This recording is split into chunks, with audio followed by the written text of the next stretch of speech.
Good afternoon and welcome to a special workshop meeting of the Oak Harbor City Council. Today is November 18th. It is 2 p.m. I'd like to call this meeting to order, and due to COVID-19 per Washington Proclamation 20-28, the physical location or the physical meeting location is limited to City Council members and certain members of staff. This afternoon, meetings will be viewed, may be viewed live via YouTube or cable channel 10. In addition, the public may call 623-404-9000 and enter the meeting ID number, which is 149-766-1467, to listen to the live meeting. This is for audio only. Today, council members and city staff are participating via teleconference, most city staff, I should say. Those present in council chambers are all physically distanced at least 6 feet apart and will be wearing their masks when they are not speaking. I would like to thank the council and staff for working through last night's special city council meeting's lengthy agenda. We have another full agenda this afternoon as we hear presentations from each department regarding our 2021-2022 biennial budget. Let me take this opportunity to remind both council and staff that we presently have a hiring freeze on all open positions citywide, and we have requested 2% cuts across the board from all departments in preparing their budgets. Department presentations will be in the order provided in the summary statement in today's meeting packet. The times listed for each presentation and for questions and answers is outlined there as well. I ask that we observe these time limits so that each department will be able to present today. If council has additional questions past the allotted time for questions, please save those to be addressed either at the end of the meeting or at a future meeting. To aid in this, following each department's presentation, staff will utilize a time clock for the question and answer period. The city clerk will hold up a sign when 1 minute remains and when time is concluded to help us remain on schedule. If the council and staff desires, we can take a break partway through the presentations. However, in order to be frugal with staff time and costs, I'd suggest we attempt to go straight through. We will begin this afternoon with a brief update from our Public Information Officer, Sabrina Combs, on a project we have underway following the request from council at last night's special council meeting. Council asked that we implement a plan to assist those local businesses and particularly restaurants impacted by the newest COVID-19 restrictions from the governor's office. Sabrina, I'm going to call on you now at this time and thank you you must have stayed awake all night last night. I know that you've been working on this ever since our meeting. So thanks, Sabrina, and it's all yours for a few minutes. Thank you, Mayor. Thank you, Council. I appreciate having a couple minutes to just go over this. I just wanted to let everybody know we heard your feedback, and here is some things that we hope will assist with that. So first off, this is an estimated amount. This is what we believe we've spent based on the available dollars. And when I say spent, I mean items that are pending because they were spent and we're processing those payments, or we have actually spent those dollars and paid those invoices. So there's 930,000-ish that falls into that amount category. And then we have available dollars of 1.4 million that we started with.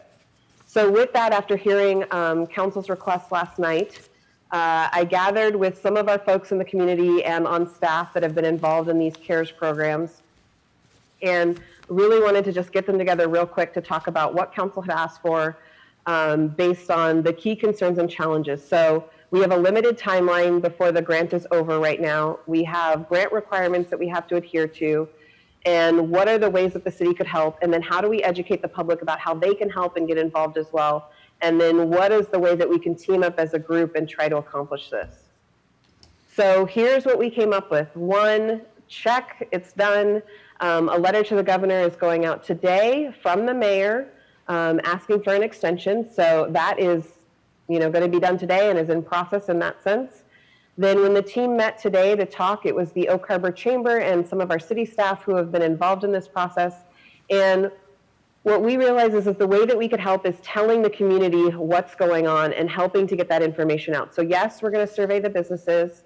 As part of that, we're going to find out what they need. But what we're also going to do is find out those businesses that are opened or closed and create both a mailer to the community and a website to help people quickly get to that information about the businesses that they can support and how they can help them. There's already a holiday program going on for the entire island, but this would allow us to really talk about the businesses that you can use every day, whether it's a print shop for your Christmas cards, meal planning for upcoming, regular takeout, or the big holiday meals that are coming. We're going to help you get that information, or gift certificates to some of our businesses that are out there.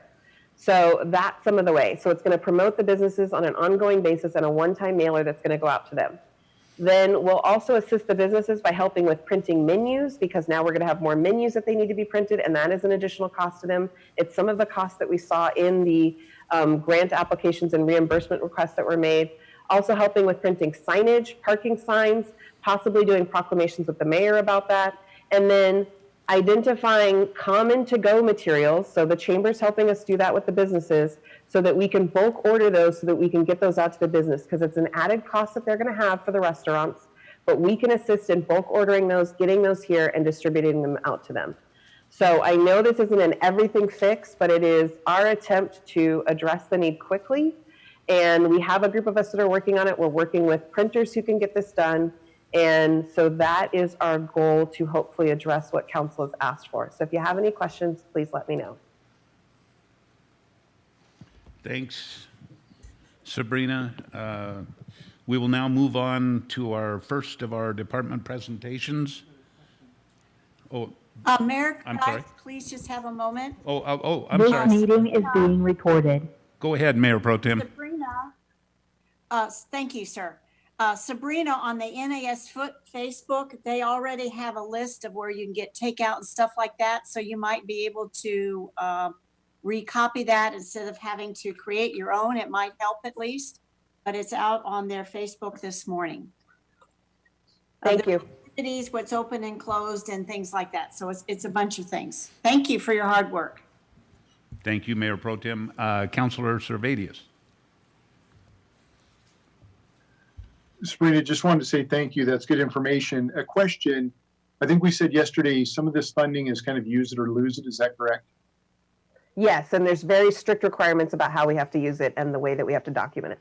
So as far as the mailers and some of the marketing materials, is it possible to bulk? What I'm thinking is our utility mailings. I know we include little flyers in there that are helpful, but I'm thinking if we could get some cards printed up that could carry us through the next several months. So let's say we ordered 30,000 postcards, mail it each month. We're not out of this anytime soon. And reminding people, I know 30 minutes ago, I got an email from Island County, big old Eat Local thing. I don't want to be outdone by Island County. So could we have those postcards that just get put in somehow the mailer for the next 3 months? So the money is spent before the end of the year, whatever that timeline ends up being with the governor. If we get an extension, I don't know. Are we able to order ahead like that and then just have it go out in the mailer for the next 3 or 4 months to continue to drip on people and market locally? We have Autumn at the chamber helping us with the design of the flyer, and it's going to be an 11 by 17 folded and folded again. And we're trying to make it so that it's very static in that sense, that except for the holiday ad, that it has general information in it based on the types of businesses. So we could create bill inserts that we could do in the future. I have Sandra's on this call as well, so she can also include that as her ask to the printer so that those are printed in advance. There are some things that are going to have additional costs. Like if we did postcards, yes, we could print them, but the postage costs would come to the city later. So as long as the city council understands we'd have some postage costs down the road, that's totally feasible to do. And that's why we talked about doing a website, because we have so many businesses in Oak Harbor, and a website would at least allow us to share that information and have one point of contact where we could do updates about businesses that are open, businesses that are closed, and changes they have. Okay. Anything like say that we can, if there's a way to stockpile some materials, if we just lose the money otherwise, I think of that meme that probably pops up in everybody's social media feed that says, remember all those small businesses you asked to sponsor your kids' Little League team? we'll remember them now. Well, that's not a time-sensitive postcard. We could have them sitting around and go out in January and February and March with the utility bills. So just, that's the thought I had. Thank you. Yeah, sure thing. I will make sure to include that in an email to Autumn and Sandra today. Councillor Mack.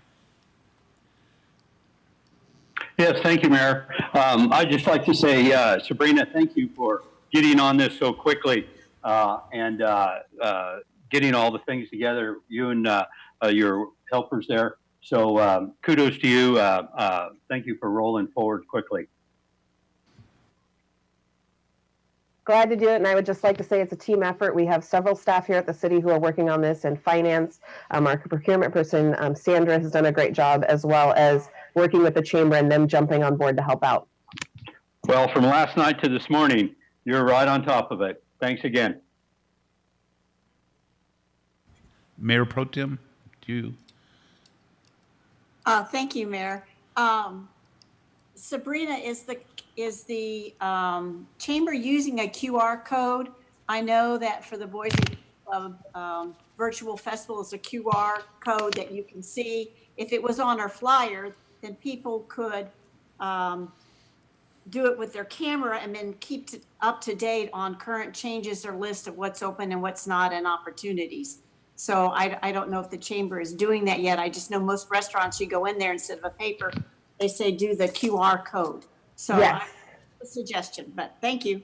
Yes, Mayor Pro Tem, we are using QR codes. In fact, in the discussion this morning, we talked about even helping businesses because the design software that both I use and the chamber uses includes a QR code feature, so we can add those. So that is one of the objectives that we want to do. And in fact, the mailer may have everything broken out by business type with a QR code that sends you to that specific page that highlights, say, restaurants or repair shops. Super, thank you, thank you. Okay, thank you, Council. And we will now move on to the first of our department presentations. Our first today then is Public Works, and I think we have our Public Works Director, Kathy Rosen, and our City Engineer, Jim Bridges, with us for this. I'll turn it to you, Kathy. All right, thank you, Mayor, members of the council. Jim, you want to go to the next page, please? All right, so in the interest of time, we're going to focus this presentation on 3 of the 9 different functions or divisions in the Public Works Department. We sent out a memo that was included in your workshop packet.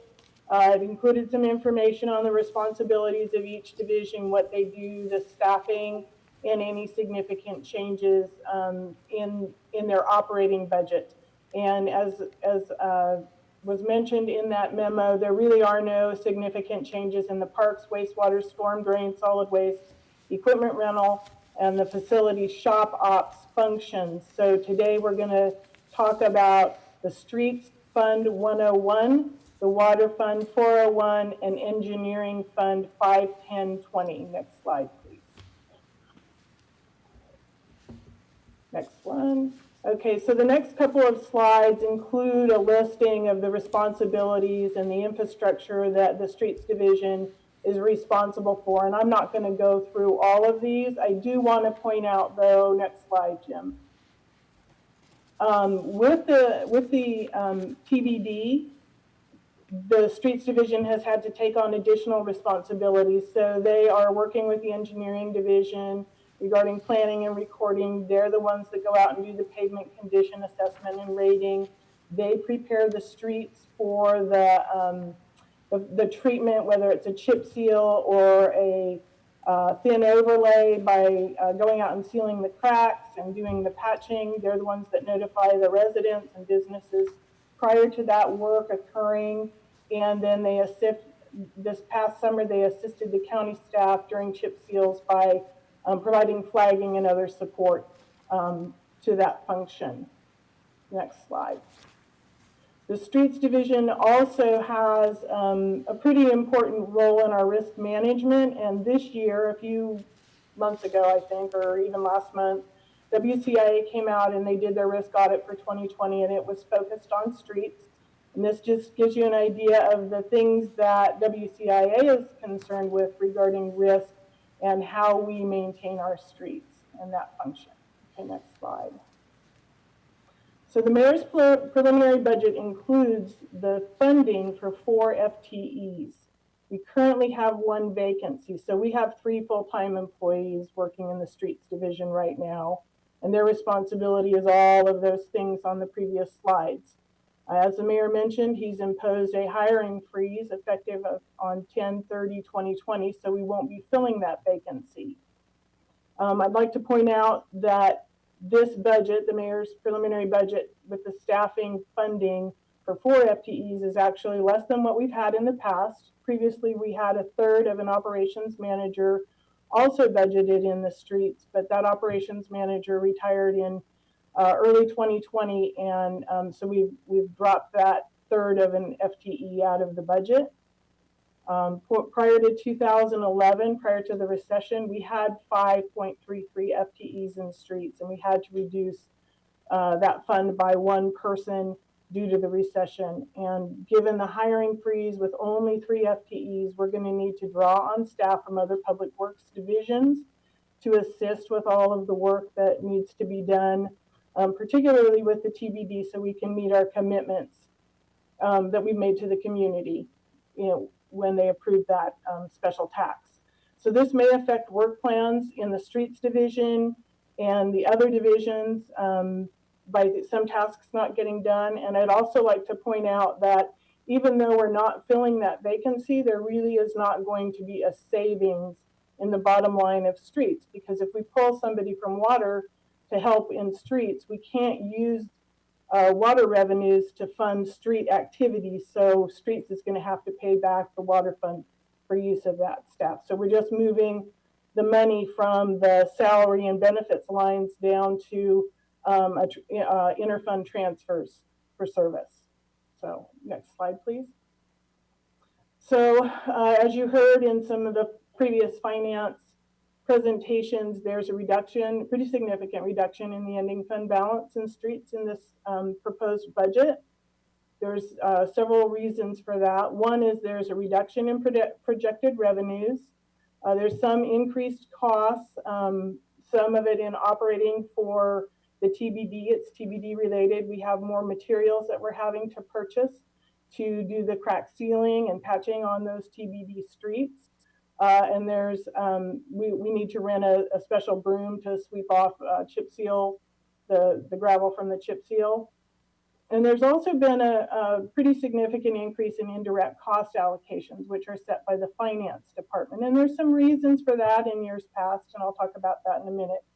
And previously in the current budget, we used some of the ending fund balance for capital projects because there was no TBD money coming in, and there has not been since 1997 any general fund money going into the streets fund. So the only way that we could do any capital projects was to save money, build up our ending fund balance, and use it for capital projects. And that's what we did in the current budget. Next slide, please.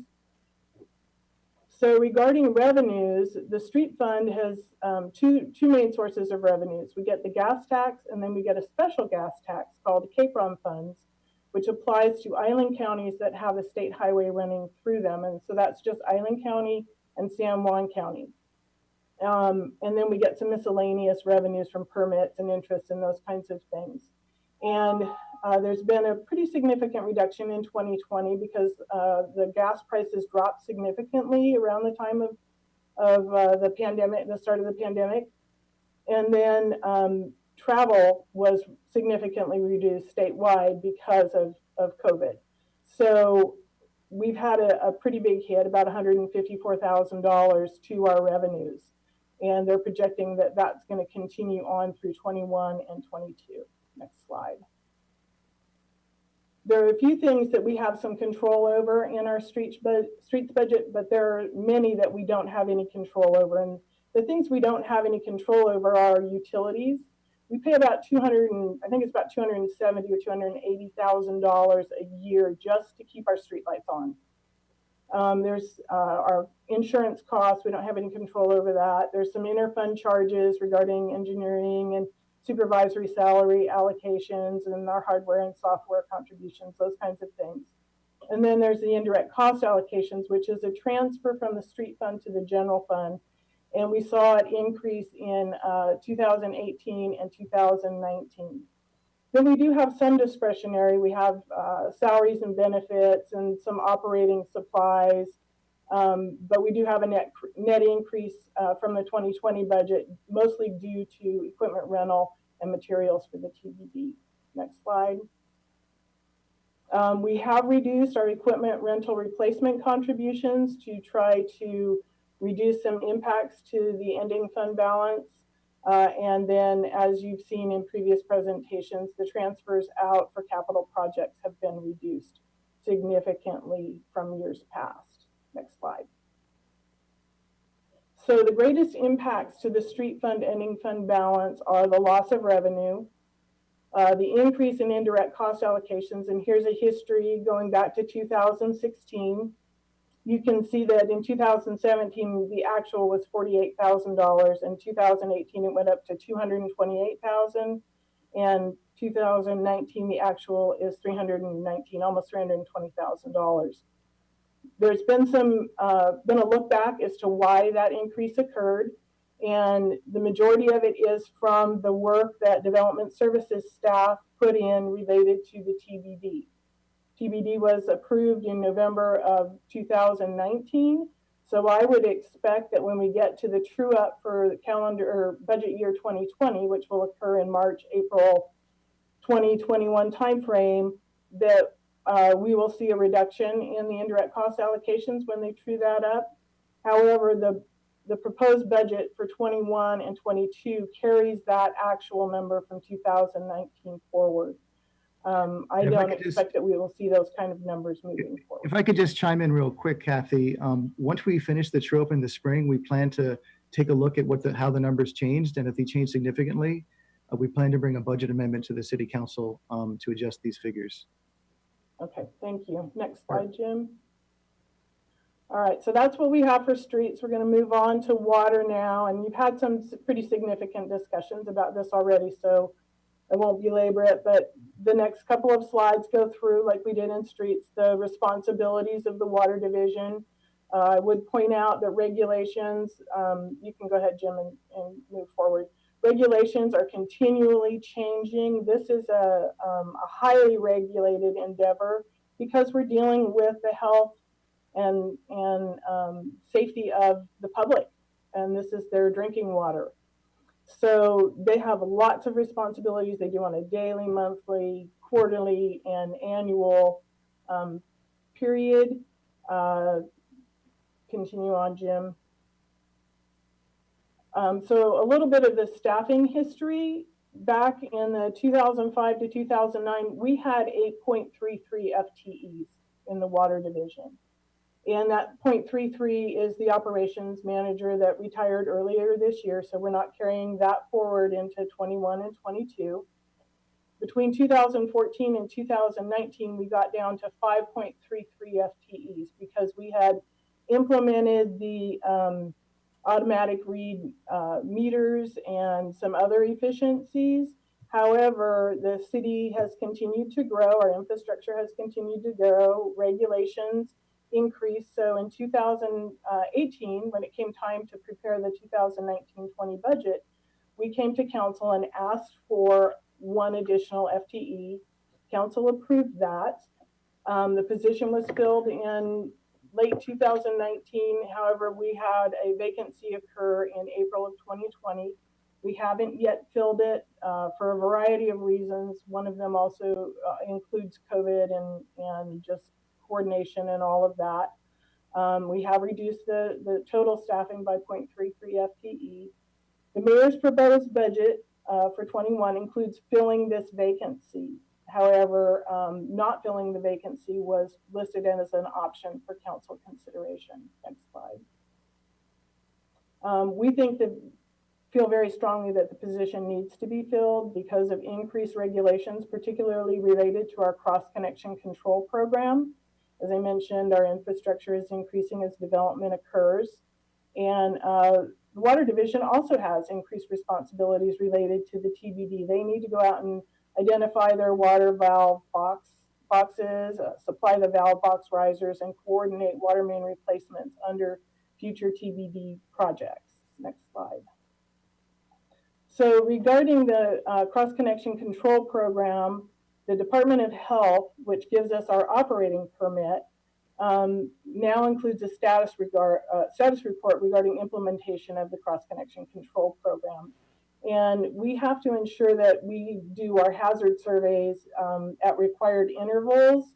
And we have been having a difficult time keeping up with that. And Department of Health has actually given us a low rating regarding those hazard surveys. So we need to step up our game there. So next slide. So the new requirements have made it necessary, we believe, to reclassify one employee to a water quality control specialist, and they will be spending significant time on this cross-connection control program, which means that they're not available to do other work in the Water Division.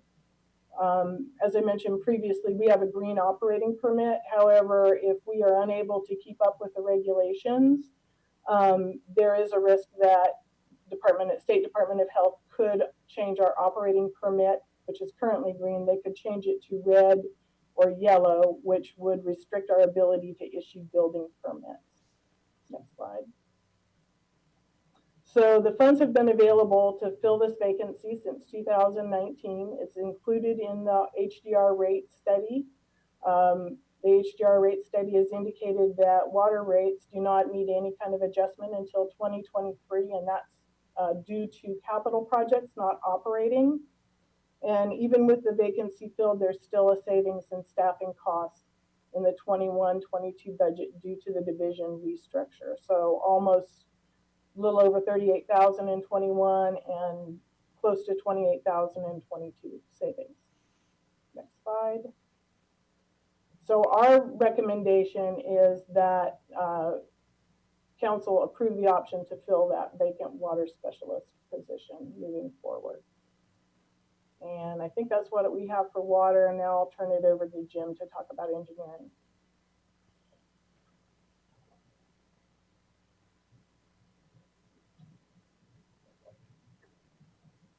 Jim, I think you're muted. Sorry about that. So I'm not going to go through all these slides, similar to what Kathy did.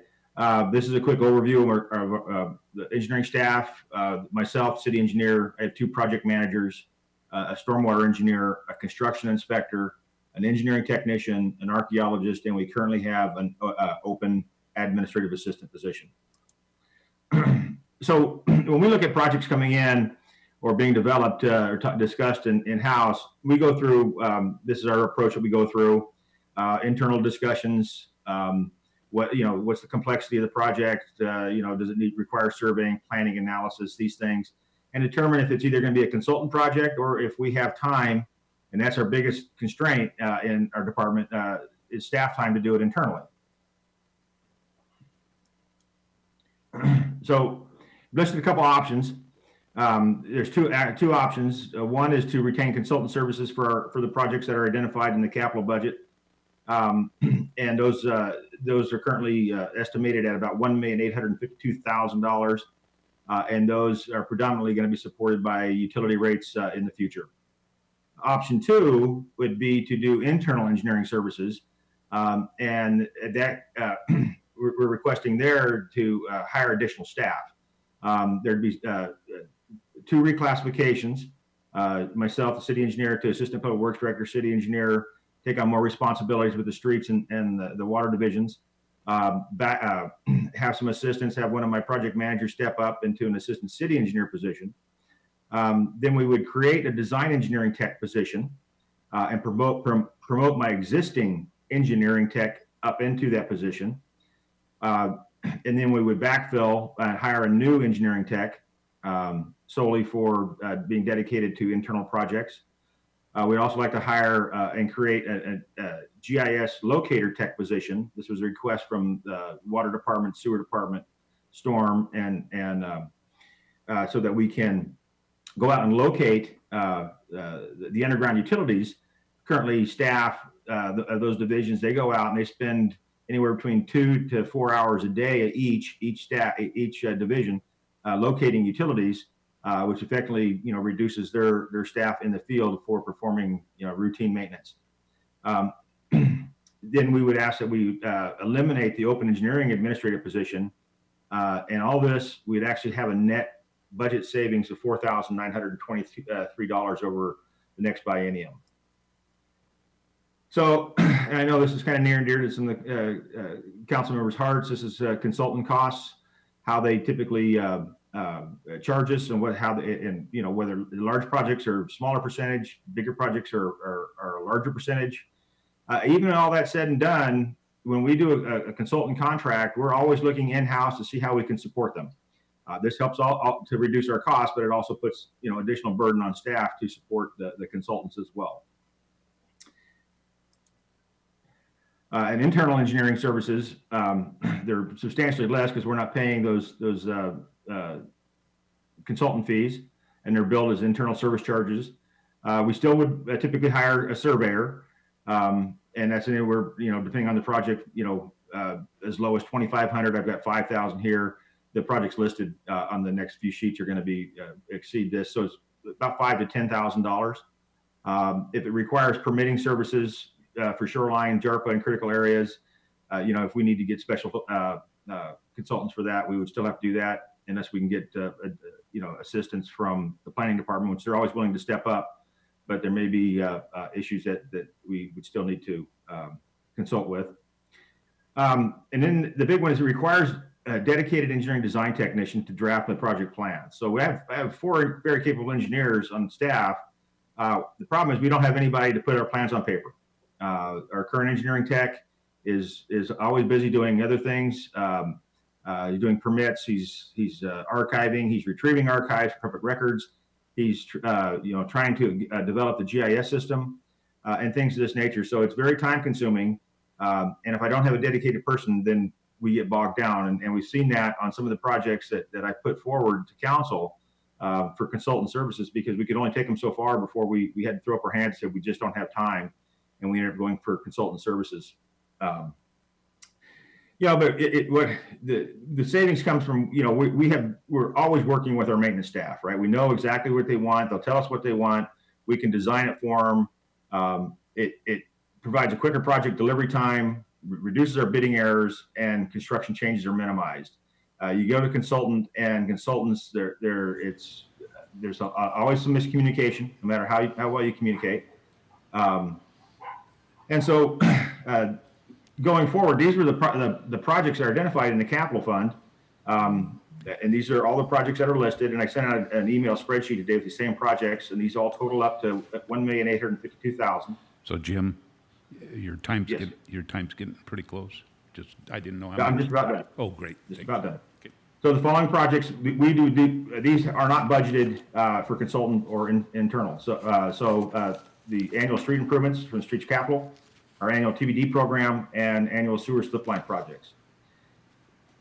So again, internal staff option one would be have all the work still performed by consultants. We would still ask that the positions of the city engineer, project manager be reclassified, and then we would fill the open administrative position. This would have a project impact of about $35,000 in 2021 and $34,000 in 2022.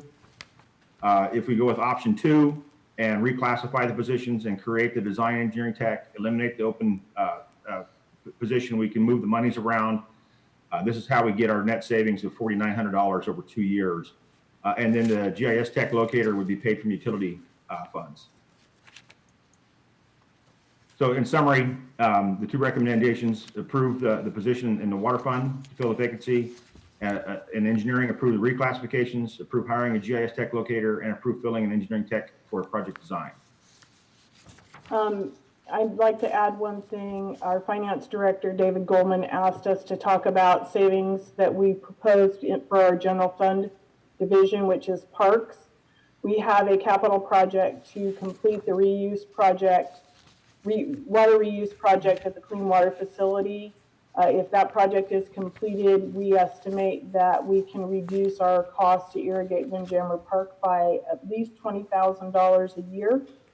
And then we would not put the reader board sign at Beeksma Park into our equipment replacement program, and that would save $10,000 a year. So that's a $30,000 a year savings for a total of $60,000 over the 2-year budget cycle, which is what we were asked to do. Staff stands for questions. Thank you. Okay, so we're in the council question time now. Looking for Councilor Servadius.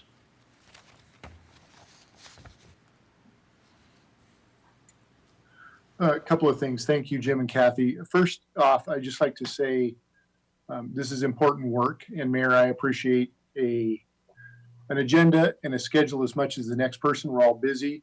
But at the same time, any meeting, whether regular or special, this is a special meeting of the City Council, is a City Council meeting. And so if we need to take a little extra time to get through some of these presentations, I don't want staff to have to stop or omit information because they're worried about running over a 20-minute or a 5-minute clock. And the same with council. This is our opportunity to ask questions. I've been wanting since last fall to get the council focused on its priorities and then to put budget dollars behind those. Well, those requests resulted in a retreat in February. And since February, we didn't revisit any of our budget work until 2 weeks ago, essentially as a council. So that's very, very frustrating. And this is, like I said, we're probably one of the most important functions that council does. So I want to make sure that I blocked out 4 hours at a minimum for this. So I don't know what everyone else has on their calendar. So I just want to make sure we take the time to do this right. As far as streets, it's pretty impressive to think that 3 people right now are taking care of 73 plus miles. So I don't know how that indirect cost allocation true up is going to go, Mr. Goldman. I had asked for an explanation of that, and I got we all received the technical description of what and how that process works. I would very much like to be kept apprised on how that's trued up, and I may make some time to come in and see you, but I'd like it to go to all of us to see actually how that was compiled for 2019, because that is a big budget item that appears to carry forward here. The $320,000. That alone frees up, depending on how that works out, frees up enough to have that position filled so that they would have 4 people working on streets again. And that would be my desire, specifically because that's one of the most forward-facing things the public sees, besides fire and police, are our streets and our basic infrastructure. Water, I think that's kind of a foregone conclusion for most of us. We want to keep that position filled. And then in engineering, I salute you. This is the kind of work that I respect and I look forward to as far as option 2 with reclassifying those positions and then hiring the GIS tech and the engineer. It's basically, it appears to be a net wash as far as the budget is concerned, or a zero net cost. And so I applaud you guys for doing that work. And I don't know how that works in. I appreciate, Mayor, you saying a hiring freeze until we get a handle on this. But I'm saying as a council member in charge of the budget, I'm happy to put the dollars behind that to make sure that we can get those positions filled. That's all. Thank you.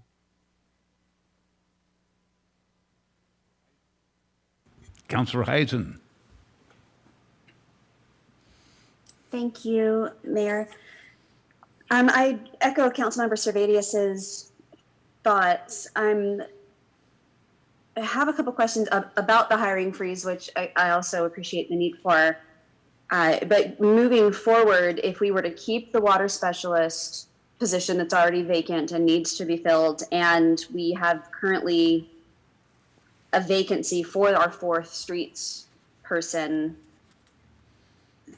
I don't know, Kathy, maybe you can answer this. How much of that is seasonal? If it were up to you, would you fill those 2 positions immediately? Is that something that we can hold off on?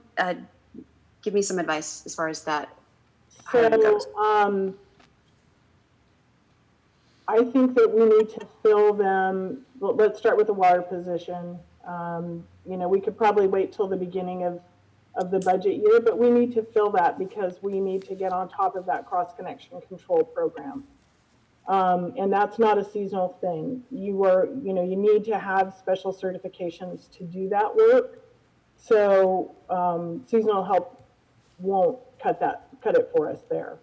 It's pretty much the same thing with streets. We did get some additional streets seasonals, but we really need somebody that has a CDL to do some of the patching work. And when we get, if we get the paver, we're going to need at least one additional body.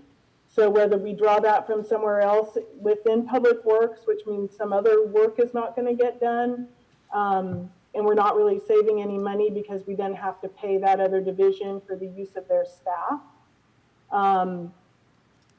Seasonal, they can help with maybe flagging if they're certified flaggers, and they can help with doing some of the striping and painting, and weed eating and those kinds of things. But it's you really need somebody with a CDL and some skill. Okay. Sounds like those are pretty specialized. I agree that I would be willing to dig deep and find the money to fill those positions, especially in terms of streets. Again, yeah, the 3 people currently trying to take care of that, and in light of the TBD and all of those projects that we have lined up, for us to ask the public to help support additional street projects and then not fund the people to actually do those projects, I think sends a mixed message. So those would be my priorities as far as those positions go. Hang on. I just have one question. In terms of the GIS technician locator, one of the expenditures in our option is for a truck for that person. And I read in the description, and thank you for all the detailed line item descriptions that are in this binder that was put together for the mayor's budget. That's fantastic. Because I read on there that a GIS technician locator would pretty much be out in the field most of the time. Because I thought, do we really need to get an extra truck for this? But it looks like they would be out in the field most of the time. My question is, instead of spending $40,000 on a truck, is there something from the motor pool that person could use, or would leasing something be an option? I don't know how many miles they would put on that. I mean, I realize that I'm kind of nitpicking at smaller expenses here, but every little bit counts. So if you could help me out with that one too.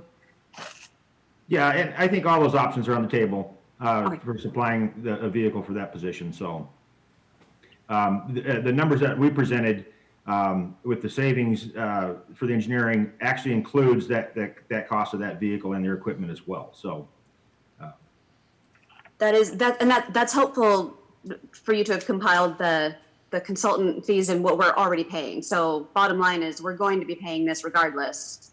Do we want to be paying somebody else, or do we want to have those people on staff? So certainly in favor of those options. Just always looking for ways to save a little more. Thank you. I appreciate the presentation and the level of detail that we were provided. Thank you so much. welcome. Thank you, Councillor Heisen. Councillor Mack. Yes, thank you, Mayor. I too agree with Councilman Servadius here. It is very important. I'm a infrastructure person, especially the way things are going. I'm been very impressed, which I've mentioned about the last summer of what the Public Works got done with the TBD district overlay stuff. I think it's important, as Joel pointed out, that this is what the public sees. And in my opinion, this is one of those situations that comes down, is this a need or is this a want? And I really, truly classify these options here. Filling the vacancy for a water specialist is a need. Also, option 2 for the design engineer tech, and to reclassify these positions as a need, especially when we can do this in-house. I'm leaving it up to our professionals, Ms. Rosen and Mr. Bridges, that they'll use their all their experience to make the most out of the funds given. And I do believe in these cost savings that it would lead to. So I can definitely support these, and I do believe we can find the funds, and some of it's already funded. So I will support these. And thanks again for the detailed presentation there, Jim and Kathy. That's all. Mayor Pro Tem.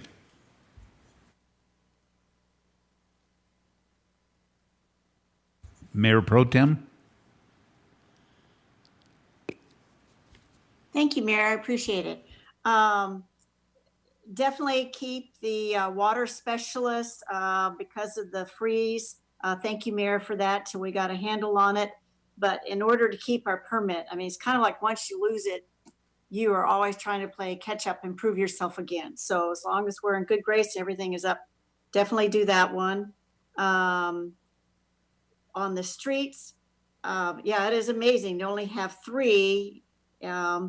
If we can do without that 4.33, but add that person with the CDL license, I can see where seasonal wouldn't work. In favor of that. And then engineering to me is a no-brainer. In-house and shows the financial savings. It looks like a sound plan. I know all of these took a lot of work, so thank you very much. But those are the 3 priorities I would say right now I would definitely would like to add or have. Thank you, Mayor Pro Tem. Councilor Heisen, your hand's up. Okay. Any other questions or input regarding this? Well, thank you. Then we will move on to the second item, which is Marina. And we have our Harbor Master, Chris Sublett, I believe, for this presentation. Chris? Hey, everybody, Mayor, City Council members. Today I'm going to go over the budget for the Marina, the proposed 2020-21-22 budget. Just a reminder, we are an enterprise fund. That means we're self-supported. We don't receive any taxpayer funds, and we rely heavily on mortgage, our sheds, and our fuel for revenue, along with our smaller businesses as well. So what's happening at the Marina? What's the Marina trends? Well, the revenue over the past 2 years has remained largely the same. You can see that in both 2019 and 2020, we did about $1.3 million. So we're hanging in there. And just as a reference, in 2018, the revenue was $1.2 million. So we are climbing upwards. What's interesting about the revenue in 2020 is that we were closed for about 2 months. We didn't have any guests, no fuel sales, very few new tenants. So had we had a normal year, I would suspect that the 2020 revenue would have gone up another 2 or 3%. And similarly, our occupancy in the January to September timeframe for both years was very close, 88, 89%. And again, for reference, it was 86% in 2018. So a little bit of a COVID feel there, but we hung in there pretty good. Marina rates, what's happening with the Marina rates? City Council approved a 4-year 3% Marina rate increase a few years ago. And this is for all categories, mortgage, sheds, storage, everything that we do down here. The rates for 2020 were scheduled to go into effect April 1st, but due to COVID, they were held back until July 1st. In 2021 and 2022, we do anticipate a 3% rate increase, and that'll happen on April 1st of each year, hopefully. And then beyond that, it's likely that the Marine Advisory Committee will take a look at the rates and then want to do a rate increase in the subsequent years as well. Some of the factors for the Marina that may be different from other parts of the city. The economy plays a large part in the budget for the Marina. Boating's fun, it's an extracurricular activity, and we have to remember that it's typically paid for out of a person's disposable income. So when we run into a recession or hard times, it's typically the last bill that's going to be paid. And we don't know what the economy is going to look like in the future.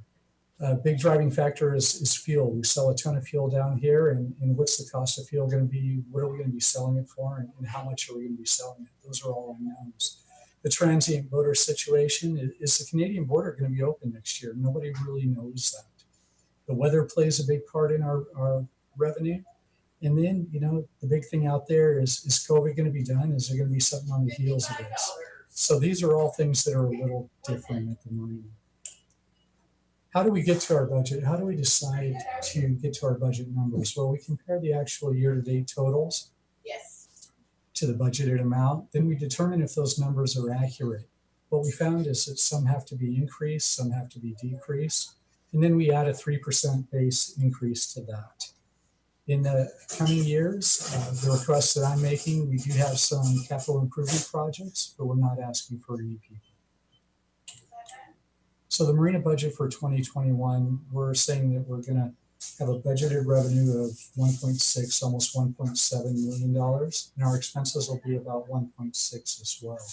2022, that revenue should jump up to about 1.7, and our expenses will drop down to 1.6, or remain just a little bit lower.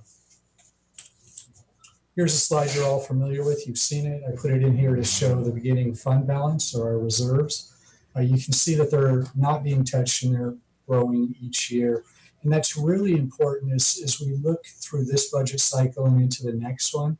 It's likely that in the 2023-2024 budget cycle, we're going to be seeking some funding for dredging. So we're trying to build those reserves and get to that as much as we can. Be happy to answer any questions.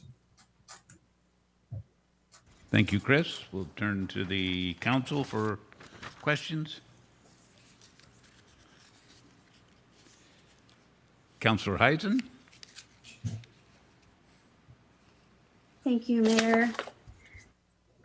Chris, I smile every time you put up the picture of the enterprise, for the enterprise fund. Please don't ever stop doing that. Okay. It makes me smile.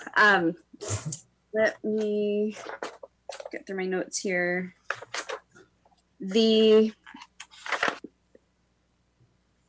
I'm so happy to hear about the dredging, by the way.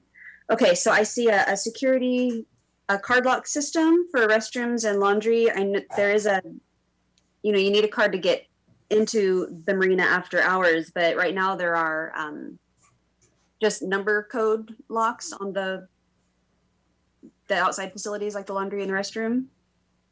Mm-hmm. Yeah, the card lock system is similar to what we have at the gates. Instead of having the number keypads on the restrooms and laundry room, we would go to the key card system, and your key card that you have to get in the marina will get you into the restrooms and stuff. It would be a lot more convenient for our tenants and our guests. They wouldn't have to remember numbers. They could just use the same card to get in all parts of the marina. Okay, that makes sense. And then I have one, sorry. Oh no, two others. The beach armoring reduction. I remember, I think it was a couple of years ago, there was a grant funding opportunity, which we applied for and got some of, but not all of. Have you heard any rumors about potential future grant funding for that shoreline restoration? Yeah, your timing is actually perfect on that question. December 16th, I'm going to be bringing a presentation to the City Council regarding that. In a nutshell, we've had a feasibility study, came out very positive. The Marine Advisory Committee, the Parks Boards looked at it, made some recommendations. So the next step is to move into the design phase. And I'll be giving you an update on that along with Jesse Ott and Anna Toledo from the county at the December 16th meeting. So there's some good news coming up. Cool. Good. I'm glad to hear it. And the boatyard acquisition, I love this idea for possible economic development. How likely is that? I mean, it's there in our packet with the price. Is that doable in terms of negotiating with the current owner? Is that kind of a foregone conclusion? I think that it's very doable. Just today, we received the RCED grant contract from the county. So I just glanced at it. And we'll be taking a look at that, but it's really exciting. It's moving forward. It's moving slower than I had hoped, but it's doable. And now that we have the contract, we can get that reviewed and signed and sent back to him, and then we can move forward with the due diligence and negotiations, that sort of thing. So very doable. Okay, that's all I have. Thank you so much.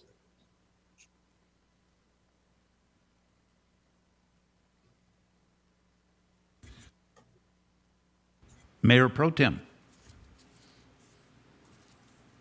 Thank you, Mayor. Chris, someone at the marina took a picture after the storm at low tide with an enormous amount of driftwood that filled the beach that I think is supposed to be worked on and up. It didn't look like it quite hit the gazebo, but is it still going to work? I'm just, it looked like everything would have been killed and extra sand, whatever they have to put in there would have been destroyed with just that one event. The interesting thing about that wood that you saw down here, just, I believe that was on Friday, it's truly amazing. It's something we see routinely, is it comes with the tide and it goes with the tide. So the tide that put it up there drew it back. If you were to look down there now, I can see it from here, the area, and there's nothing there. So it's something that Island County DNR, Anna and I have talked about, and she believes, and I concur, and so did Blue Coast Engineering, that it can be designed in a way that everything will come and go as it's designed to. The plan for the beach over there in Catalina Park is actually to move the shoreline up to where the gazebo is and move the gazebo back some footage. So very similar to what they did at Coronet Bay. So it'll help out in that scenario a lot. Okay, that would look really nice. I just thought I'd throw it in there that we've done some other environmental projects and then they were destroyed, died, or the plants that were required to be planted and stuff. So I just had to ask. I like in your budget that you said that no beginning fund balance will be used to balance the 2021-2022 budget, that it is going for larger projects such as dredging. Good planning on your part. And thank you very much for your presentation. Thank you. Councilor Heisen, is your hand still up? Okay, thank you. I'm so sorry. I keep forgetting to do that. Yeah, no problem. Anyone else? Okay, not seeing any. We will move on to senior services. And I think we have Liz Lang here with us today from the center.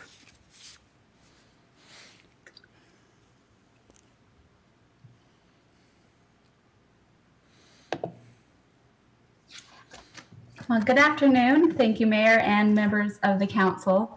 I wanted to start my presentation off today with just touching base on what our mission is in the Senior Services Department and what we're tasked to do, which is to empower older adults in our community for personal independence, healthy aging, social connection, and lifelong learning.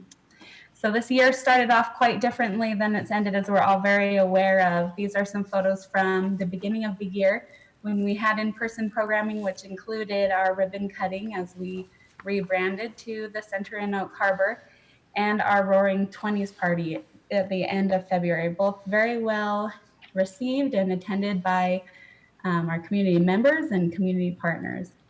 And then things quickly took a change and we followed suit and made sure to still provide the services that we could, but in a very different way. Pictured here is our annual resource fair for 50 plus. And as you can see, we did a drive-through resource fair and had over 100 community members drive through. We had lots of great help from our local sponsors. And whenever I talk about our local partners, community partners, I always want to make sure to include and remind us all that Island Thrift has been an ongoing sponsor of the center, including giving a $1,200 a month donation to the center, which they have done for several years.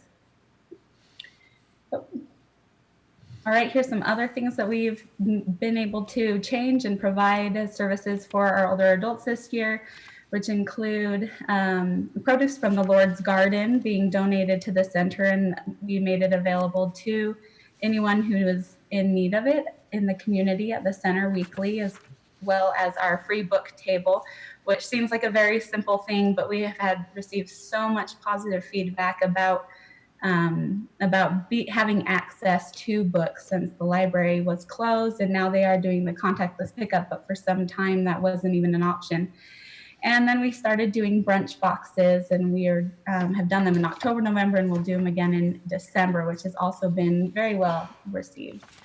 So while our building is not available for in-person programming, here's a list of services that we are still providing to older adults in our community, and not just older adults in our community, but the community at large, because we included in our services that we're still able to offer passport acceptance appointments and photos for renewals. So here are some items that we've been able to do this whole time, including regular check-in calls to our members to make sure that people have what they need and have access to services that they need, shopping and delivery for essential supplies for the high-risk individuals.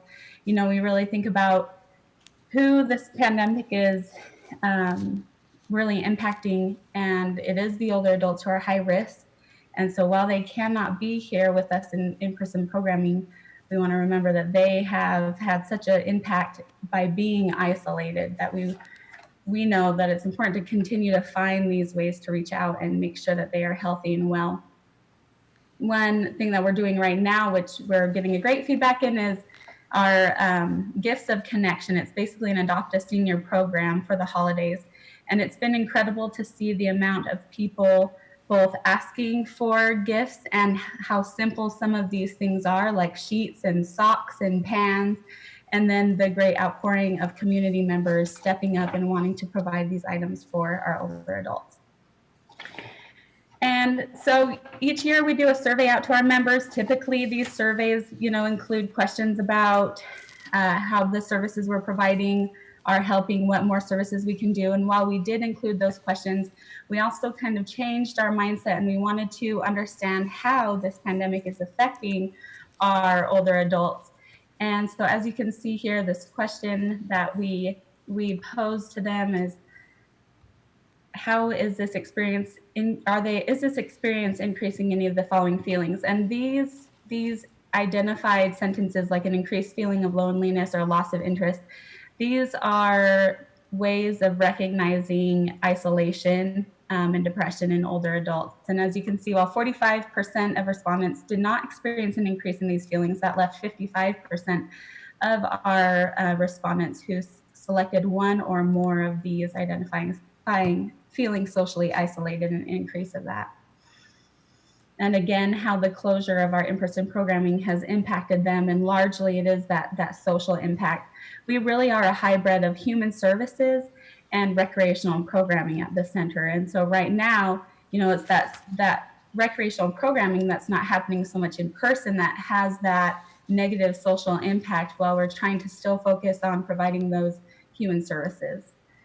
And we wanted to get a feel for how people were feeling about returning to in-person programming when safe to do so, and found it interesting that 54% of the respondents said that they're just waiting to come. If we followed the proper social distancing, mask wearing, limited group sizes, that they're ready to come. Another 25% saying they don't plan to return until phase 4, and 12% saying waiting until there's a vaccine. And we just found that this was helpful information for us to know, which we weren't surprised, because we get phone calls and emails and people at the door regularly asking when they can come back. And obviously right now is not the safe time for that.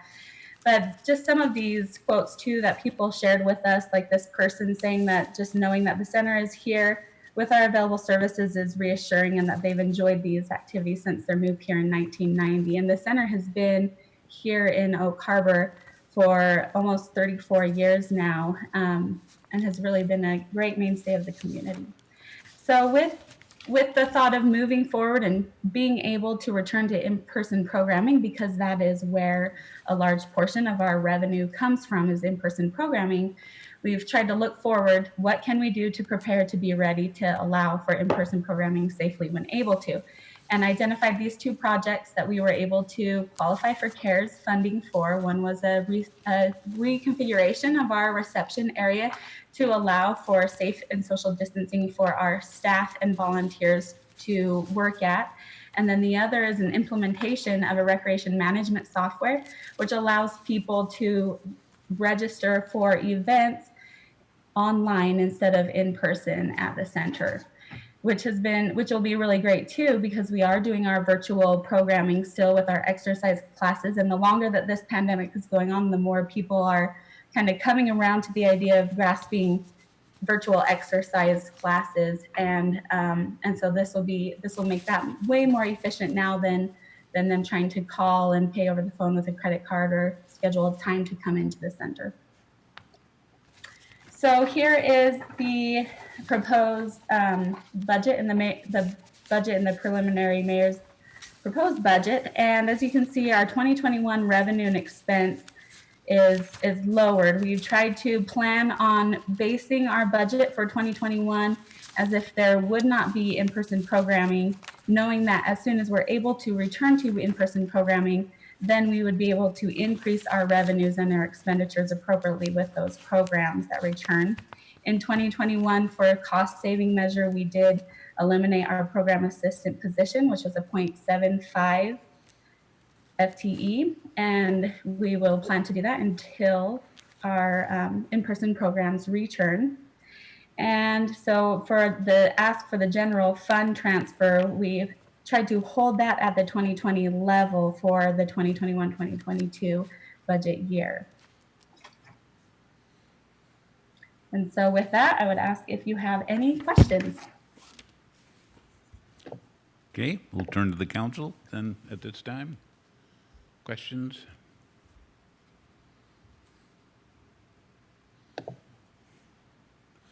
Not seeing any.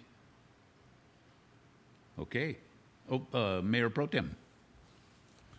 Thank you. I was a little slow on the draw there.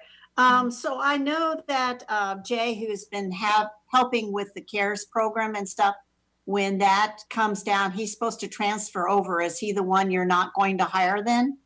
He'll be off, or is it someone else? Right, that's correct. So what happened there was in March, our program assistant that we had previously, she moved across the country and that position was vacated. And this is a little bit prior to March. So we had been in the middle of the hiring process and we had identified Jay as our finalist for that position, for the program assistant position. And it was pretty much at that time that then we closed. And so we communicated to him, hey, things are on hold, and he was okay with that. And then when the CARES funding came available and there was a need for some assistance working with Sabrina on that project, they reached out and identified that Jay would be a good fit for that. So at that time, he was brought aboard, knowing that the plan and the idea was that he could work with the CARES funding.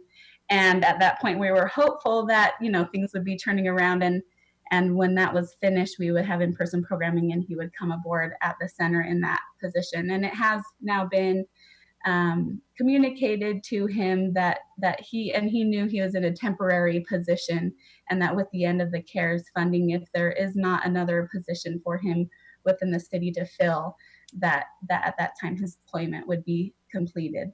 And so with the knowledge that we are not currently going to fill the position as program assistant. Okay, thank you very much. I appreciate that. Yeah. Councillor Heisen? Just a quick comment, Liz, to you and your limited staff and volunteers. The way that the center has rolled with this completely upended 2020 that we have had is nothing short of astonishing. And I'm just so impressed. And I just wanted to publicly say that instead of just calling and telling you by yourself. It's truly astonishing and it warms my heart, and thank you. Thank you, Councilmember Heisen. I appreciate that. I do have an incredible staff, even though it is just of one in addition to me, but our program coordinator, Carly, she truly cares for the people that she serves and is always going above and beyond to find ways to do more with less. Thank you. Thank you, Liz. So we'll now move on to our police chief, Kevin Dresker, Police Department. Oh, I'm sorry. Wait a minute. Mayor Pro Tem. Thank you, Mayor. Sorry, I missed this. On the budget, when you go down just before total expenditure, it says transfers out, and it's 2414 for 19, which was actual amended in 2020 to same amount, but for proposed 2021, there's nothing, but yet there's proposed for 2022. Why isn't there a transfer out plan for, was that just a misstep? It seems like everybody would have some type of transfer out to pay for additional staff in other areas, work being done. So it just seems very odd that it's there for all the years except for next year. So is there a reason why, or was that just a misstep? It didn't get typed in? So the interfund charges are what's paying the other departments for services. And the transfer out, I don't believe it was a misstep, but I do believe that that was something, and maybe David can clarify this, as far as when budgeting to kind of help bring down our budget costs of not including a transfer out. And so, David, are you here? And do you have anything more? Yeah. I just took a look and it says transfer out for debt service. So I'm going to look into it a little bit further, and we'll be able to get back to you. Thank you. It just seems odd. That's all. Thank you very much. Okay, we'll move on to Police Department, Chief Dresker. Okay, thank you, Mayor. I'll share my screen, I think. Is that shared? Not yet. Okay, I'm slow internet. How about now? You see it? Yep. All right, thank you. Okay, I'll go through this. If I can get it working here, there we go. All right. So the Oak Harbor Police Department budget, I need to minimize these pictures because I can't see the right side of my screen. The Oak Harbor Police Department budget consists of the police, the jail, and animal control. And it's not in the slide, but just so you're aware, animal control budget was moved over to the general police, or not the general fund, to the police budget in 2019 from a separate budget area. So 2019, 2020, there's a chunk of money that is allocated in the budget for animal control because of the move, just for information. There, that's got it hidden. Sorry, trying to fix my screen here. Okay, so we have two bureaus here in the police department. We have one that's called Operations Bureau. The other one is the Administration Bureau. Operations Bureau is our patrol division. Administrative Bureau is investigations, special services, records support, and police support officers, corrections. And you'll see on the right there the numbers that we have of our fully authorized staff. And then that's a great picture of Halloween, by the way, our new recruit. Okay, so moving on, this is a copy of the City Council approved vision, mission, and statement and goals. And I just wanted to throw those up there because as in, I think all of our departments, we all look towards these and try to mate up what we do with this as our overall goals. Obviously with the police department, where you see in yellow are very close to what we have responsibilities for and how important our mission is to fulfill some of those vision, mission statements, and goals. And I'll just read the yellow: everyone's welcome and encouraged to thrive, enhancing the quality of life, promoting a healthy and growing business community, improve the appearance and livability of the community, maintain a safe community, protect and enhance capital investment in the city. And I could go into how we contribute to all those. I think it's, at least I hope it's self-evident. Be happy to discuss it if anybody has questions as I move on. So this is the Oak Harbor Police Department vision, mission, and goals. And these tenets here, these articles here drive our budget goals. So our mission statement is dedicated to community safety and service. Vision statement, providing excellent service to our communities through quality relationships developed by professional staff through trust, support, responsibility, and accountability. And our values, I won't read all of them, but I'll just hit the titles: respect, integrity, professionalism, accountability, and collaboration. And again, on the right, you'll see a great picture from Halloween. So this is a slide that was included in a previous presentation. I don't know if it was Tally or Finance Director. And it shows you our budget in the police department here over the last 4 years, last 2 years moving towards 21 and 22. And I just want to point out some of the differences so that you're aware. So when we made a transition 2018, 2019 with the jail, as you're all aware, and eliminating 2 corrections positions, or rather converting those 2 corrections positions to 2 police officers positions, we also entered into some contract and had some money that was supposed to be set aside. It was actually about 120,000, and that never occurred in the budget, although personnel changes did occur over 2019, 2020, and were reflected in a couple-year period. As you look towards the budget for next year in 2022, and keep in mind that 18,000 each year is for body-worn cameras. We spent 32,000 this year because we had that money available as the initial payment to bring down the payments overall. Also, each year, we, like the fire department, are paying for a contribution for consoles, new consoles for ICOM. They needed to replace their consoles with new up-to-date consoles from a different manufacturer. So the ICOM board approved that purchase, and some of the money is from their reserves. Some is spread out through with the user agencies. So 46,750 a year over the 2 years. So that's around what, 84,000, something like that, is the police department contribution. Now at the end of 2022, that'll go away. We still have our ICOM fees we pay, but this is in addition to it. Also, they've been directed to look for grants, and if they can find grant funding, then that can go towards reducing contributions from user agencies. It'll be shared amongst the user agencies. So that's part of the cost. We did have a software increase over the couple years, although we're addressing some of that. But the total of all those is approximately 229,000 of what you see each year.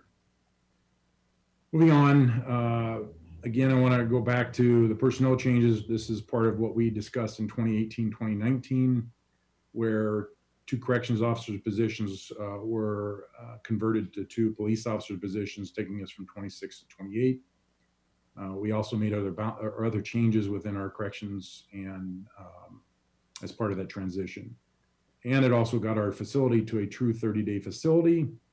We were contracting obviously with Yakima for a long period of time. They've canceled and modified their work model and canceled a whole bunch of contracts. So we have, as you're aware, we do contract with SCORE now. SCORE is a great facility, but they are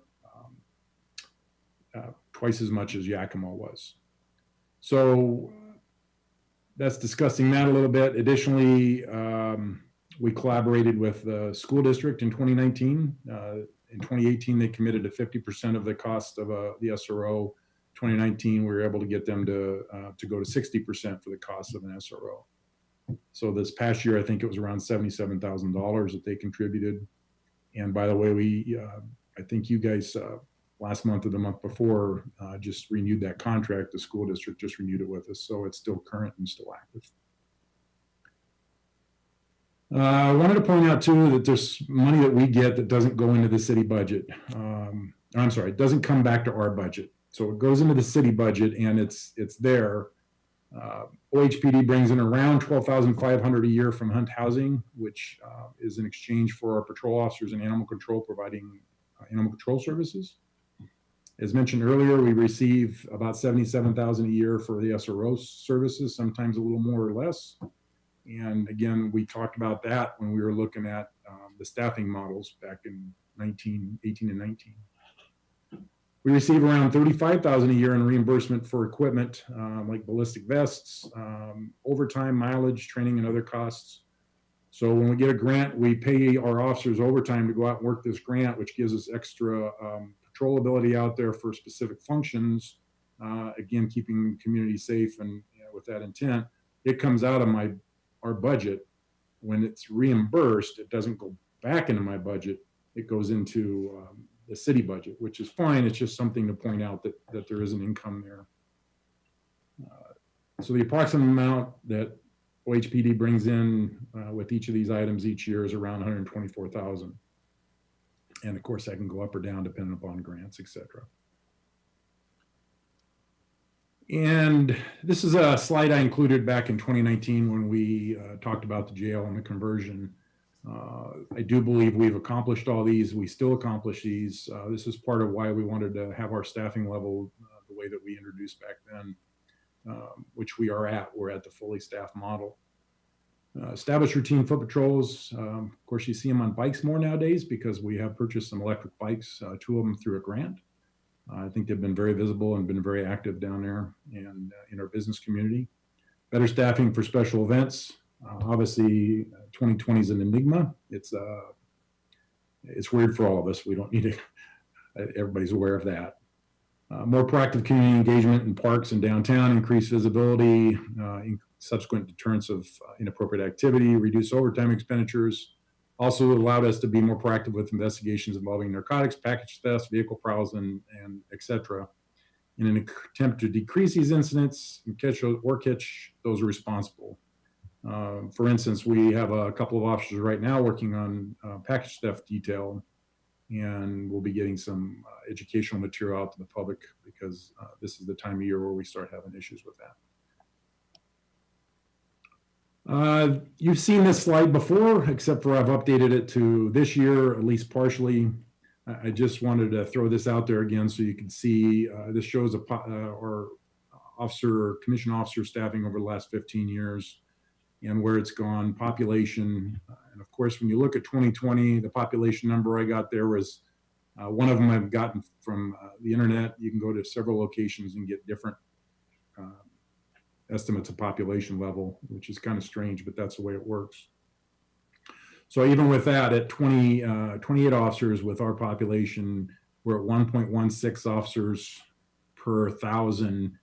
And I only have the 2019 Washington State averages, which is 1 point, and that's covered. I think it's 1.6, whatever that number is on the bottom is covered on my screen. So we're still below the Washington State average, or well below the national average. Washington State ranks as, I think, 49th or 50th in the nation is per capita officer level. And as I talked to you last time too, and I got to be mindful of time here, this specific data itself is not the only number to be used as to how many officers you need or don't need. There's a lot of factors in that, by the way. And then you see one of our officers on our new electrical bikes was riding downtown. Challenges ahead: increased population, increased city geographic area, new parks, including the Harbor Heights or whatever that's going to be named, changing national dynamics to include officer safety concerns, adjusting to changing and likely increasing training to remain current with existing and as yet to come state requirements for law enforcement agencies. I met with other chiefs and sheriffs around the state this morning, in fact, in a meeting, and I won't get into that because I want to stay positive. But recruitment as retirements occur over the next 5 or so years, reaccreditation in 2024, and I'll talk about that more here in a minute. U.S. Navy needs based in population, geographic coverage, critical incident support, et cetera. COVID, of course. Continued evaluation of incarceration of inmates and alternatives to incarceration. We'll be implementing our body-worn cameras in January, so we'll be getting those active and dealing with expected and unexpected, not consequences, but results from that. New technology, and then conquering all these challenges with our outstanding employees. And then I think I got just a couple more slides here. OHD purchases and accomplishments in 2020. I just want to let you know of some of this. Purchased and deployed additional tasers, so every officer is issued one. We purchased the additional car, which you're aware of, and we have the new color scheme, which, by the way, looks really good. If you get a chance to come over, I'll show it to you in person. Remodeled our records and special services division areas, paid to $32,000 for our body-worn cameras, purchased 4 Rad City electric bikes, 2 which were on grant, and then increased our patrols. And by the way, if you haven't noticed, if you're not a member of the Chamber of Commerce or haven't seen the information, this month we were voted, Oak Harbor Police Department voted the Large Business of the Month. So thank you, Chamber. And I want to speak to this because this just happened. So accreditation through WASPIC and federal certification. With support and encouragement from the mayor, the police department concluded a multi-year process for accreditation. Oak Harbor Police Department staff worked hard to overcome obstacles and meet the 137 standards required for accreditation. We successfully accomplished a mock accreditation and then an actual accreditation inspection by the Chiefs and Sheriffs Association. And speaking, and it's not in there, some of the budget, and I don't have a percentage for you, of course, has gone over the years to making sure we come up to standards. And so that's part of this. On 11/17, the Oak Harbor Police Department came one of only 58 law enforcement agencies. I think it's 60 actually now, out of 260 agencies in Washington state that's accredited. And I want to give special recognition to our accreditation team before I move on to the rest of the budget. That's Captain Bailey, Captain Wilkie, Sergeant Tony Slowert, Brian Bronstein, Leslie Morgan, and Tammy Glover. Again, having quality employees allows us to do this type of thing. We also recently received a federal certification letter after we applied for it, which means we're eligible for federal grants and meet that federal certification level for police departments. And I'm not going to go through all this. You've seen that in your packets. There's a lot of benefits to being accredited and being one of 60 out of 200. I think it was 60 law enforcement agencies is something to be proud of, I think, for our department and for our city. So we'll go right into the budget. And I'm just going to have, I think, around 10 slides here covering that. So these are my different areas that I have in my budget. These are the different major areas I have, and I just want to go through those so that you see where some of our adjustments have taken place. So in the administration, we've increased in 2021 by about 7,000, in 2022 about 16,000 over the 2021 amount. Most of that is due, as you know, we added a captain back in, I think it was 18. Most of that is step increases. And then the training, we actually have gone down 7,000 for 2021 and remain about the same in 2022. Again, with our staffing at our full model now, we can do more in-house training because of coverage and different things like that. And although we still have outside training we have to pay for. And I love the picture on the right, by the way. Our facilities, which we partner with the Public Works on, were, I think, level in 2021, and we have a slight decrease in 2022. Patrol, we have an increase of about 200,000 in 2021, and then an additional 32 over that in 2022. That comes from several factors, including body-worn cameras, purchases of items, and of course salaries. Our interfund, which again we partner with Public Works on, we increased that in 2021 by 11,000 in 2022, and I am rounding up or down, I'm sorry. 2022 by about 15,000 over that. And then ICOM, we've discussed a little bit. It's increased because there's a yearly increase, which is a few thousand, but then we've got the radio consoles. So that'll drop off after 2022 and go back to a little bit less because we won't have that additional 46,000 each year. The jail increase in 2021 by 116, 2022 only about 3,000. That mostly comes from when we discuss budgeting, we discuss putting money in for contract. That never occurred. I think my budget this year was 7,000 for contract, so we've taken it, squeezed it out of other areas. It's been fixed for next year, so we have 140,000 in there right now for each year. So that's a big increase. We did trim some other areas. And animal control, that's a 2021 is 18,000 or almost 19,000, and then it's even in 2020. And again, I talked about that budget came over, and I'm sorry, that's a reduction. Be positive about that. That's almost 19,000 in reduction, and that has to do with some changes, again, that really actually go back to 2018, 2019. It also has to go back when we changed the animal control structure and we got rid of the old building. We put money aside in case we need a local veterinarian to take our animals to, like in the middle of the night when we couldn't take them to WAIF. We no longer need to have that money there with our staffing level. We're able to do that. And we haven't had to use a veterinarian service. So we didn't earmark any money for that. So that helped. Interfund, again, partnering with Public Works. It's about 4,000 less in 2021, and then just about 500 over that in 2022. There's a nice picture of some of our staff. And I was going to show that first before I show the possible cuts that can be taken, but I'll go back to that. So we were asked to cut some additional, or to identify some additional money that can be cut from our budget if council requests that and wants that to occur. With the police department budget, that was $215,000. So you'll see it identified there. There's actually around 30 or 40,000 that I can, for lack of a better word, easily cut, just because I think I can make a couple purchases this year, like for some radios and things. Some other portions of that, like professional services, that comes strictly from contract money for SCORE. Now we can trim that. We'll just have to hold people here a little longer and be real tight on our management of their jail, which we try to do anyways, but it just means we'll even be a little more tight. But it's all doable if you folks believe we need to do that.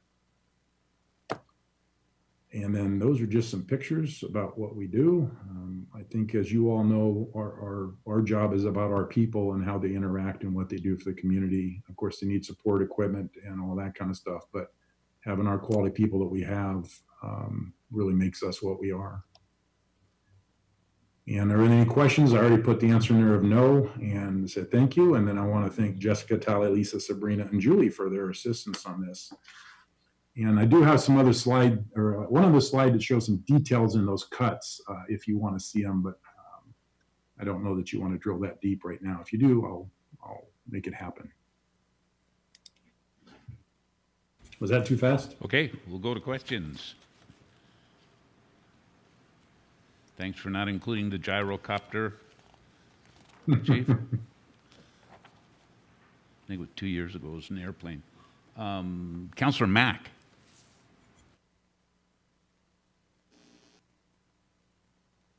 Thank you, Mayor. Chief Grusker, on these cuts, not to get too much into detail there, when you're talking about equipment, is there something that you would need that you could cut, or do you need that equipment? Am I saying that right? Yeah, do you want me to get the slide back up? I can talk about it without getting the slide up. Yeah, I'm looking for it here. Yeah, let me get it back up. I'm sorry. It's a little awkward on my screen to figure out how to look at you guys and still make that happen. But it's okay. You're a talented man. yeah, can you see it there? Next one back. Yeah, so I can't see you, but that's okay. So no, I can cut some of that equipment. What that comes from is some radios, ballistic vests for our HRAT team, and then some optics for our pistols for those 2 years, I believe. And I don't have that in front of me, but just going by my memory, that's what it is. Oh wait, I can't get it in front of me. Just a minute. So what those cuts would include, what I'm fortunate to do here is I've looked at my budget this year and I've been purchasing a couple of radios when I can from my equipment right now. I've also purchased some HRAT vests. Now, if I get my 2 HRAT vests in before the end of the year, I can get them out of this budget, and my budget's still below right at this point. So because I was able to take some of that this year, I can eliminate it next year.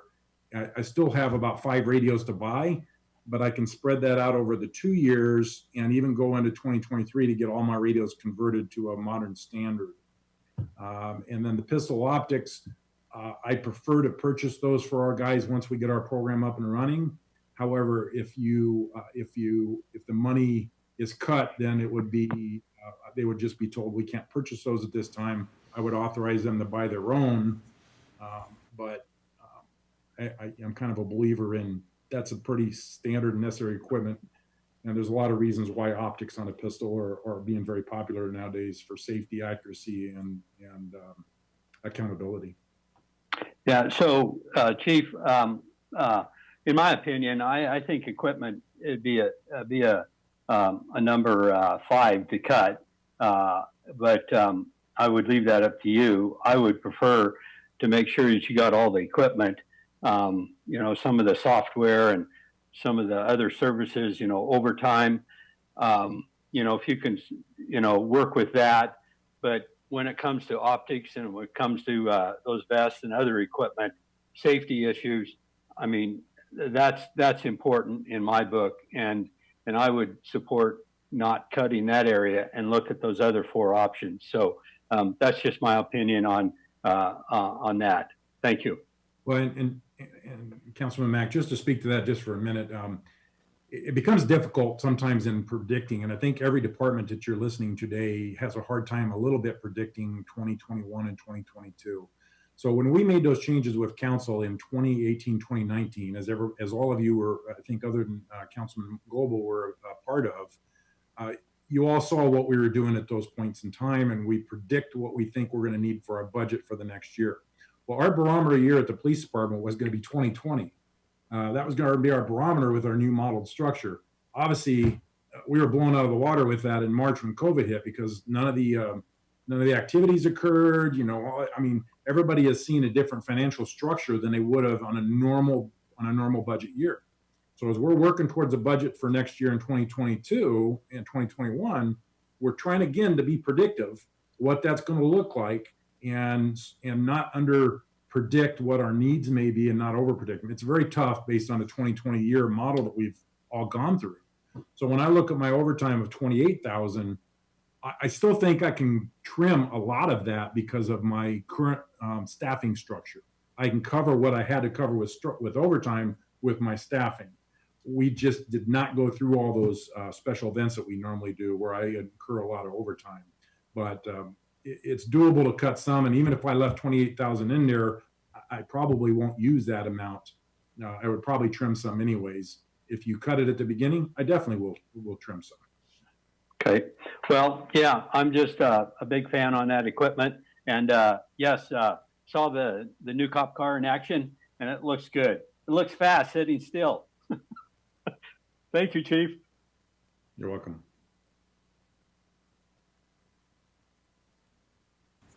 Okay, thank you, Chief.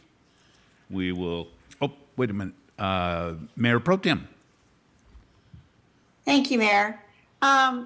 Chief, with this new accreditation, I'm sure there was some cost to it in order to get it. I mean, that is really quite a feat, and I know that you pushing your department and them joining in to get that, because it's been many, many years, I believe, since Oak Harbor has had that.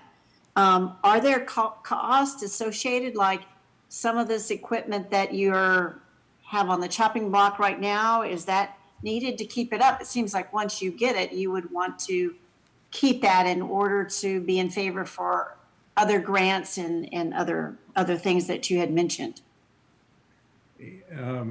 And I'm glad you asked, and not to belabor on it too much, but I just want to mention quickly about the accreditation piece. So I was hired a little over 4 years ago. When I was hired and I sat down and talked with the mayor, I told him I want to go for accreditation as if I get this job. And he understood that and committed to it. And we had what's called a LEMAP, which is an initial survey within 4 or 5 months when I worked here.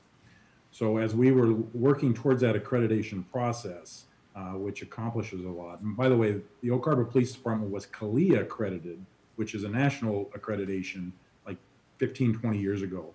That's the only other time the Oak Harbor Police Department has been accredited by anything. So it is a good achievement. And we've virtually been working on that for almost 4 years, but really in depth for the last 1.5 or 2 years. And really my accreditation team, along with the entire department, of course, put a lot of work into it. I drove along a little bit, but when I say that, we did have to increase things. We had to purchase, alarm type of things. We had to do equipment to get, we purchased some software to get up to speed on things. So there are things that we still have. We have a $3,000 piece of software. We've shared some money with legal for some other software that's not even listed here that all go towards this accreditation. With the specific equipment that I have in there, cutting some of that may affect it, but it won't eliminate our accreditation ability, to be honest with you. Now, there's some complications in my meeting today with the chiefs and sheriffs, and I'll finish with this real quick for you. There is a possibility, because there's a proposal that if departments become accredited, they can get a lump sum of money for their city each year they become accredited. And somebody mentioned the amount of $50,000. That's not in place, but they're trying to move people or departments to become accredited. So we want to make sure we can maintain that.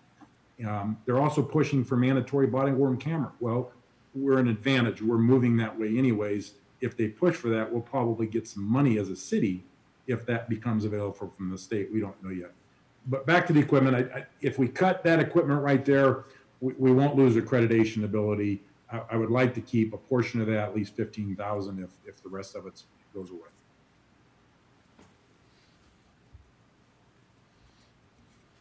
It's hard to ask me a simple question, isn't it? Thank you. You're welcome. Okay, thank you, Chief. We'll move on to fire then at this time. Chief Merrill? Hello, Mayor. There we go. I was waiting for Kevin to get off so I could share. All yours.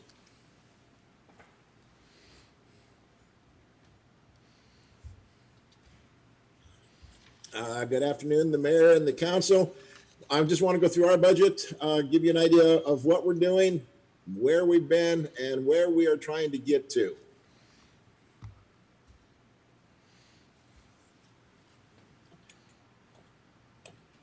So just give you an idea of our staffing level. This has been pretty consistent for the last 23 plus years. Just to give you an idea, there's 32 of our paid on-call firefighters. That number does fluctuate once in a while. The rest of the numbers are pretty consistent, from the administrative assistant, the firefighters, the career lieutenant, the 4 career captains, the career deputy chief, and myself. Since 1997, as you know, we have only created one new position, which I'll get to here shortly. I did request a position of a lieutenant in 2021, which was unable to be funded. And I also looked for 2 firefighters in 2021, which again were unable to be funded. We consistently asked for positions since 1997, and we have been consistently said we're unable to fund those positions since 1997, with the exception of the 1 lieutenant we got in 1996. So I'm going to bring up the bad words right now. Some alternate methods to look at is an excess levy, or a 1/10% sales tax for a public safety initiative in order to get funding to get our staffing up.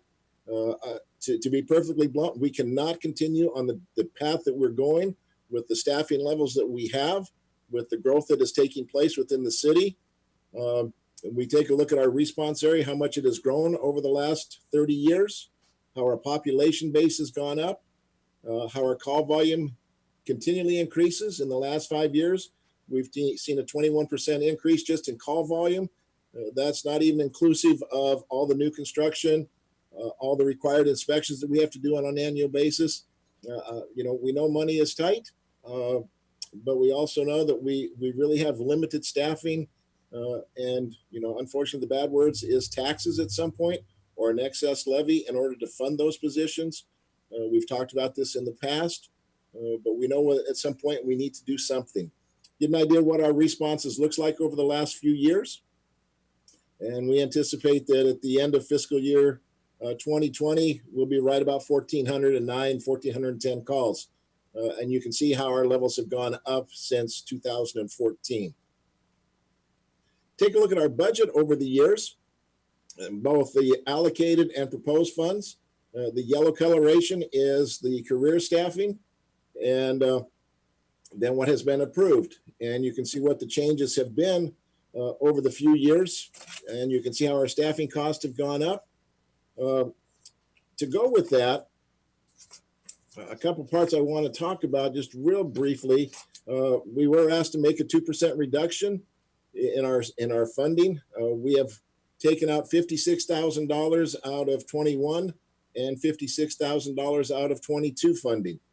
We were fortunate that our bid for our SCBA's came in lower than we had anticipated. We've had money set aside in our 502 account. So for the next 2 years, we're not going to fund that $35,000 into 502 for SCBA's. Our bid came out very well. You'll see that on the December 1st meeting. And in doing so, we believe that we don't need to fund them this year or 21 and 22. But again, we'll need to start refunding them in 23. One other part that came up, and you saw it last night, was our extrication tool, that $80,000.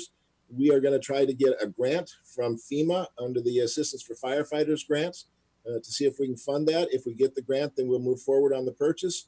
If we can't, then we'll wait till 2024 to purchase that tool. One little bit of item is that we do bring in just a little bit of money with our EMS funding. We bring in between $45,000 and $55,000 a year on our contract with the hospital. So we do generate a little bit of revenue. So our areas of increase is personal costs and benefits. Some of our fire suppression equipment, it's to the point where it's being totally worn out. We've used the terminology kicking the can down the road. Well, we've kicked the can down so far, the label's fallen off and the can is smushed flat. So it's time to change some of this equipment. Some of our equipment no longer meets the National Fire Protection Association requirements. So we do need to get that replaced. Our personal protective equipment, our bunker gear, we're going to look at 8 to 10 cents each year.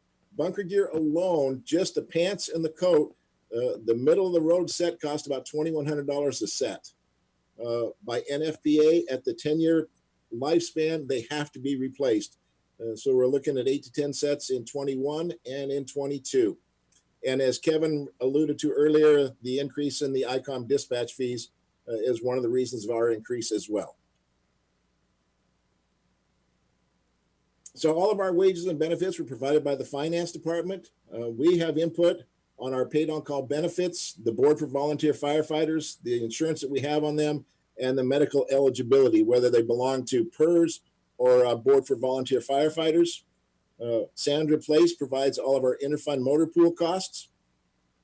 She also provides what our equipment replacement and vehicle replacement costs are going to be, and that's where we're going to take that $35,000 or that $56,000 between there and some tech fund and hardware stuff.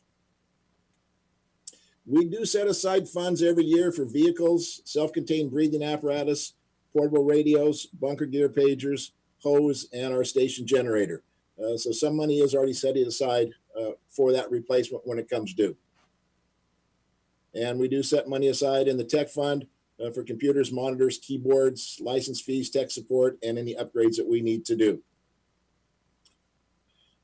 We like to consider ourselves to be pretty self-sufficient. Some stuff that's commonly outsourced, we do in-house. We do all of our own janitorial, so we don't have a janitor's contract. We take care of all of our lawn and landscaping maintenance. We do a lot of our own building maintenance as far as painting and pressure washing, cleaning, and minor repairs around the facility. And this last one is a big one, ladder, hose, and pump testing. When we talk about ladders, this is ground ladder testing, not the aerial. The aerial has to be tested by an independent third-party testing agency. But because we test our own ground ladders, our own hose, and our own pump testing, if we had to contract that out, that's about a $10,000 to $15,000 a year cost. We are certified to do that in-house, saving the city that money. As you know, over the last couple of years, we've been in the process of replacing part of our HVAC system, and that contract goes through 2022. We've been replacing 2 heaters every year since 2019 because those heaters are 30, 31 years old. And the one thing we did put in for next year is our parking lot has to be resurfaced. It's been longer than 10 years. We've got roots growing through the parking lot, and our parking lot is failing. So you'll see that in the capital purchase amount. And of course, we've talked about this in the past. At some point in time, we are going to have to look at that West Side Fire Station in 2024 to the 2026 timeframe some point. We did put that project on hold, as you are probably all well aware. and we already talked about the HVAC system. We are moving forward. We've got 2 more to replace. And we've been very fortunate. We anticipated $25,000 per year. A couple of them came in at about $14,000. So we've been able to save some money there as well. The second half of our presentation has to do with the Emergency Services Division. As our allocated and proposed funds, this is for the emergency services, our EOC. 10% of my compensation comes out of emergency services because I am the director of emergency services.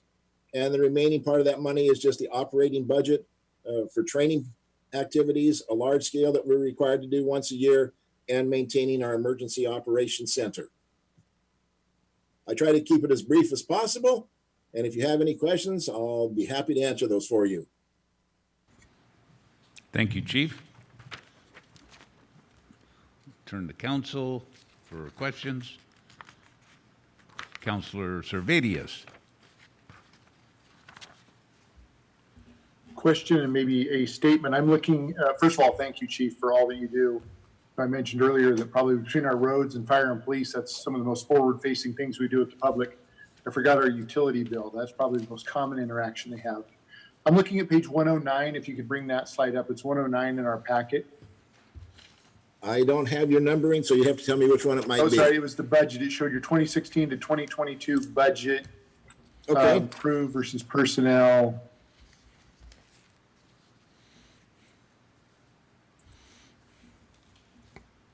Probably the 4th one down there, 5th one down.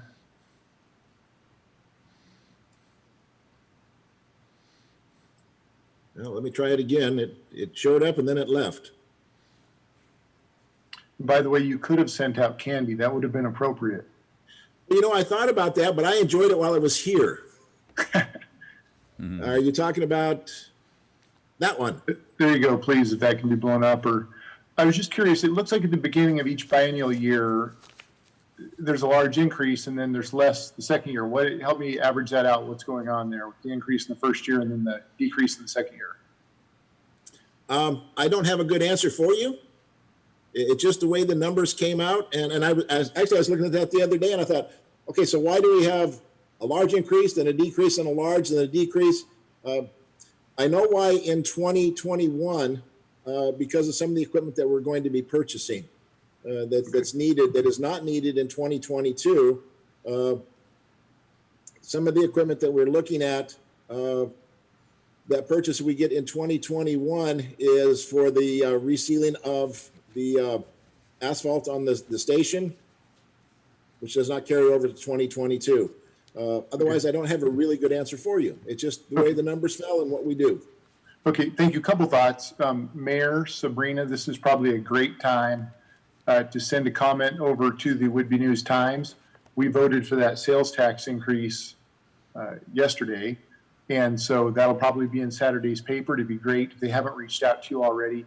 This is a perfect example between this and all the budgets, but fire and police, you guys compromise the lion's share of the general fund. And when you look at I'm going to use the term, I guess, corrosive effects of what happened with Initiative 747, when municipalities can only increase that sales tax levy rate by 1%. And then you see the cost of goods for fire, police, or any other department across the board. We all know that inflation is more than 1%. And so, Chief, when you mentioned we need to look out at other revenue streams, that's why, and that makes sense. So I hope the public, there's probably some great communication and education pieces that can go on here, Sabrina, to help these different departments if we have to go this route. But this slide is a great example of what that has done over, I believe it was 2000, 2001, somewhere back in there is when that happened. So it's 20 years of that compounding effect. And this is what we arrive at now. I guess the only other thought I had is when you look at, as the city grows, and you always send out monthly the call volume and the types of call, is there ever a consideration, is there any possible change in operations if 60% of your calls or 65% are predominantly aid calls? Do we ever restructure and somehow have people that are, both fire and EMT trained, but maybe they're running out primarily as an EMT in a small rig instead of needing to take the big engines in case a fire call comes in at the same time? You want the long answer or the short answer? Oh, let's go long. I think we're ahead of schedule. Okay. So as you know, our staffing level fluctuates daily from 3 to 4 people on staff. And with that, if our guys are out doing an inspection, they're going to take the engine with them to go do the inspection. And they've got a crew of 3. So that crew stays together wherever they travel within the city. During the day, sometimes we may have a 5th person on because that lieutenant that we hired back in 16 is a floater. And they may be filling a shift that's available, and we may have a 5-person crew on. If that's the case, then we've got 2 people on the rescue, 3 people on the engine. And in doing so, we can do those kinds of issues. But if I only have a 3 or a 4-person crew, I don't want to break my crew up and put 2 on the rescue, and then we have a fire come in and I don't have enough staffing for the engine to go to the fire. So that's where some of our dilemma comes in on staffing issues. A good case in point, tomorrow, I've got a 2-person crew on because one of the guys on our paid on call canceled today. So I've got a 2-person crew. So Chief Buxton's going to work overtime. I haven't told him yet, but he's going to find out later on he's got overtime tomorrow to fill that crew. But, you know, it is what it is.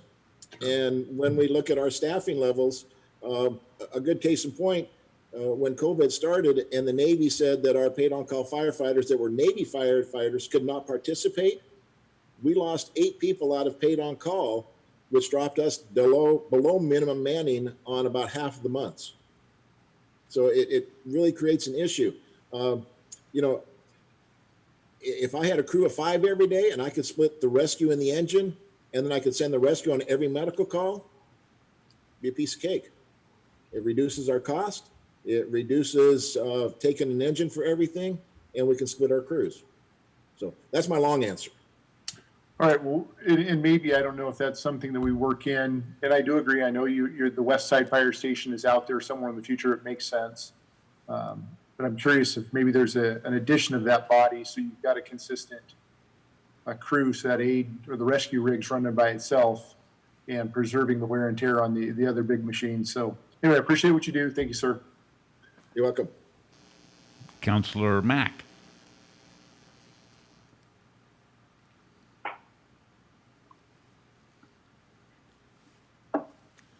Councillor Mack? Yes, thank you, Mayor. Chief Merrill, again, thank you for all your service that you and your men do for the city. Question, if we're to approach that 0.1% sales tax for public safety, are you restricted? Is the fire department restricted as to what they do with those funds? Is it have to go to firefighters, or can it be used over throughout the budget? No, it has to go to firefighting. When you read the statute on the RCWs, it's very specific on that public safety funding. The county, between us and the county, we can ask for up to 0.3%. However, there are stipulations on how that money can be used if it goes to the police department and what they use their facility for. If it goes to fire, it just has to do specifically for fire. It cannot go into the general fund money. Yeah, and also, had you crunched any numbers? If a person did that, what would be anticipated yearly revenues? About 350 to 400,000 at the 0.1%. Okay, good. Okay, that's it. Thank you, Chief, again. You're welcome. Councillor Goebel. Thank you, Mayor. Thank you, Chief, for all that you do. I know you guys, you're running on thin means. I have a question. Do other municipalities that are the same size as Oak Harbor, what do they operate with staffing wise? I'm sure you've talked to other people. Oh yeah, a good question. Anacortes mans 3 fire stations. They have 17 to 21 people on shift. Wow. Per shift. And they're smaller than Oak Harbor. Pardon me? I think their population is smaller than Oak Harbor. Yep. Mount Vernon runs out of 2 fire stations, and they have 13 to 17 people on shift. Burlington runs out of 1 fire station. They have 4 to 7 people on shift every day.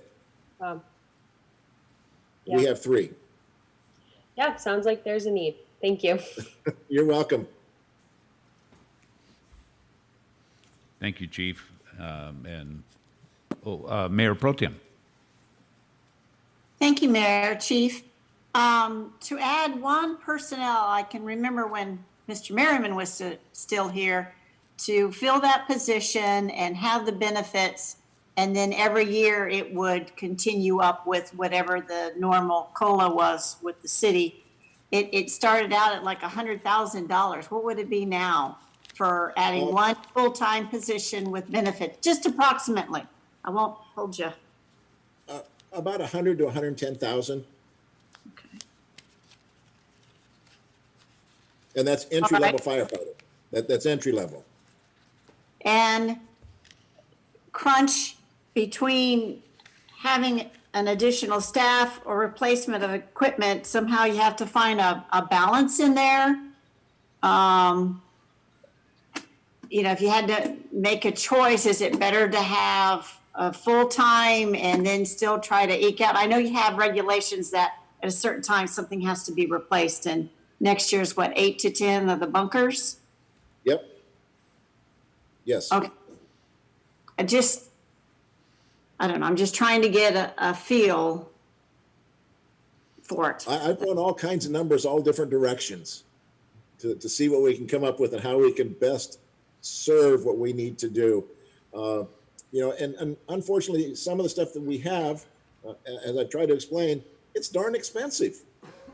When you look at, and this is going to sound terrible from my part. When I came into the fire service a long time ago, boots were like $10 or $15. They are now over $500. Bunker gear was like $60. It's $2,100 just for the pants and the coat. The helmet's $300. Gloves are $100. And NFPA is very specific that says at 10 years, that stuff can no longer be used as structural firefighting equipment.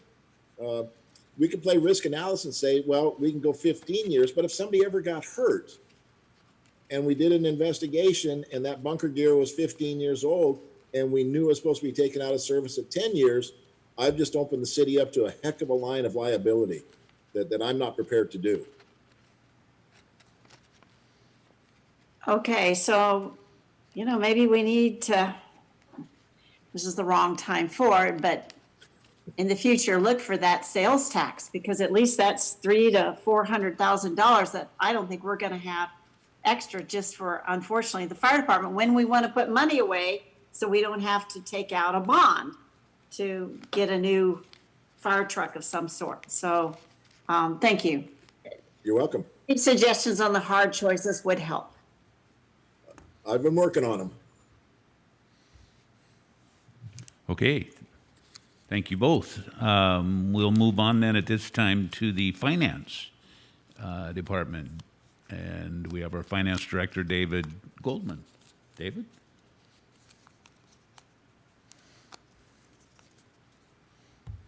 Just trying to get the presentation started. Let's see here. Share the screen.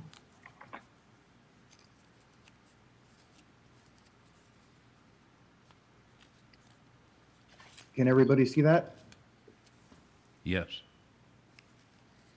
All right. So this is the Finance Department budget overview. Let me try to move this forward. So we went back to 2017 to get a look at the trend in actual expenses for the Finance Department and then compare them to what we're projecting for 2020 and the preliminary budgets for 21 and 22. It's going back through these 6 years, or going back through the 4 years plus the 2 years in the budget. It looks like the budget's going up by about 3.2% for salary and benefits. Operating expenses from 2017 to 2022, a little bit of a decrease, about 1.9%, but overall, the increase is about 2.7% over this time period. So I went to the Bureau of Labor Statistics to look at the Consumer Price Index. Went back to what the index was. I looked at two indexes, all Western urban areas and West size under 2.5. back in 2017, they actually had a few other categories. They had a category that would be a little bit more fitting for, a city our size. But in 2018, they got rid of all these small categories and just are using two categories, over 2.5 million and under 2.5 million. So I just, I looked at all West and I looked at under 2.5 million, and I noticed that the CPI increase looks like it's going to be about 2.6 or 2.7%. So our total budget increase is about in line with inflation, about, CPI. So this is some measurements that we do in the department every biennial. We have the accounts payable invoices processed, which is a workload indicator. We have our 2017 actual amount, 2018 actual amount, and then we have the amounts that are in the budget. And we'll be able to true up these amounts when we publish the 21-22 biennial budget. But you can see the workload is, steadily increasing. Then we also have utility accounts as well. I broke it down by water, sewer, solid waste, and storm drain. And the blue is 2017, the orange is 18, and so on. And you can see that all the different utility accounts are also increasing over time. So I went back during that time period to look at our personnel, and it looks like we're pretty steady. There was a receptionist in the department in 2017. It's no longer in the department. And since 18, things have been pretty steady. One finance director, 3 accountants, 3 cashier or assistant accountants, accounting tech, finance manager over the utility billing area, and the payroll accounts payable person. So the reductions that we discussed last week, I broke our expenses up into the different categories. There's your personnel, there's your operating, and these are the interfund transfers from the internal service funds. And there's your department total. And we were told to reduce 2% of the total amount, and it comes out to $22,800. Can't really touch interfund because that comes from, the internal service funds or personnel. So these reductions will mostly be in the operating section. So the first one, there's like 3 major categories: office supplies, miscellaneous, and repair and maintenance is one. We should stay under budget, and if we do go over budget, we'll just go over to Blaine's desk and steal equipment. I mean, to borrow office supplies, borrow. Professional services, we should have enough for the audit in 21 and 22. So we're only cutting that down by a little bit, but there still should be plenty in there for the audit. If there's any other financial studies that come up and that the council or the mayor or whatnot request, we could talk about that over the next couple of years. And then as far as travel goes, that'll just impact professional certification, maintenance, and, knowledge improvements and innovations that we'd be able to bring back from different conferences and meetings with other finance people. So some of the accomplishments that the finance department did over the last 2 years is we implemented e-notices to utility customers. That provided utility customers with an option for e-billing. I mean, the customers, now they receive an email notification that their city utility bill is ready. Customer logs into the enoticeonline.com to view their bills, access bill history up to 3 years, and then they just pay electronically with their credit card. To date, over 1,000 customers have signed up for that, and that's probably even higher from when I took this information. Online utility service applications, go to our website, oakharbor.org. New utility customers have the option to start new service using an online service application. This allows customers to apply for service after hours, during weekends and holidays. Online animal licensing, due to COVID, we developed an online PDF form as a contactless option for customers to use when they're applying, to review their animal licenses.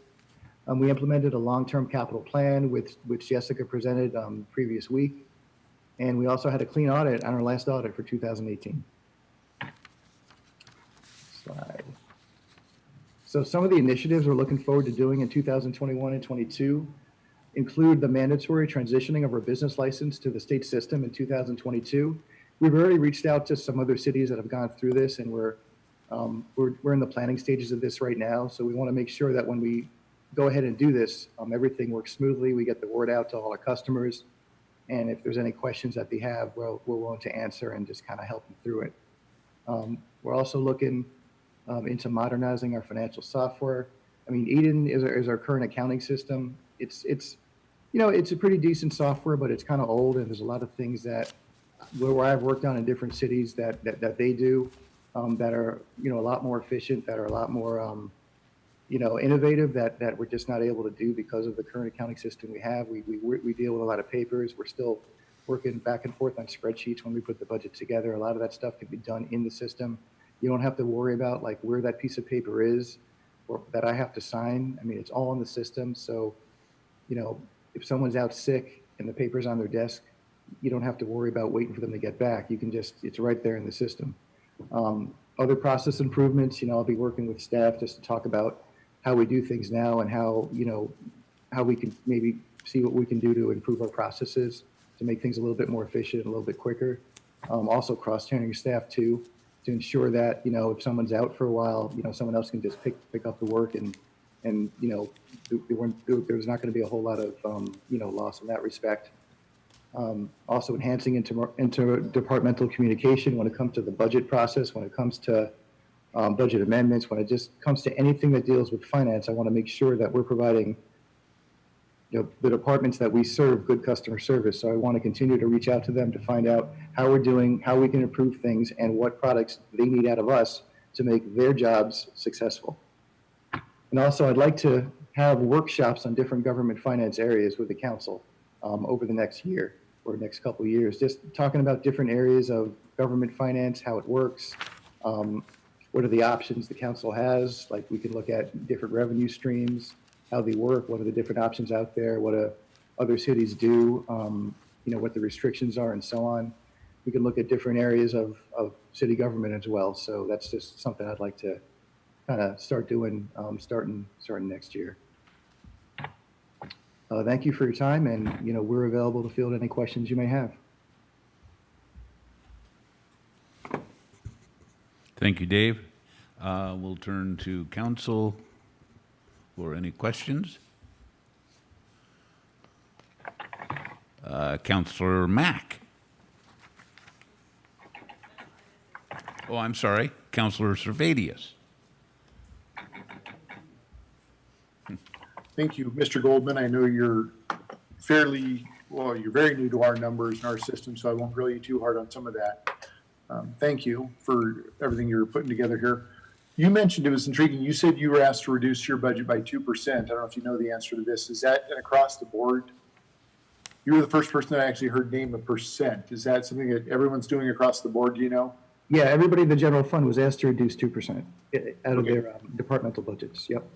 It helps us figure out, I appreciate that. I really appreciate that. And I do have some slides for later after the department presentations are done that'll show you the complete impact that would have on fund balance and the general fund. So, the workshops, absolutely look forward to that. Once again, I don't want to be negative about this, but I think this is something that we should start a year in advance. It's every 2 years, but really work hard to identify our priorities. And COVID's thrown a little bit of a wrench in those operations and the works for everybody, but to really start planning those priorities, and they'll change over time, whether it's infrastructure, parks, fire, police. I mean, all those priorities do change. But I appreciate the notion there of getting together and doing some workshops, and also the increased interdepartmental communication. So keep up the good work, and look forward to meeting you in person one of these days. All right, me too.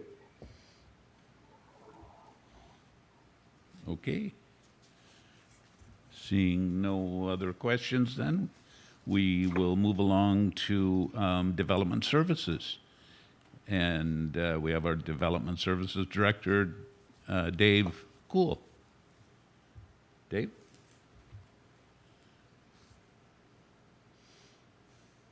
All right, thank you, everybody.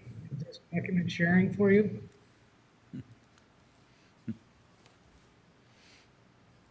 I assume so? Yep. Okay, good.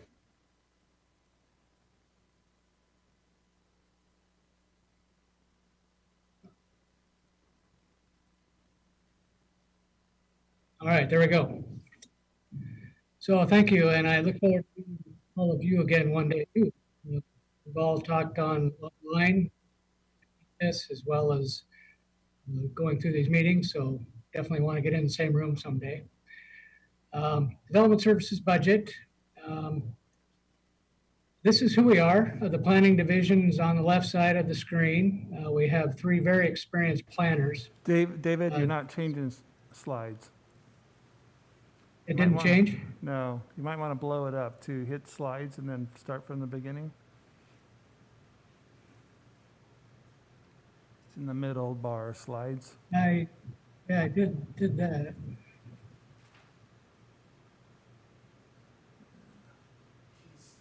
Did that change? Yeah, there we go. Good. So on the left side of the screen is the planners. Dennis and CAC and Ray are all very experienced planners. Very lucky to have that team here. Most places I go, I need to develop a staff and train, but these guys are all totally up to speed and very solid. So real lucky to have them. Hey, Dave. Under the administration side, the permit coordinator, who you all know by now, is Lisa Beebe. She's been here 25 years.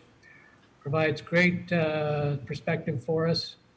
She does all those development services reports you get once a month and has all the updates of all the projects. I think somebody's trying to get in my door. But nonetheless, the administrative assistant is Sarah Heller. Just a sec. Yes.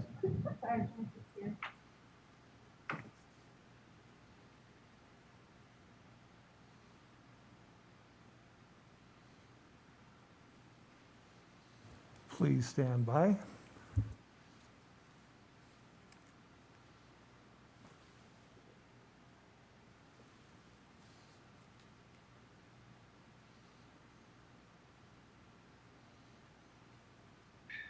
On the building side of the house, we have Scott King, and he's very experienced, many years of experience in California, as well as in Cody, Wyoming. And our plans examiner is Cody West. Is it muted? We can hear you. The slides aren't changing. If you have more than one screen, you're probably sharing the opposite screen. Looks like it's on the right screen. Should be working. So let me just try connect. Okay. I think you were okay, David, if you're still just going through your org chart. That's what I'm doing. That's correct. On the screen that's sharing, it's just a full screen of slide 2, which is the org chart. So if you're seeing that full screen, then I think we're good to go. There's a new one there. Okay.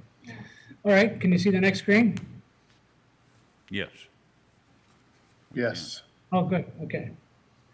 So what this is generally with the budget, you try and tie your budget numbers, the money that you're spending to goals. And so part of the goals and objectives we have, all these goals in white are existing goals. And then the objective at the bottom is something new we've added for this year. The objective is to anticipate future land use coverage and impervious surfaces to determine stormwater runoff and incorporate in the capital improvement plan. Basically what that means is it's stormwater that we're going to do a plan for in conjunction with our partners in the Public Works Department. And this is required by the Department of Ecology and something we need to get ahead of right away. The next objective we have is we'd like to develop solutions to enhance the permit turnaround times by exploring the new permit system technologies. And we've talked about that quite a bit already. Cooperating between departments and improving the overall communication with the development community. So part of the lean study we did, before I got here, in fact, the lean study suggested having an online system where all the departments could work together on the permit process. That's working well. And we're continuing to reach out to the Public Works Department to improve the process. And at the same time, we would like to use our new permitting system to speed things up. Someone just a minute ago, I think David mentioned that they're using the Eden system, which is the same system we use. And the unfortunate thing about it is we use spreadsheets, which is technology from 20 years ago, to track all of our permitting processes, our numbers and all that. So we have to manually go in and track the numbers, whereas a new permitting system would do it all automatically. Let's say you came in and you had a question as a council member, and you said, well, I wonder how many permits we've issued over in this census tract for this number of years. We would have to go through manually and count it all up. Whereas with an electronic permitting system, you could do so with your own research from the comfort of your own home. So a lot of online capabilities using the cloud, and that's something that we would like to grow into with our new permitting system. This is the building department budget, and we were required, as someone mentioned earlier, a 2% cut.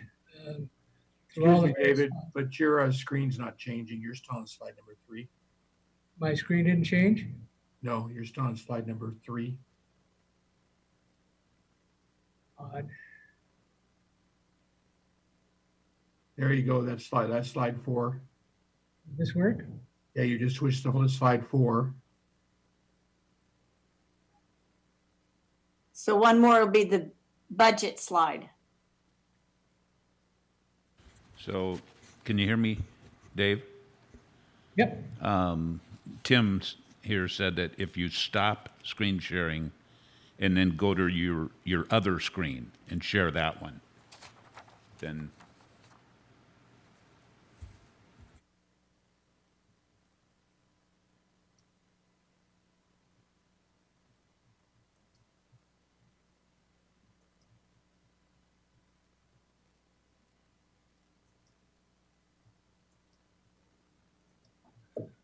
Which one are you seeing now? That's still, there you go. There's slide 5. Did you get the building department budget? Yeah, building department budget's up. Okay, good. I think what I have is 2 different screens going on here. So the building department budget, what someone mentioned earlier, was a 2% cut.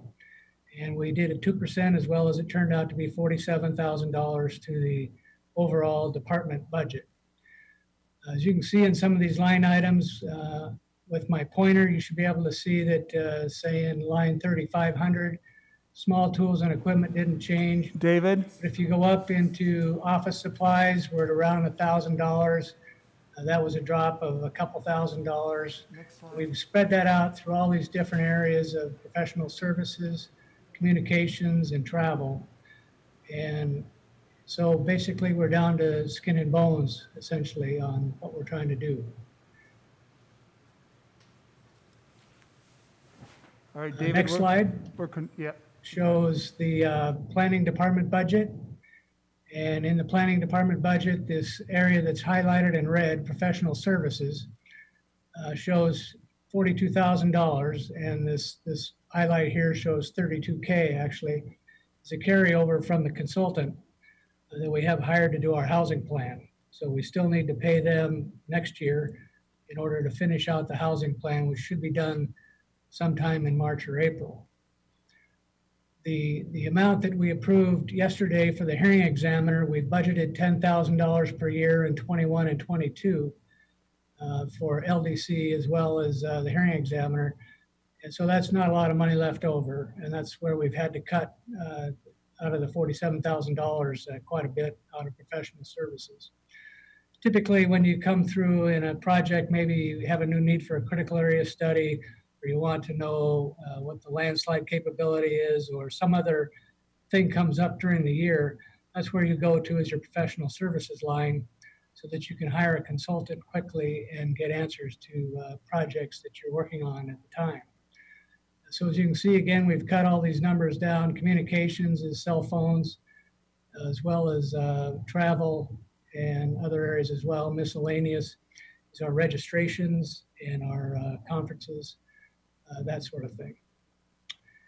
So one thing that we're hoping to do in the next year is do a work program. And the work program would establish all the projects of things that council's interested in doing, various goals and objectives. Let's go to the next slide. Yes? David, we're controlling on our end your slides, so we'll go to the next slide. Change your slide, please. I did try. There we go. Did that work? Yep. Yes, thank you. Good. So the housing work program would also establish the shoreline master plan, the conformance with the NIPDES permit, which is the National Pollution Discharge Permit. That's what we're also working on with Public Works. Housing plan, as I mentioned earlier, various code changes, something that we need to work on. The JPA with the county. I know that has a lot of interest by the city council, so we'll be working on that. The active transportation plan, something CAC is working on. And economic development, another big picture item that the council is interested in doing. So these are just a few of the ideas we have for moving forward. The work program could be established over the course of the next 3 months, and then we could start on that. Obviously, it would be up to the mayor and the city administrator to make priorities of which ones we would work on first, and so on and so forth. But certainly council could have some influence on what would be in the work program. So these are some of the things we're working on in development services.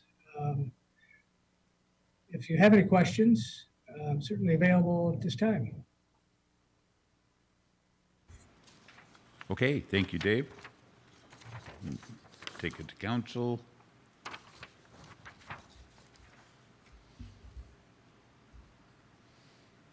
Councillor Servadius. Mr. Toole, thank you for your presentation. You had identified, I know there's software, I don't have that sheet up in front of me. I think one of the, getting feedback for some reason. You had identified, I think it was 100,000 for software, is that correct? Yes, we had forecast $100,000 for a permitting system that would basically be software to be purchased from an outside vendor. And that particular price could be anywhere from 100 to 200, up to 500, depending upon how robust of a system you got. We would probably do a lot of the work ourselves to keep the price down. So that's why I estimated $100,000. And the reason I inquire, it's no secret, I'm a bit of a nerd or a geek when it comes to using technology and software. And your department is one of the departments in the city that I think could probably benefit a lot. And I don't mean this in a derogatory way, but from technology, just when you consider how much we could interface with the public virtually as far as permits, applications, and everything we do. There are some departments that are still going to be very high-touch environments where they need a person, right? We're not going to virtually do police or fire. But there's, when you look at your business as far as development services, this is something I'm very intrigued by as far as creating efficiencies, creating a better customer service experience, expediting timelines for permit issuance. So, but I haven't heard you lobby for that as much right now in the budget. So I guess, can you give us a little, I don't know if that's in there right now. I think it's described as an option still, but it's something I'm intrigued by. So help us figure out how to get that in there. Well, I can give you some ideas of things that a new permit system could do. As I mentioned, a benefit would be that you could be at home on your laptop, and anyone could get information through the cloud on existing building permits in the city. As before, we were doing spreadsheets, and you have to call in to get numbers from us, which is old technology. Other aspects of a new permitting system are that building inspectors in the field can go into an iPad, sign off on the inspection. It automatically emails the customer with the results of the inspection, whether or not they passed inspection or not. Then it automatically uploads into the system through the cloud, so you get updated information right away.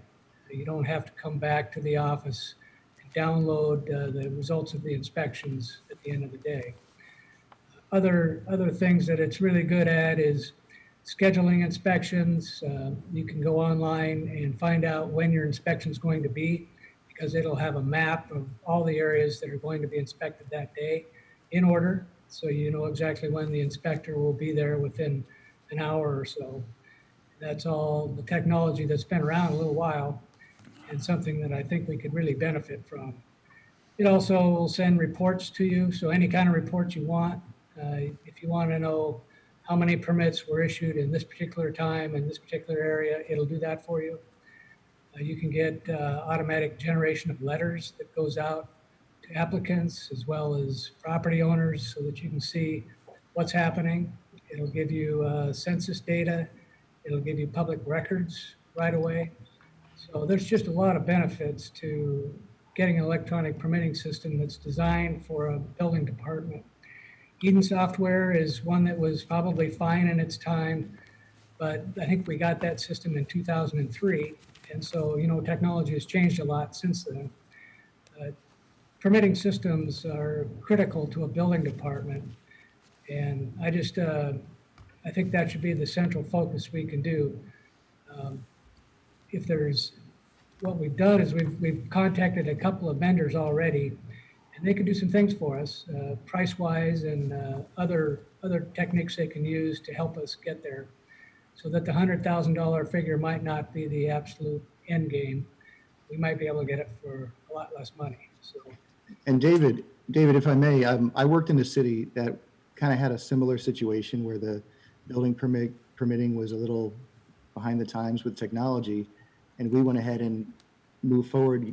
We got a new permitting system, and then we realized that, you know, there were other areas of the city that also were a little bit behind the times technologically. And based on what we found, we actually took an inventory of all the technology that the city had, and we decided to go forward with an ERP system that handled permitting, that handled accounting, that handled pretty much all the different functions that the city did under one umbrella, so that different software programs were able to communicate with each other. So that's a little food for thought as far as planning on technological improvements. It might be something we can look at kind of holistically. You know, the different areas of the city that might need technological improvements might be able to be handled under one umbrella. Absolutely, or whatever we can. Go ahead.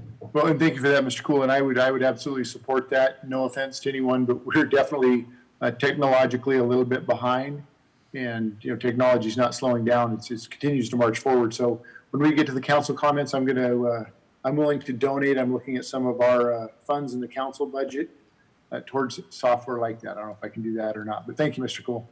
Thank you. Councillor Goebel.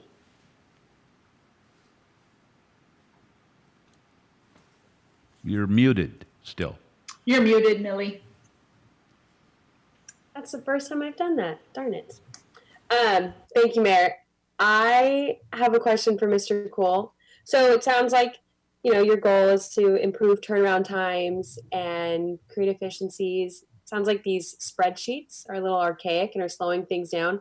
Is there anything else that's like really glaring in the permitting process that slows you guys down, or is it pretty much just this software inadequacies? I think it's just the software. A new permitting system would speed things up and give you a lot more information that you're not getting now. And I'd be excited in order to give you better reports than we can give you. Mm-hmm. I know Lisa does a great job, a fantastic job of her reports, but that's only once a month, and you probably want that information daily. Right. Thank you. Mayor Pro Tem. Thank you, Mayor. Mr. Cool, it became glaring several times this year that sometimes one department doesn't know what the other one's doing because they have to wait for a paper copy to come over. We were told in a permitting system on how they have the queue, it may get done on Tuesday, but then the next department doesn't get it till Wednesday, and then they work on it, and it might actually get done on Thursday, but it'll be Monday before it gets somewhere else. And then they finally call or do something to let the person know it's done. And it's terrible. So whether it's the program that Mr. Goldman mentioned, the ERP, don't know if you're familiar with it or not, but let's get something really good in that will help speed up, but also make it efficient. So you guys aren't running around and instead of losing papers or whatever, but it just seemed terrible that the permit person wouldn't even know about it until almost a week later when, as you said, they could go to an iPad, the person's out on the job, they've inspected whatever this is done, it goes and whatever, and they can kind of watch how it goes through. So whatever, I think you need to lobby harder for this, because this just seems like it is so necessary when things seem to get blocked up. And it may even help with, I would think, from what Mr. Goldman was saying, the ERP system, to let engineering, which is a completely different location. And I mean, if there's a way to get all of this on board, let's go for it. And somehow we've got to find the funds. I mean, it's just ridiculous to be stopped. But thank you very much. And just a quick, I'm sorry to interject, but a quick idea on the funds. I don't know how, this will sound, but one of the things that we did back in this city that I worked in Florida that was behind the times, was, the developers were kind of complaining that things were taking so long, that we had all this paper. And if it was with the mechanical inspector and the electrical inspector couldn't review it until the mechanical person was done, and structural couldn't review it, and so on. It was just took too much time to get the permits completely reviewed, and things got lost and all that. So after meeting with the development community and talking to them about our lack of funding, we came to the conclusion that if we put a technology surcharge on the cost of the building permits, that would go towards technological improvements, which would speed up the permitting process, which would save everybody time and money, they would be okay with that. I don't know how that would fly here. That was just one of the things that we were able to talk to the development community about regarding this kind of improvement. So, Councillor Wassinger. Thank you. Yes, I agree that I think this should be a priority. In fact, I maybe go out on a limb here and say, for myself, I would almost rather spend the money on getting our permitting processes more efficient and faster for all of our building development business community before I would invest in an economic development position person. I think that this should be first in line, if that makes sense. I think that this would drastically help, even if in the future we were to fill a position like that.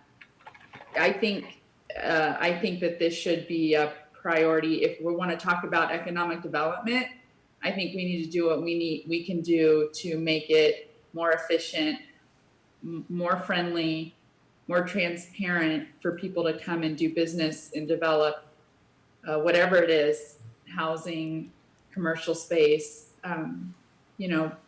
remodels, all of it. I think that this should come first. That's just my opinion. And like Councilmember Servati said, I didn't go anywhere this past year, as a council member. So, probably looking not so good for coming up for the next year. So whatever we can find cuts, I think that for this department, that should be a priority. And that's what I think. Thank you. Thank you, Councillor Wassinger. Councillor Wiesner. Thank you, Mayor. Yes, Councilmember Wassinger, I think those are all fair statements. With that said, I will let Mr. Cool know that we had discussions, I think, with several developers as they've been going through processes here in the city. And I think every one of them unanimously expressed that they were willing to pay a technology fee or additional cost for some sort of a better feeling about, I guess, about the timelines or permitting processes. For developers, the unknowns are the things that they fear the most. And some of the frustrations they got too were getting answers about where their projects were. There's not always somebody sitting there waiting for them to walk in the front door and answer their questions on a daily basis when they could be really doing it from their laptop. So I think that our counselor's statements are very fair in the fact that it should be a priority. And I think Mr. Goldman's suggestion of a technology fee is one way to fund that. And I don't think we would find much pushback from the development community. Thanks. Thank you. Councillor Heisen? Thank you, Mayor. I concur.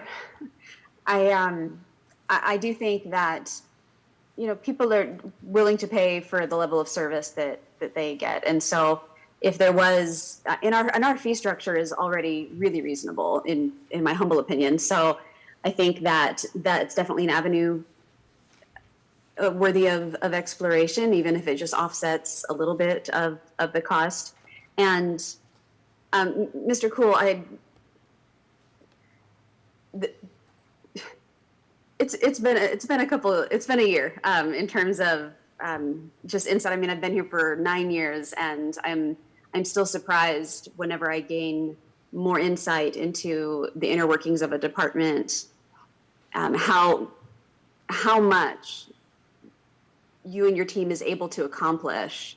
The fact that you're doing everything manually, that it's all on paper, and your staff is still able to get us the information and the answers that we need as quickly and completely as we ask for is it's really impressive. It's really impressive. So thank you. And if you could pass that along to the rest of the department, the more I learn about how the wheels are turning, the more I'm impressed I am with how well they turn. So I think anything that we can do to expedite things and simplify things, clearly you have the support of the council, and we'll do whatever we can to figure out how to make that work. So thank you. Thank you. Councillor Servadius.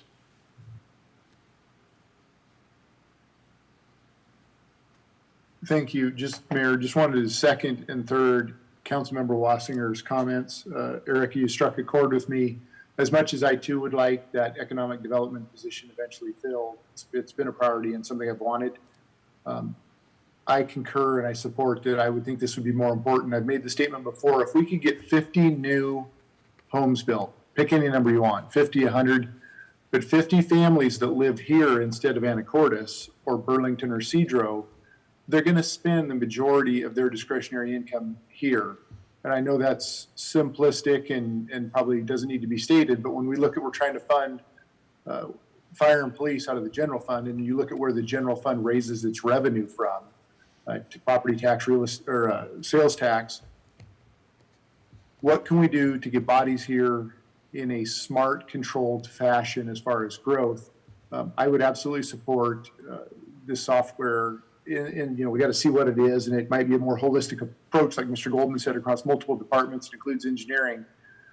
But man, there's not a lot of ways we have to make money besides smart, controlled growth and property tax, sales tax.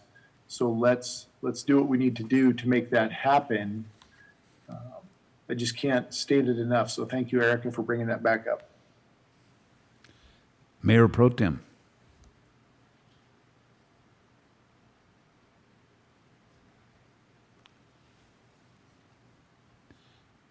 Mayor Pro Tem? Thank you, Mayor. I will jump on board behind Councilman Wassinger that instead of an EDC, if we don't have anything to show on what we're doing, that won't be any good unless we can't get things done. I would see our budget, and we don't have much other than travel to give it up to help this software. A question for the finance director. Is there a way, I know sometimes we do interdepartment loans. if we could set something up where, and then they knew there was going to be a payback system to it, which always happens, to be sure to purchase this instead of waiting if we added on the surcharge to wait till all the money is there. I mean, it seems like we need to start fresh in the year and get it on there, get it incorporated, and or as soon as we can. People have offered some new ideas we haven't heard before.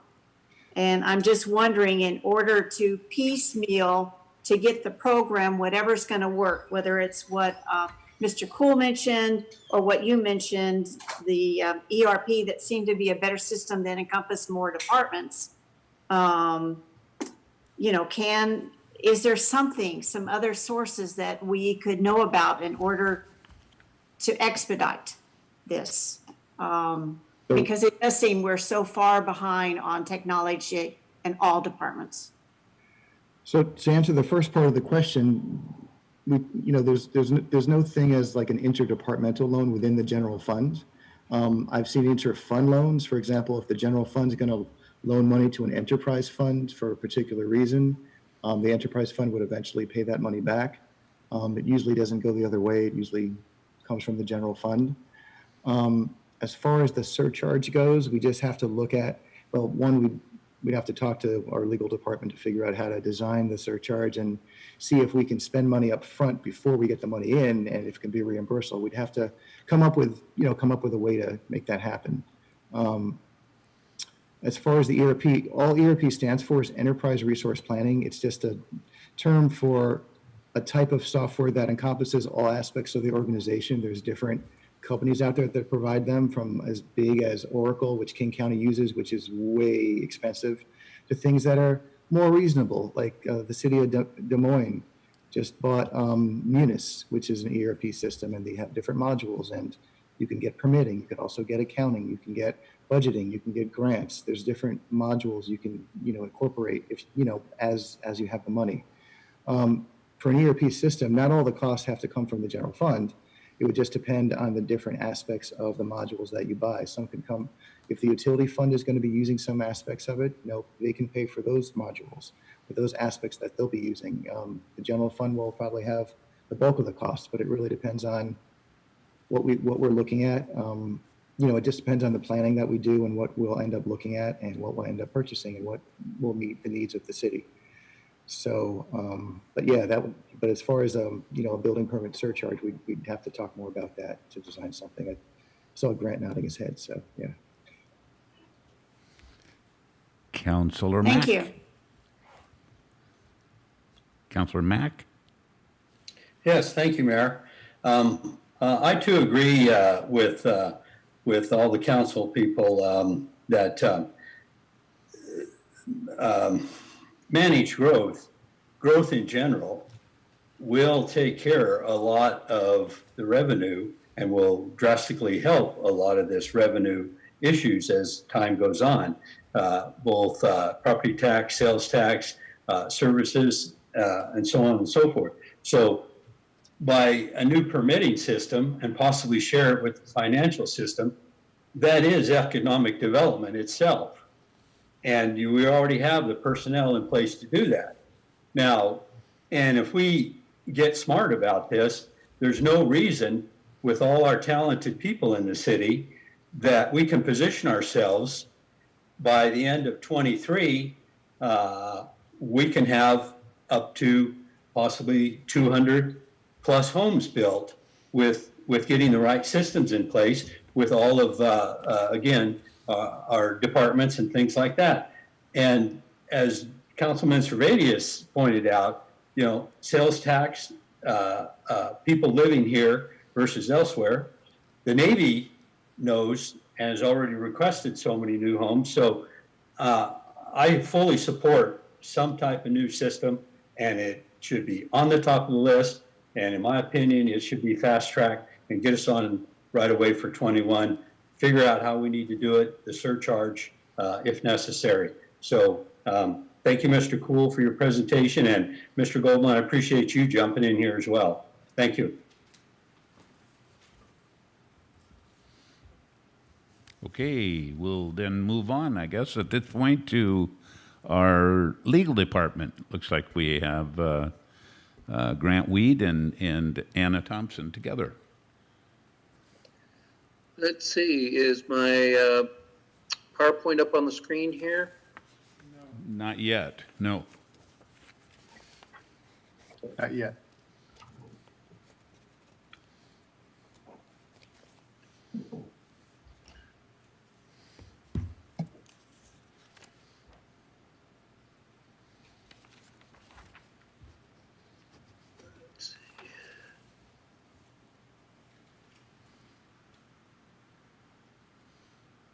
Not sure where I'm missing my cue here. My apologies.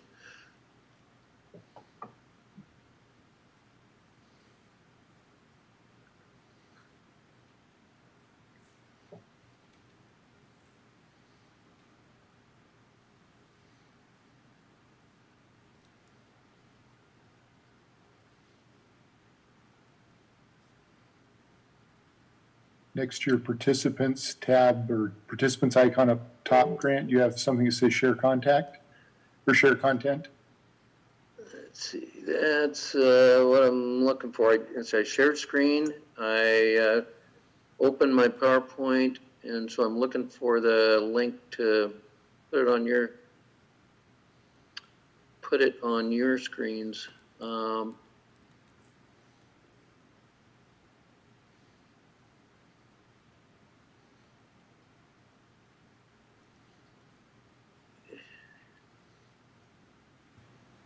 Grant, would you like us to try to do it? I will tell you while I'm trying to figure this out that as an attorney of 40 years, I haven't done many budget presentations, and so you can consider me a rookie at this, but I apologize for not getting this up on your screen. It's up now. It's up now. We've got one up now. Yeah. I think it's from our end.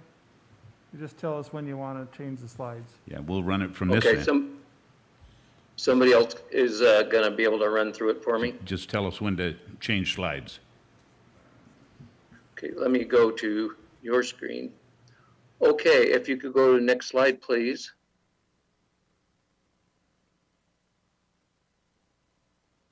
Thank you for your patience.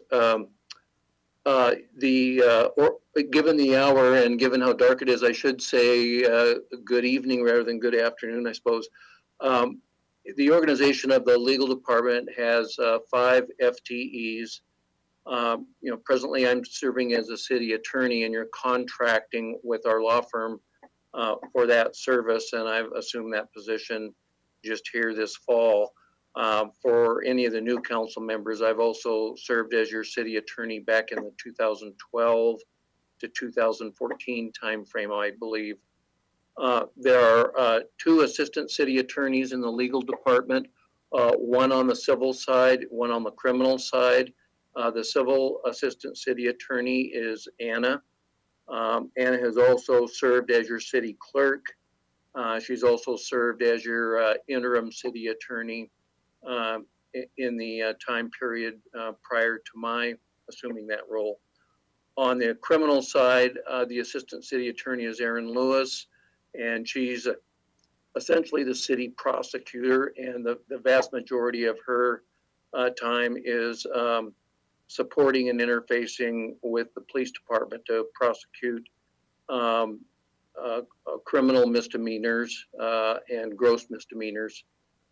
Back on the civil side, under Anna and myself is the senior legal administrative assistant, Kim. She's been with the city now, I believe, about 31 years.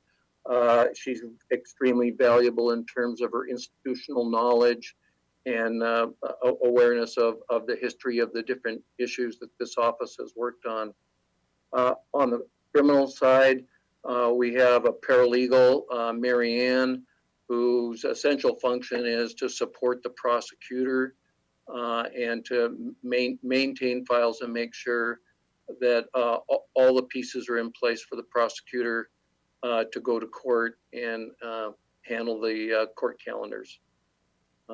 Next slide, please.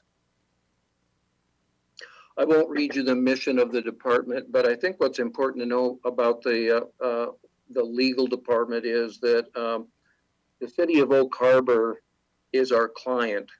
And as the city attorney, we are here to provide support for the council, the mayor, the city administrator, and all 11 of the various city departments.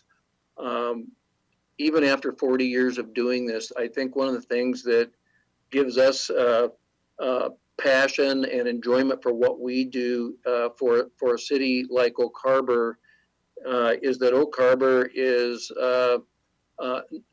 not by most terms a real large city, but it is a full service city.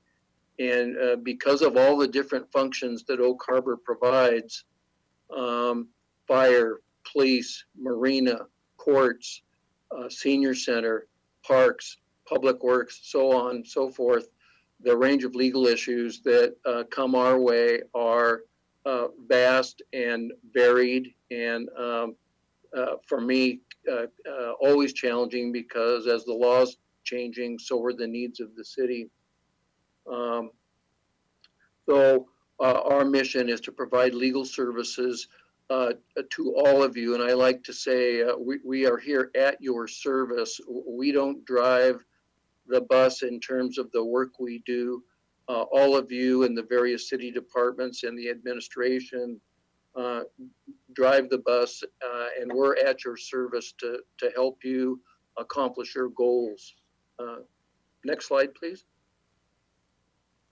Just to take a little bit deeper dive, we provide legal assistance and advice to all of you in the 11 city departments. Some of the things, examples of the things we do is we're reviewing most everything that goes into your council packets. And I remember from last night, there were agenda bills that weren't checked off. That doesn't necessarily mean that we haven't reviewed them. And I need to do a better job of making sure that there's a check in the box when we have things that are in your packets, and my job to make sure that everything has been reviewed. We also do a lot of drafting of ordinances, resolutions, all kinds of different contracts. We review agenda bills and work with department heads to make revisions as necessary. And there's a lot of other types of legal documents, real estate, finance, and various documents that we're obligated to review and make sure meet legal standards.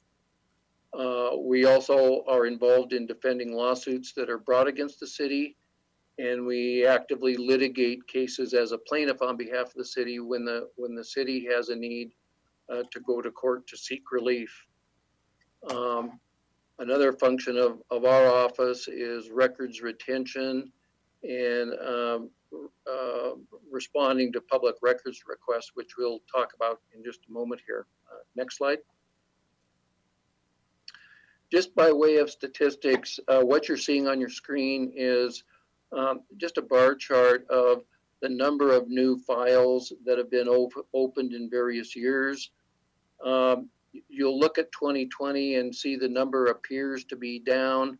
I'm not sure that that's necessarily the case. I think by year end, we'll probably be roughly comparative to 2019, but probably more important than that is the sheer numbers don't tell the whole story, because there are some matters that we open a file on that are very brief and very uncomplicated, and then we'll get another matter where the file's open that has extensive work and an extensive drain on the resources of the office.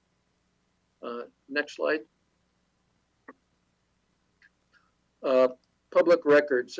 This is a piece that Anna has been involved in, so I'm going to turn to her to speak for a moment about our role as public records in the legal department. So in 2017, the legal department added a part-time position, and I accepted the job. I vacated the city clerk position. Most of you will remember that was full-time. And along with that position, I took from the administration department, I took the public records and records management down to legal. So that transitioned those pieces from administration to the legal department. And from 2017 to 2020, most of my contribution in that part-time position was just processing records, records management for the city as a whole. And then I also juggled city projects that Nikki would assign me from time to time. Once Nikki moved on to another position in the spring of this year, I picked up a majority of the caseload as the interim, eventually was interim city attorney, and then began incorporating Miss Kim and Aaron, our prosecutor, in processing public records to help manage the workload. Next slide, please. So this slide shows you just a snapshot of the public records we've gotten since 2014. We incorporated from 2014 because that's what I had. That's when I started, was in spring of 14. And so I have those numbers since I started. We wanted to give you an idea of these statistics, and just so that you could have something tangible. It's very interesting looking back to see coming from 250 to 108, well, current 108 as of a few weeks ago. It's very interesting because the amount of time spent on records from when I was upstairs to down here, I don't think it's really changed much. And I think a lot of that has to do with state law continues to add requirements like more intense logging requirements. We have annual reporting now, which is actually really great. How we charge for records, we're starting to charge now more for various reasons. The statute allows us to charge. And so there's more time incorporated in producing an invoice and such, and counting pages, how we handle requests for clarification as well. In addition, I think a lot of the requests revolve a greater volume of records. And so when you get a record, you've got to look through everything to make sure, oh, do I need to redact this? Is this a social security number and privileged, such and so forth and so on. There's just a lot, and there's a lot to do with processing a record when it comes to if the record is exempt, then there's a lot of steps that we have to take and to ensure that we're meeting state law requirements. The type of records that are requested are also have increased the time spent, like things that are records that are in a personnel file or finance related documentation, records related to litigation, or attorney-client privilege documents. Just takes a lot more time to sift through rather than, oh, you just need minutes, here you go. And then when you get into personnel file requests, it then triggers a duty to make a third-party notice. So it gives that affected party a chance to object to the disclosure. Then we've also had email requests that have come up. So that adds another layer of process where we have to ask for IT consultants to take a look at the search terms, get an idea of the number of emails, then extract the emails, then give the emails to me, then we download them, then we change them into PDF. So there's just many more layers of process with email requests. A contributing factor, I think, that has actually also decreased the number in requests that we've gotten is that a lot of requests we're now adding online. Like you'll go into the departments and you'll see our departments are adding, our annual reports, or our applications are online, or like what we started up in the clerk's office and what Julie does now is we're adding council packets, minutes, and that thing. So people now know that they've been educated.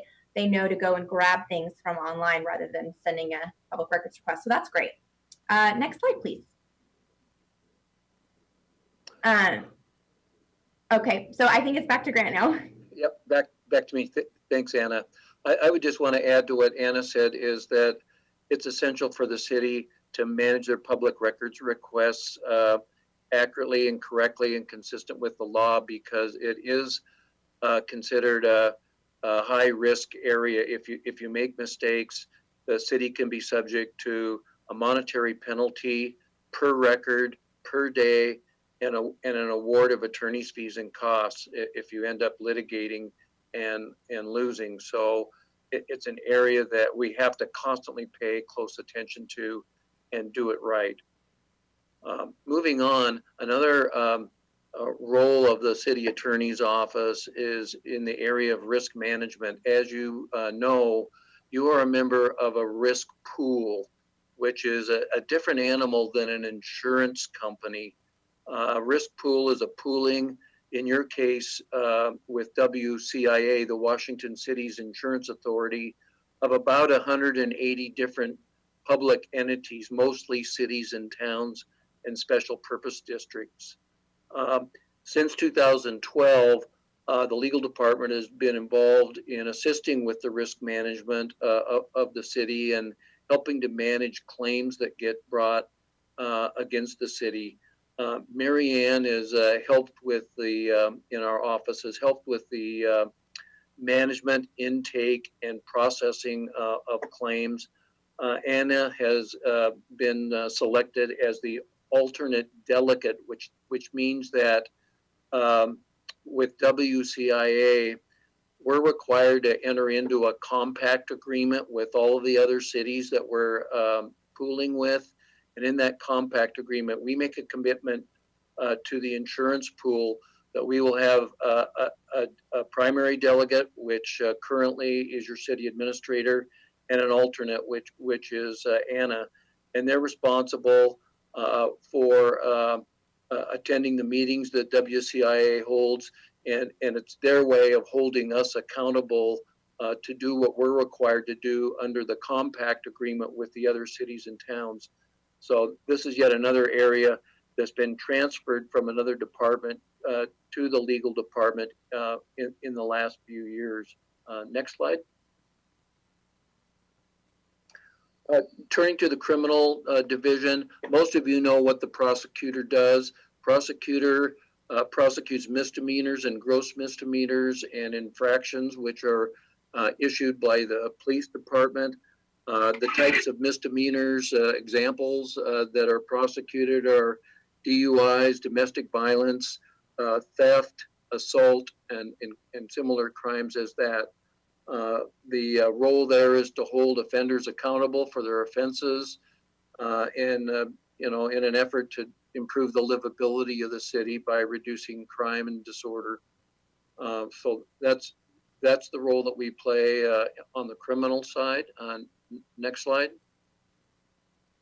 Just by way of statistics, this slide shows the number of new cases each year, the number of cases that are reopened, typically because of people violating the conditions of their probation. And then in the last few years, an admit, deny statistic has been kept, which that's actually the statistic that relates to violation of terms of probation.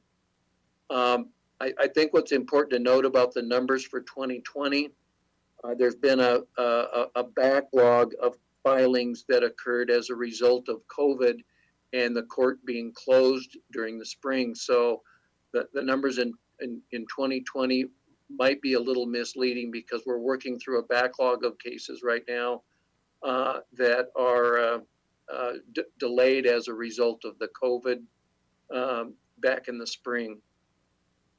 Next slide, please. Let's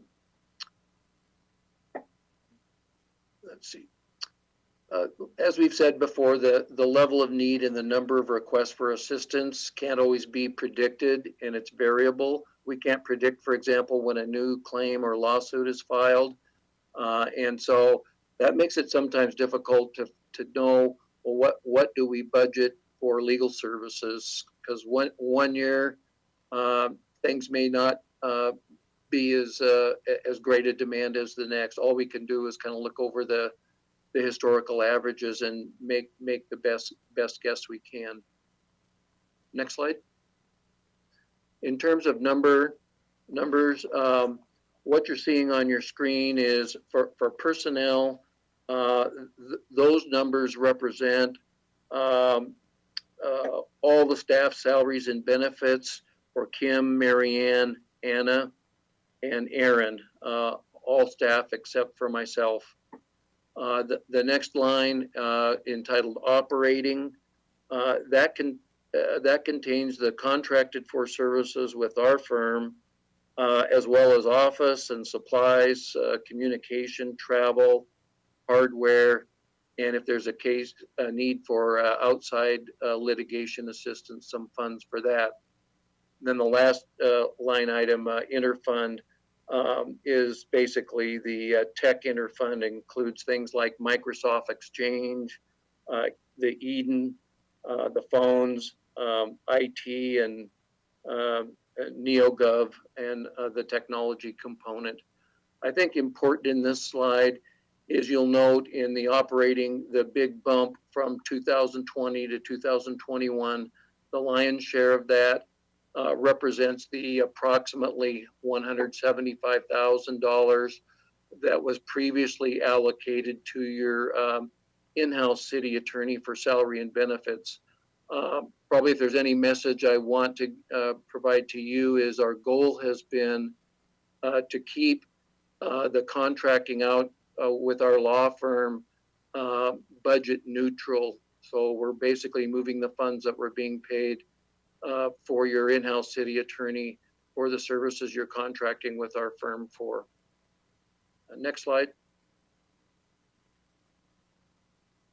The salaries and benefits increases over the years are due to the COLAs and step increases. In a minute, Anna's going to address the tech and database issues that we have, and the reason why we may be asking to come back at a later time for a budget amendment to upgrade some systems that are not included in the current budget for council. Next slide. And this, I'll go back to Anna. Hey there. So for many years now, about 12 years now, we have included in our budget a STOP grant that we receive through the Department of Commerce. We apply for that every year, and we've gotten it the last 12 years. This year, we had a little over $5,200 awarded to us. We weren't able to use any of it for any domestic violence related cases or training because of COVID's impact on the court system. So we just wanted to let you guys know that that has not been touched, and it's going to just be rolled over to 2021, and hopefully things will tick back up. In addition to the budget that we showed you on slide 12, that was the line item specific. And as Grant mentioned just a moment ago, we are going to be coming back to council for a budget amendment, specifically for a $10,000 increase in year 2021, and then an increase for $3,300 in 2022.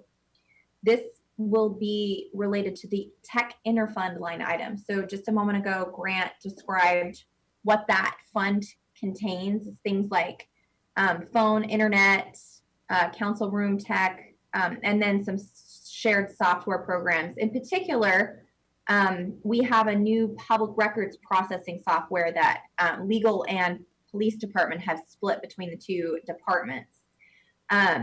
While that intertech fund line item contains monies in the budget for 2021 and 22, it does not include a 15% increase. So typically these software contracts write in that they have a right to increase to 15%. And that's like just a kind of like a typical COLA situation. It's very typical in these kind of contracts. So in 2021, we will be asking for an extra $1,000 to cover the public records processing software.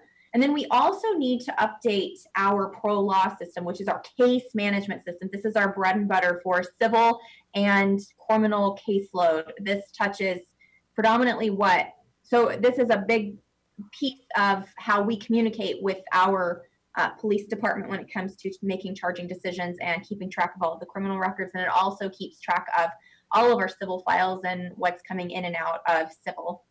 And so in order for our department to be able to upgrade to Windows 10, IT has been strongly encouraging that we update to 10. I think we're on Windows 7. We have to update our pro law system. And that's going to be about $6,000 to $7,000. We don't have an exact amount because it has to do with time. And so our IT and pro law techs have to talk to each other and work out a specific dollar figure. But we believe between $6,000 and $7,000 is what it's going to cost to upgrade our system. Once the system's upgraded, then IT can take us up to Windows 10. And so we'll be meeting those safety requirements there on the IT side with our equipment there. And then we'll also be needing to pay the annual fee for ProLaw, which is $2,200. So with GovQA, ProLaw upgrade, and then ProLaw annual fee, that comes to $10,000. That's what we're going to be asking in 2021. 2022 will be similar. We'll just be asking for a 15% increase for GovQA. Again, Sandra already built in GovQA for 2022. There was, I guess, an issue with communication and the 15%. So we need to ask for an additional 15%, which is only comes to about $1,000 for GovQA. Then just the annual fee for ProLaw, and that's in total $3,300 for 2022. Ms. Thompson, if I may, Yes. Yesterday during the budget hearing, I did mention that there were some items that were left out during the budget process, and these were those items. You don't necessarily have to come back next year for a budget amendment. The council can move to add those costs to the budget during this process. David, thank you so much for that clarification. Good news. Yeah. Next slide, please. So this is what I was just talking about, the public records processing software. In order to create efficiencies in communication in the public records workflow with legal department, public or police department, and other responding departments, we signed an agreement with GovQA to assist with processing public records in the city of Oak Harbor. We are very excited about this system. It's going to really increase efficiencies and help us communicate between departments, and having a one-stop shop for departments placing responsive records in one location. It's also going to help assist us with redaction and exemption log creation systems. At this budget cycle, the police department and legal department have split these costs. Many of you may have heard of this system. It's actually quite popular in the state of Washington. Many cities and agencies have been using GovQA since I've been in the public sector since 2014. So this system's been around for quite a while. It boasts wonderful reviews from government staff and customers alike. So right now we're still in the training phase of this program. We meet weekly with GovQA. We also have team members with legal and police department. So we all get on a Zoom call together and we work through the system and make sure that everything that we need, our standard language and statutory requirements, are available and equipped on the system. Their programs are, so as we're working through things on the front end, their programmers are working on the back end on the administrative side. We anticipate a live date of December, probably the first week of December of this year. We are very excited to provide updated customer service to both our internal and external customers. Thank you. Thanks, Anna. That concludes our presentation, and we're available for questions. Okay, thank you. Councilor Servadius. Thank you, Grant et al. I think I used a legal term, didn't I? Yes. Hey, can you back up, please? I'm looking at the budget. My comments that are going to follow. So back, whoever's running the slideshow in our packet, it is page 146. Someone at City Hall is doing the budget or the slideshow for Grant.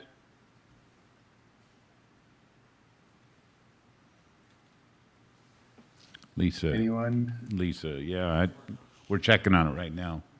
Okay.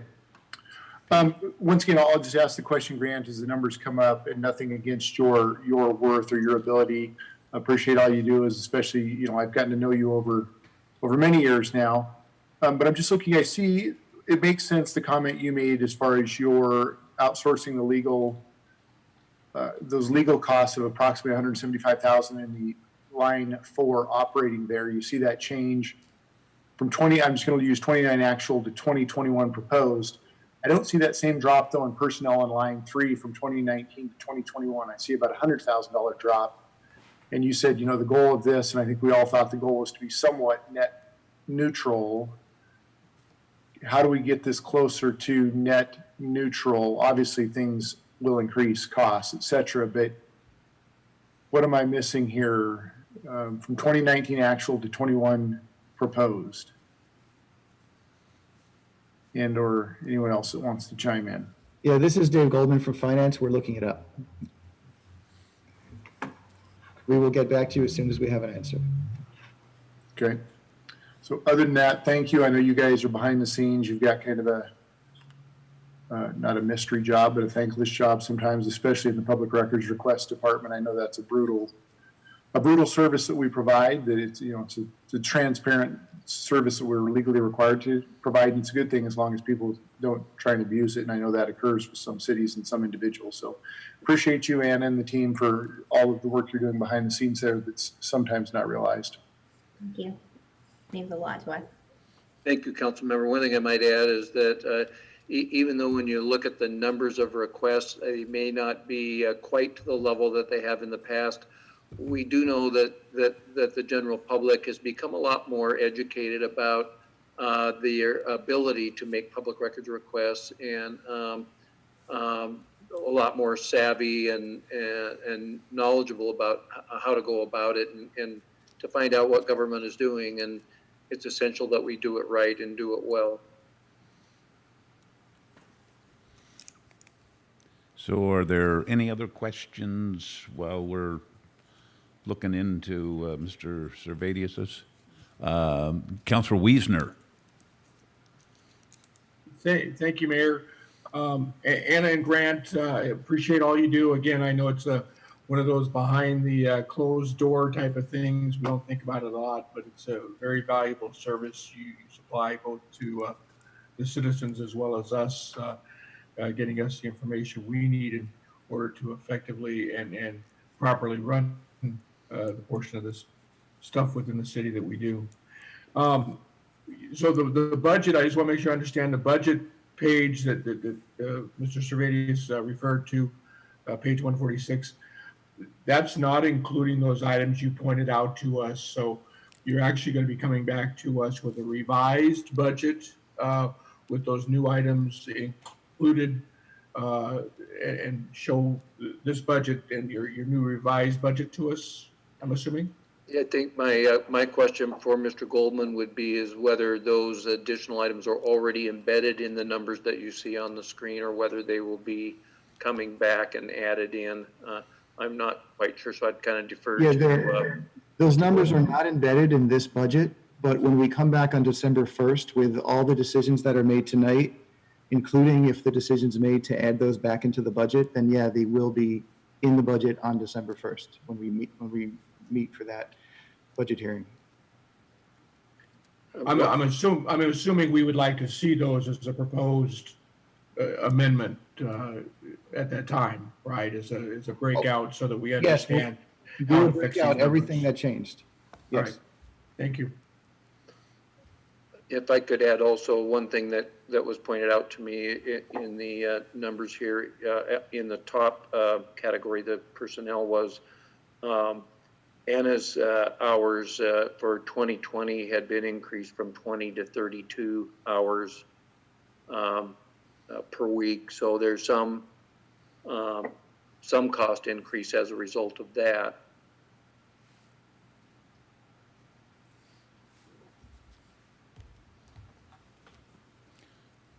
Okay, any other questions? So should we go on to human resources and then come back?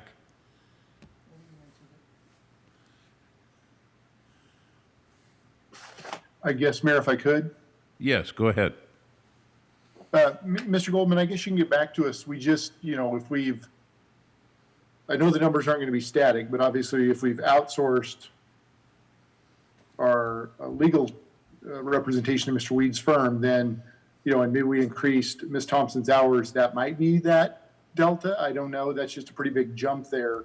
So I was actually on the phone with my staffer who was going to tell me why it went up. So, okay. Let me just find out. I'll come back in about a minute and I'll let you guys know. Sorry.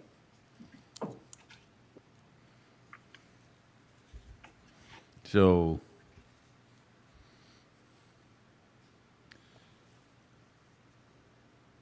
should we go ahead with the human resource?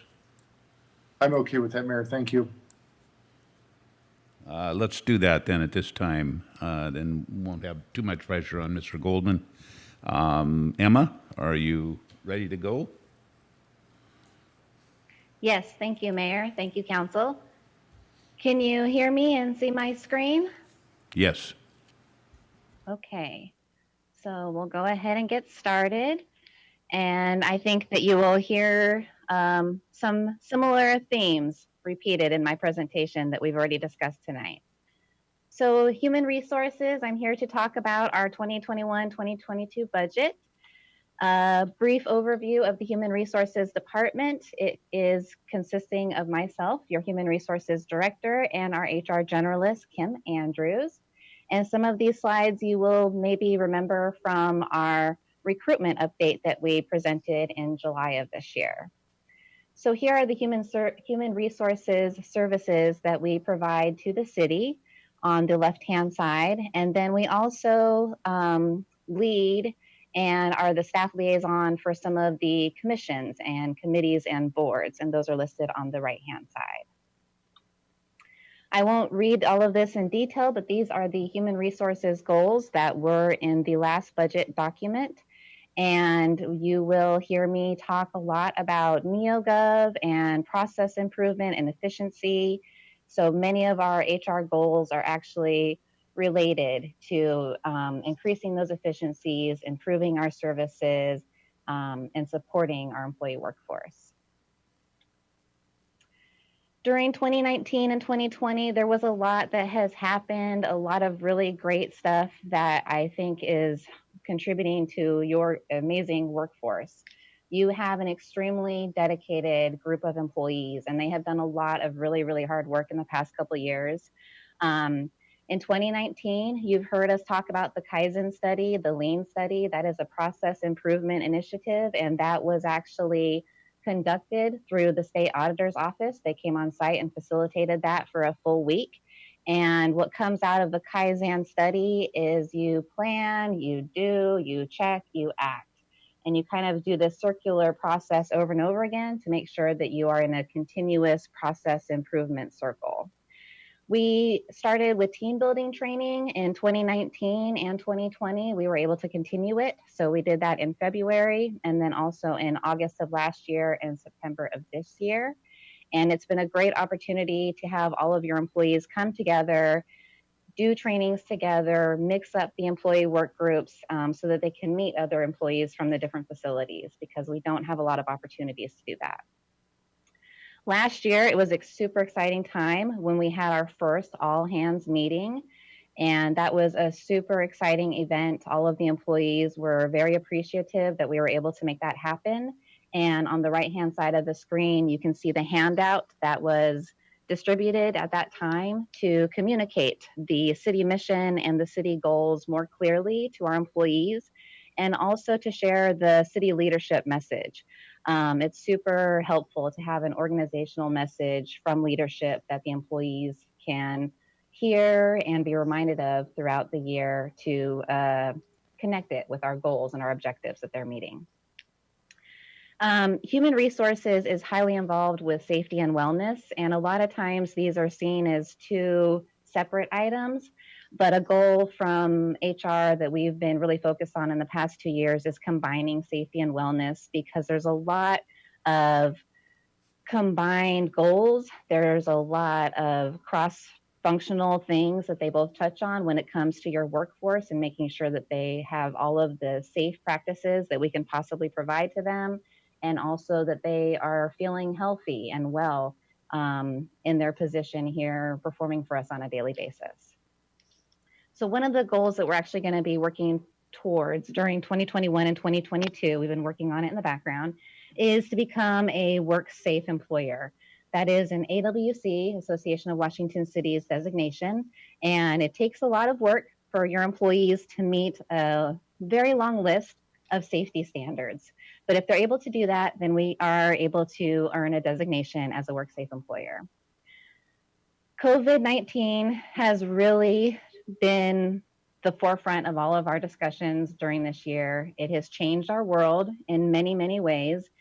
And I'm extremely proud of our workforce. I'm extremely proud of our directors and all of our employees for being able to continue our services during this difficult time. We did not have the ability to telework. We didn't have a lot of technology resources available to people who needed to work remotely.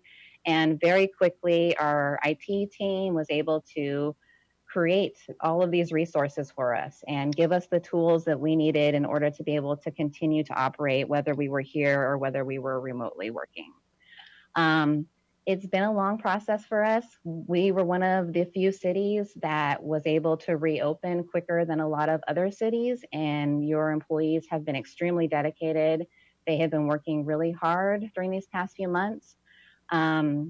And one of the terms that most everybody has probably heard me say is grace in space.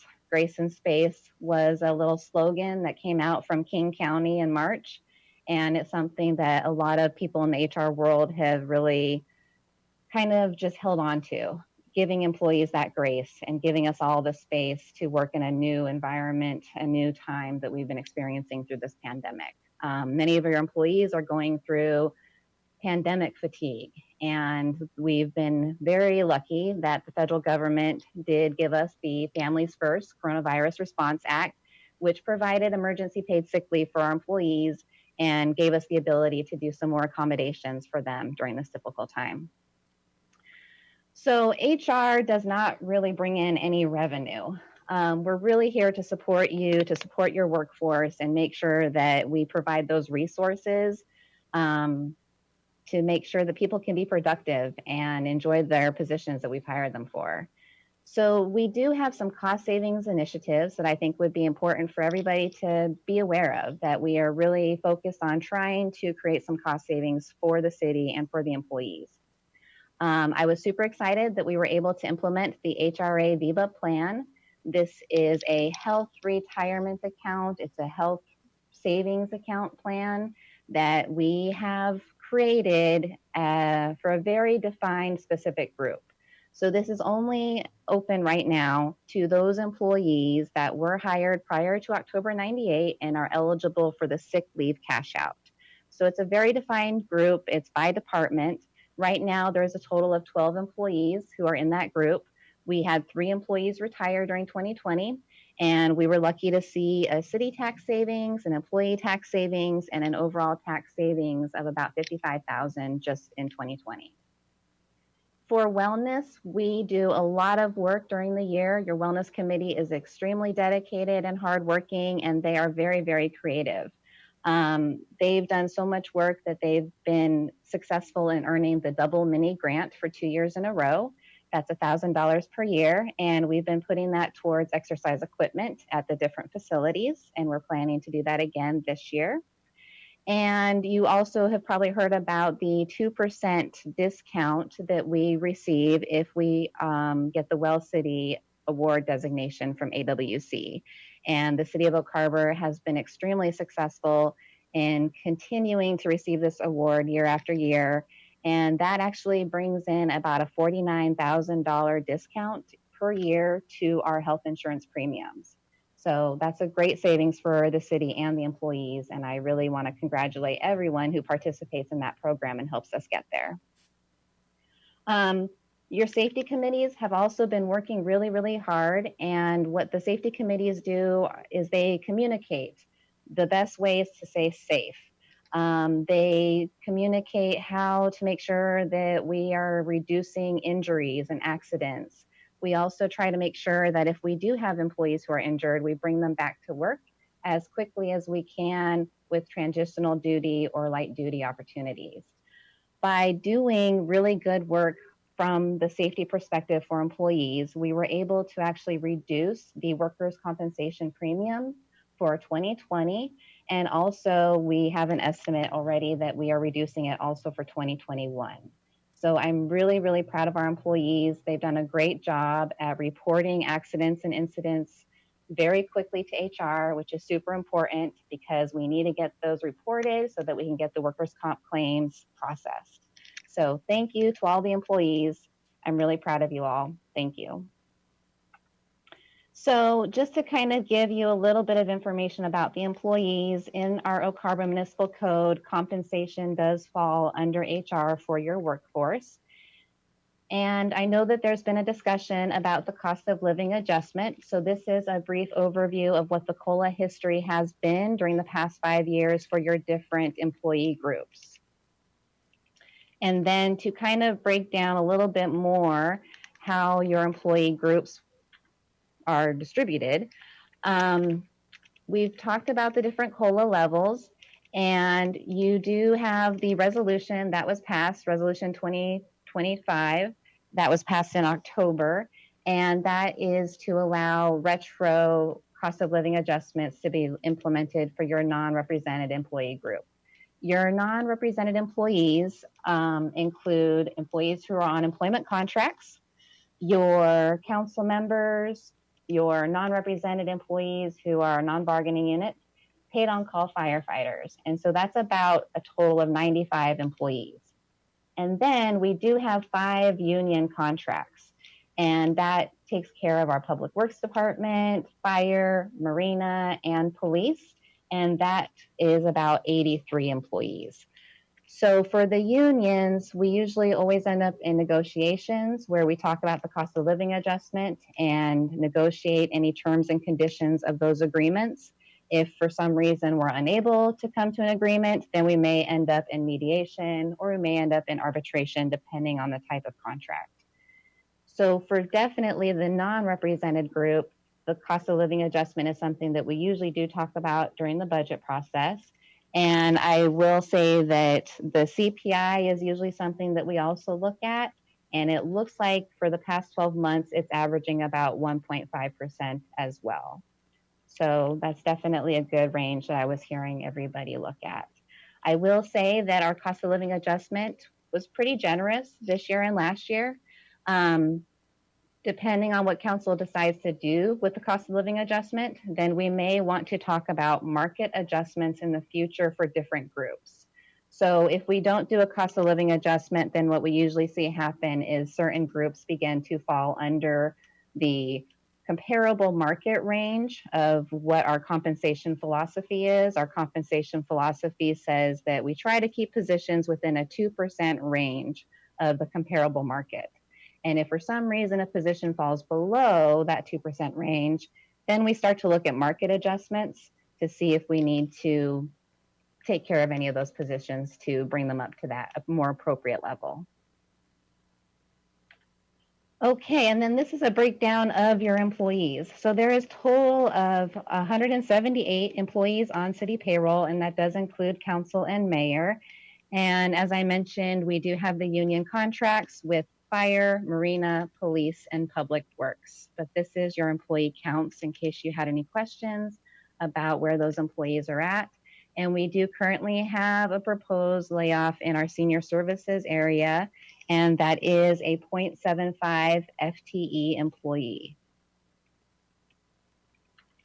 Okay, so then just briefly, I wanted to touch on employee benefits because when you're looking at all of the salaries and benefits for all of the different groups, it's important to kind of know about the benefit piece. We were very happy to see from Association of Washington Cities that we didn't have any increase to the benefits listed on the left-hand side. There were benefit increases for 2021 to the medical.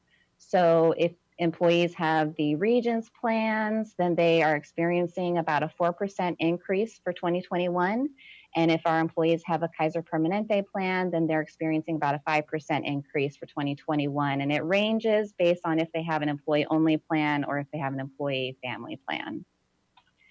And then also for the retirement rates. The retirement rates will be changing as of July 1st, 2021. And you have some employee member rates on the left-hand side and the employer city contribution rates on the right-hand side. So you can kind of see what they are as of September 2020, and then what they're going to be changing to as of July 1st, 2021.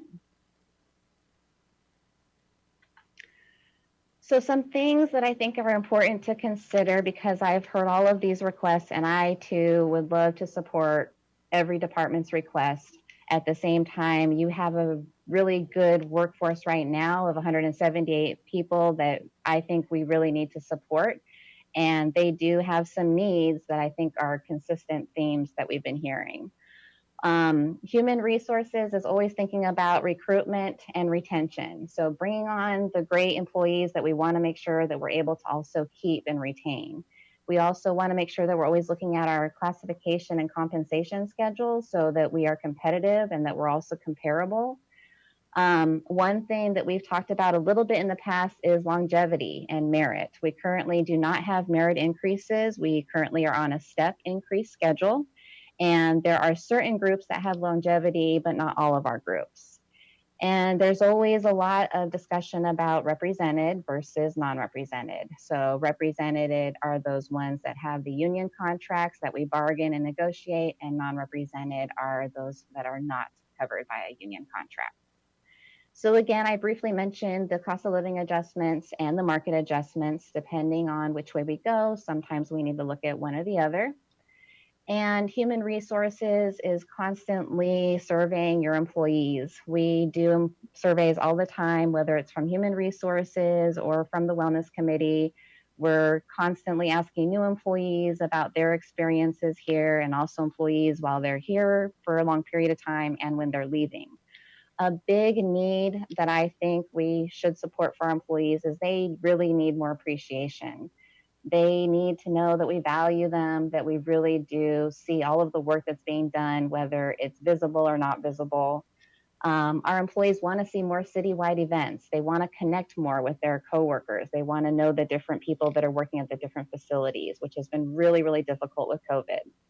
Personnel is a big need here. Most of your departments are very tightly staffed, especially when it comes to all of the new leave laws that have been implemented. When more leave laws are implemented, whether it's federal or state, it makes it more difficult for you to have a full staff at all times, because we are then trying to accommodate those leave schedules. So personnel is definitely a need in many areas. And technology, definitely citywide. All of us are in need of some technology, and I'm very excited to hear the discussions today about the ERP. That's really exciting. Time, there's never enough time. So I know our employees are struggling. They're trying to do the best that they can. And there are a lot of things that we are not getting to that are being missed. So personnel, technology, those things all give us usually a little bit more time to focus on preventative measures. And then from human resources, I always think about how can we share resources? How can we share equipment? How can we share staff? We are a city. We're not a large city. We're kind of borderline small, medium.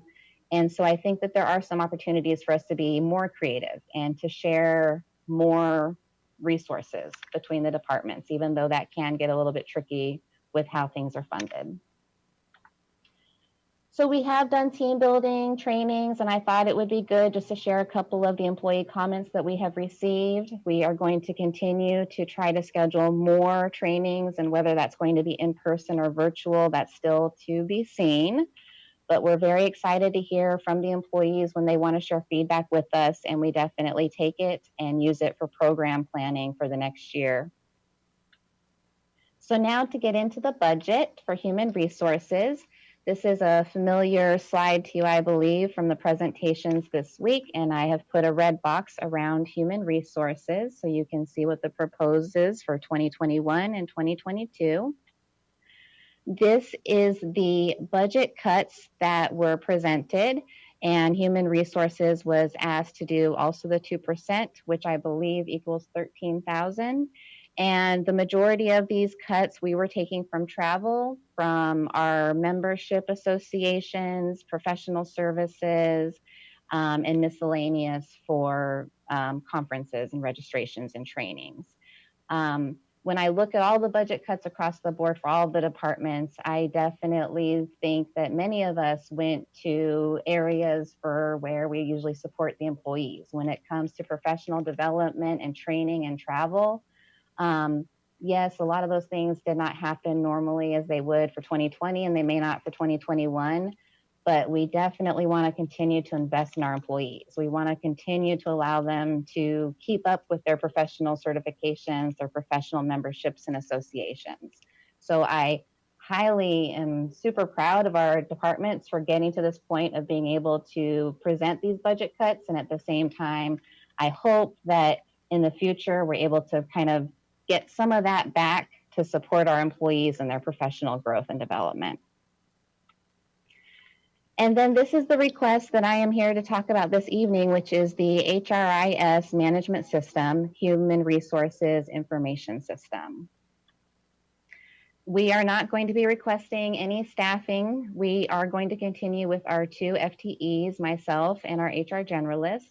Back in 2017, we did eliminate a 0.5 FTE, which was our HR assistant position. And with that funding that we eliminated that position with, we put that towards technology to try to help us in human resources with efficiencies.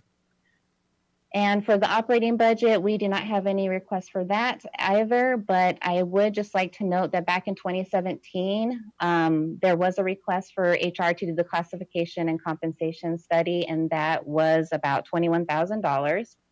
And I just feel like you never know when there might be another need. And there are other studies that could be done if there was a need for retention, productivity, staffing, or workspace benchmarks.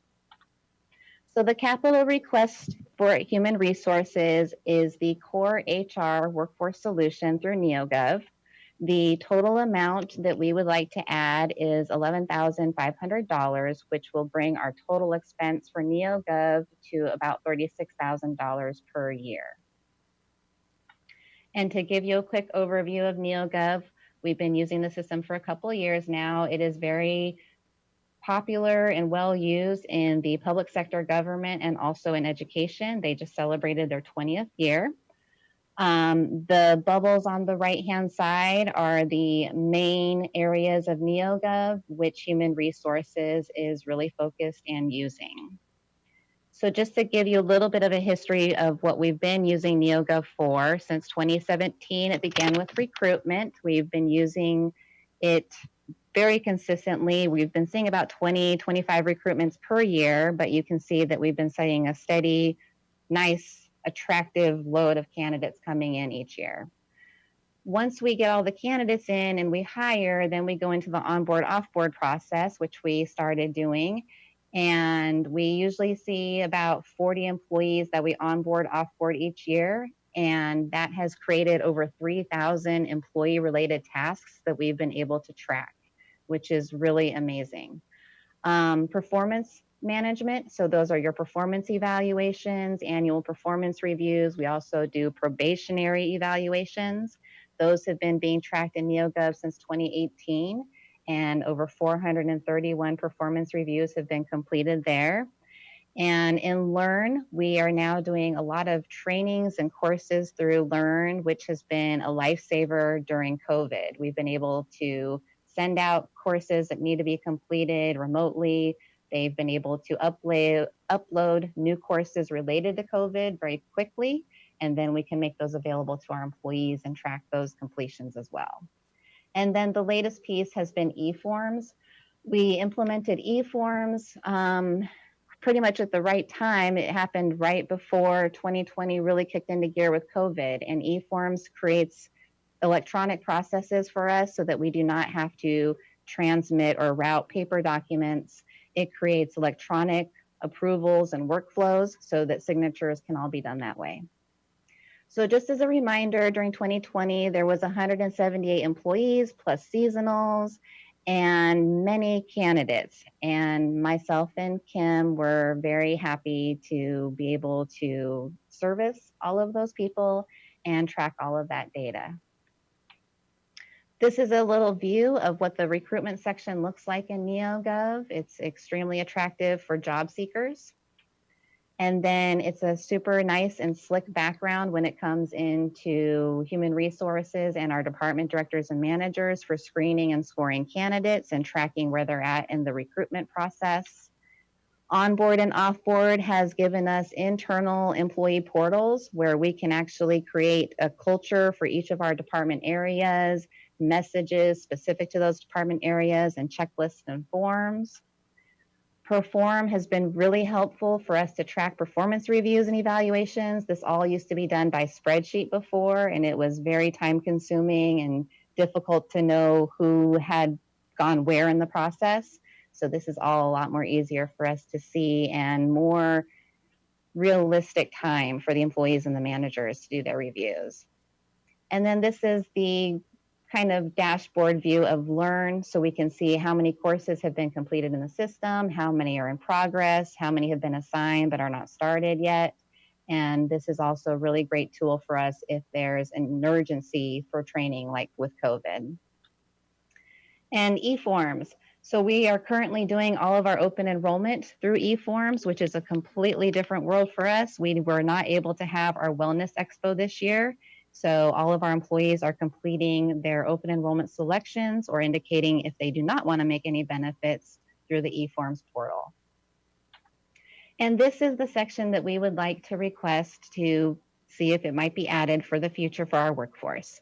Core HR includes HR benefits and then an attendance leave portion. HR has spent a significant amount of time this year just on leave tracking alone due to FEMLA and then also all of the COVID related leave and all the other Washington state leaves that have been implemented. There's also a lot of pieces here of information that we need to get into some sort of electronic system. So that way, if we ever do want to really move into a more comprehensive time and attendance tracking system, a lot of this data is needed in order to make that happen. So Core HR is our request that we would like council to consider for human resources. And now I'm more than happy to answer any questions. Okay, go to council.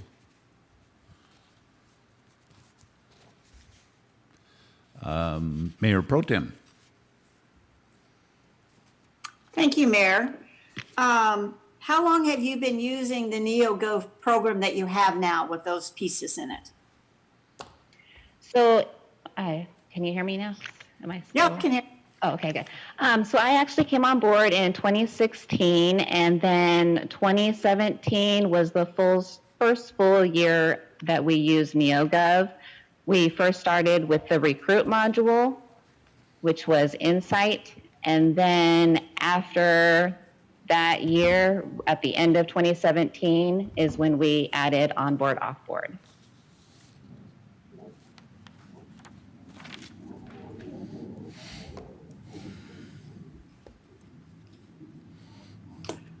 Okay, and they were all approximately the same amount of money of what you're asking for now? No, and so how this has worked in the past was the first piece that we purchased was, I want to say, between $4,000 and $5,000, and it was the first applicant tracking piece strictly for recruitment and applicant tracking. The big price tag that we had in the past was for onboard, offboard. Onboard, offboard was the biggest piece that we've had so far, and we used the cost savings from eliminating our part-time HR assistant, and we put those funds toward onboard, offboard. Onboard, offboard was the biggest expense because that's when they actually upload all of your employees into the system so that any of your employees can become a user for managers and directors and things like that. And then Perform, Learn. How much was it? I can. Just approximately. Was it 30,000? Was it 20? Just kind of. It's more than 5,000. It was 26,000. Okay, thank you. And that was the implementation fee and the first yearly subscription fee. The first year is always more expensive for the implementation cost.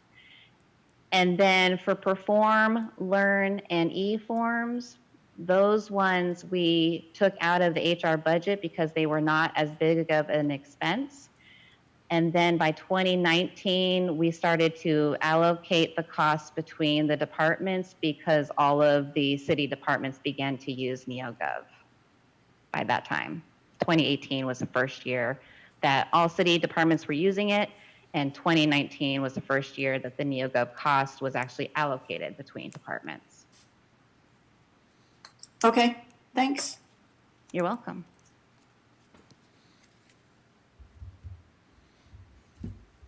Okay, any other questions? Oh, Councillor Heisen. Thank you, Mayor. Emma, I'm looking at the core HR, which is a module that you want to add to the NeoGov, and I'm looking at all of the things that it can do. Is HR actually tracking a leave and all of this stuff manually right now? Yes. Oh my gosh. I will say that the leave tracking here has probably made me the most nervous. It's the most difficult. We implemented a spreadsheet to track it, but as you can imagine, we have vacation leave, sick leave, federal leave, state leave, COVID leave, military leave. They all have different balances. They all have different criteria. So yes, that is all manually tracked by spreadsheet, memos. It's a very tedious and time-consuming process, and I would really like to see improvements for that for our employees to have those benefits more available. Absolutely. We've talked a lot about software and systems tonight, and I think that, for the price that you've requested, the allocation, I think that this is really reasonable for what it can, for as robust as it seems. And if NeoGov in general has worked so far, then, there's no reason to think that another module wouldn't work just as well. So I absolutely support this, and I hope that it makes things easier for your staff of 2 entire people. Thank you. I will say that Kim has been amazing. She has really jumped on board, and we have saved a lot of costs and time by customizing the system to exactly do what we need it to do for our city. NeoGov support has been fabulous to work with in that sense. Emma, this is Dave Goldman, Finance Director. There is funding for some improvements to NeoGov in the capital plan, and I was wondering if this request is in addition to what is being added to the capital plan, or is this what's already included? That's a great question. And that was one of my concerns. I was fearful that this might be in 2 places in the budget. And so I might need some assistance from you to make sure that that's not the case. Okay, yeah, definitely. We'll work with you tomorrow morning. Thank you. Any other questions for Human Resources? Okay. Seeing none, we'll go to Council, Mayor, Administration. You want to go back to the legal question first? Well, we could do that. David ready? David, did you find? Yes. Yeah, Okay. we have that. Let me just get my spreadsheet out. Why don't you go ahead? Get that right. This one. Oh, yeah. Go over here. You want to do it First, at the actually, end? to the Mayor Pro Tem question regarding the transfer out for the Senior Services Fund. That transfer out, it's for debt service related to lighting improvements, and there should have been a debt service of $2,414 in fiscal year 21 as well as 22. That'll be something we'll have to correct, and we'll present that to you on December 1st. That just goes to, putting the budget together on spreadsheets, emailing them over, things happen. So, hopefully with a newer system in the future, little things like that won't be left out. As far as the legal, I was going to go on to the other question unless anybody has anything. Okay, good. So the next question, let me get to that one. All right, there it is. All right, perfect. So the difference between the 20 budget and the 21 proposed budget is about $57,000. The main Well, 70% of that difference is because of the increased hours from Ms. Thompson, and there's benefits that go along with that too. So that's included in that cost as well. The 30% left over, we're still researching into that. We suspect it might be in the professional services line. We don't think the total amount budgeted is all for grants contract. There might be something else that was added for another legal service in there. So we just want to work with legal tomorrow morning just to kind of figure that out. All right. Thank you very much. You're welcome. Okay, thank you. We'll move on then to council, mayor, administration, general government. All right, I kind of get to be the closer here. If Lisa can go ahead and go to the next slide here. Next slide, please. All right, I'm covering a variety, kind of the miscellaneous here. All the other items have already been covered now in this long debate here, but I'll go ahead and go over city council, judicial, mayor, administration, general government, and library. And then at that time, all these sections will have been covered. So moving on to city council, certainly your budget is what I'm talking about here. If we can go to the next slide. All right, basically, you guys are basically salaries, training, and travel is pretty much your entire budget there. Slight increase with cost of living increases there in the difference. And then I think there was some professional services in there that didn't need to be there, so I brought that down slightly. And then as far as optional cuts, you could in 2021 probably have a little bit less travel and make some cuts there, about 66,600 for out-of-state travel or registration, or you could cut it in some of the other areas because you have, I think, budgeted per council member, I think $1,200. So it usually comes under budget. You can see the operating there for actuals in 19 and how the budget was 24,000 and the actual was about 10,000. So it usually comes under anyway. If we did the cuts in the budget, it probably would continue with the status quo of the travel that you're doing. Moving on to the next item here, the area that I'm covering is the judicial. This is basically the court cost and the defense costs that we have to provide. This, due to conflict, it's not handled by the police department or the legal department, and it's handled by administration on judicial. So I went ahead and gave you the estimates there for public defense and court costs in 2020. And then as far as optional reductions, I was hoping that maybe we overestimate them a little bit. It's really hard to tell how much cost you're going to have on public defense. And so there might be some room for savings there. So moving on to the next mayor's budget here. The big thing we did here is we moved we used to have the mayor's administrative assistant position. We went ahead and reclassed that as the PIO. Since the PIO is under the administration, we went ahead and moved it there. And then just like the council, the mayor's primarily salaries, training, and travel. So moving on to the next budget here is administration.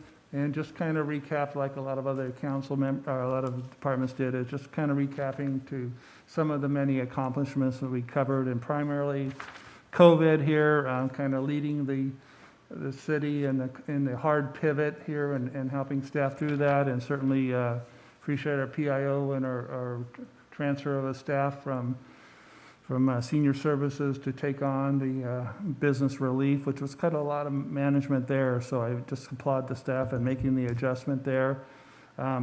So back in 19, Lisa was a primary one, and we were able to do the Windjammer grand opening. Great project and great celebration there, and appreciate all the effort there. And certainly with the hiring of our PIO position, I think we really improved our communication. I was previously doing the mayor's snapshot, and she's taken that over and done a lot better. We needed a lot of room of improvement on our social media, and I think we've come a long ways there. leadership manners, we out to employee staff, so we're looking at the threefold communication, the community communication, employee, and certainly the council. So, and we continue to do the city administrator's report to keep the council updated there. And then really celebrate the group effort here in the Transportation Benefit District sales tax referendum that passed. So, and then certainly some of the miscellaneous things we do is assist the marina, the senior services, and the Arts Commission. And just I really enjoy working with the mayor on legislative outreach and meeting with the representatives. And then economic development. Opportunity Zone was a big effort last year that we were able to promote. And so, and then certainly some exciting things with the marina, broadband development, certainly a lot of opportunity in the future there, and certainly supporting workforce housing goal of the council and working with development services. So going by the numbers, we'll go on to the next slide here for administration. Blaine? Yes.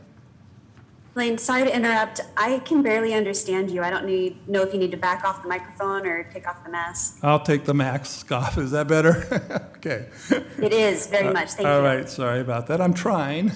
All right. Moving on here by the numbers here. So thank you for speaking up there. So very important you hear me. So moving on to the numbers here. Like I mentioned in the mayor's budget, we went ahead and moved the PIO position to the administration.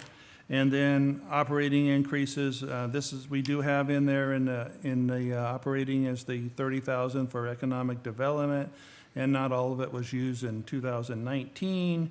And then as far as optional cuts there, we could probably cut some travel, and we can probably reduce the economic development some. And then certainly on the option there was adding the economic development position in 2022. Is what we discussed, and I guess we'll work that through the vetting process. Moving on to the next one is kind of an interesting catch-all as general service slide. And so that's just really a catch-all of everything that doesn't really fit into all the other departments. They have everything from fees for the AWC dues to the National League of City dues to just a lot of miscellaneous. One of the big things that's pulling the number in here that's in here in the operating is the $400,000 for the in 2021. It has the transfers out to the wastewater fund for the subsidies in there. That's a major area in there. And certainly it has the annual cost transfer out from the general fund to the senior services is also part of this. And then the expenditure increase is where most of the costs, where the business relief fund, our business relief program was put for $711,000. And so that's why the expenditure in 2020 budgeted is so high. And then kind of moving on to the next slide here, continuation of some of the things. Our insurance costs went up a little bit. I already mentioned the wastewater, $200,000, and the senior services allocation there. So in options, I think I kind of looked at two options instead of just one, because I think you probably want to proceed with funding the Main Street, which is part of this. But we could look at maybe we overestimated the insurance a little bit, look at the senior services transfer, and then finance study to get that 2% per fund for $23,750 per year. So went a lot of look with this. There wasn't a lot to cut on it. Most of it is just really things that we have to pay, and would take a policy decision to change some of those dues and some of those other things that are funded out of here. So, and then one of the options was presented if you wanted to increase the amount for the Would Be Homeless Coalition. We were able to squeeze out of the community service line item for this $9,000. You certainly can cut that or increase that at your option, but we'll leave it at the $9,000 in the mayor's budget. And then just kind of quickly wrap it up, we'll go to the library. That's last area in here, and this is basically just the funnel through of the reimbursable cleaning cost. So we get billed by the college, and then we bill because we own the building, and then we turn around and bill the Snow Isle Library system. So, and then one of the risks you have here is you could have some of the building costs not being reimbursable, and that happens. We don't really know when they're coming, so we don't necessarily budget for them. We usually just budget for the reimbursable building repairs. And then the interfund is basically staff time from central services going over there and doing some of the labor and such, and we get quite a lot of that billed. There is a risk in maintaining the library, and we just have a meeting, I think, already scheduled with Snow Isle Library to talk about the possible transfer of the library from the city to Snow Isle, and I think our city attorneys negotiated that at another city too. So some experience there. They primarily own most of their libraries, and so I think there's some limit of liability by transferring that from the city to Snow Isle Library, and certainly that's something we'll look ahead. It's because there's no date or anything like that. We continue to go ahead and budget that. And I kind of went pretty fast here, and thank you for informing me on the hearing. And so I'll just open it up to questions on the areas that I covered.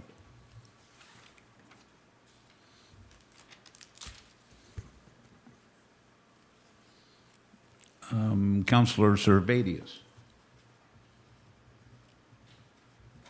Thank you, Mayor. Mr. Oborn, I don't remember what slide it was. You made a comment, though, about carrying over the economic development $30,000 that we had earmarked initially in this budget cycle.